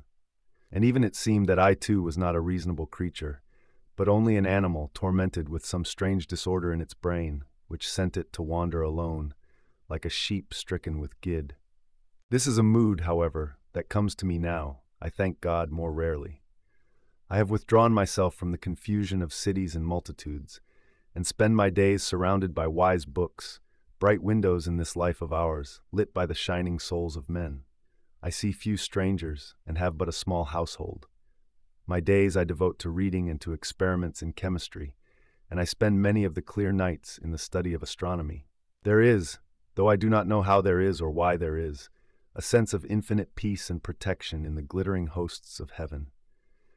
There it must be, I think, in the vast and eternal laws of matter, and not in the daily cares and sins and troubles of men, that whatever is more than animal within us must find its solace and its hope. I hope, or I could not live. And so, in hope and solitude, my story ends. Edward Prendick. Thank you for listening. If you're enjoying our recordings, please like this video and comment below what book you want to listen to next. Also, be sure to subscribe so you don't miss out on any of our other audiobooks.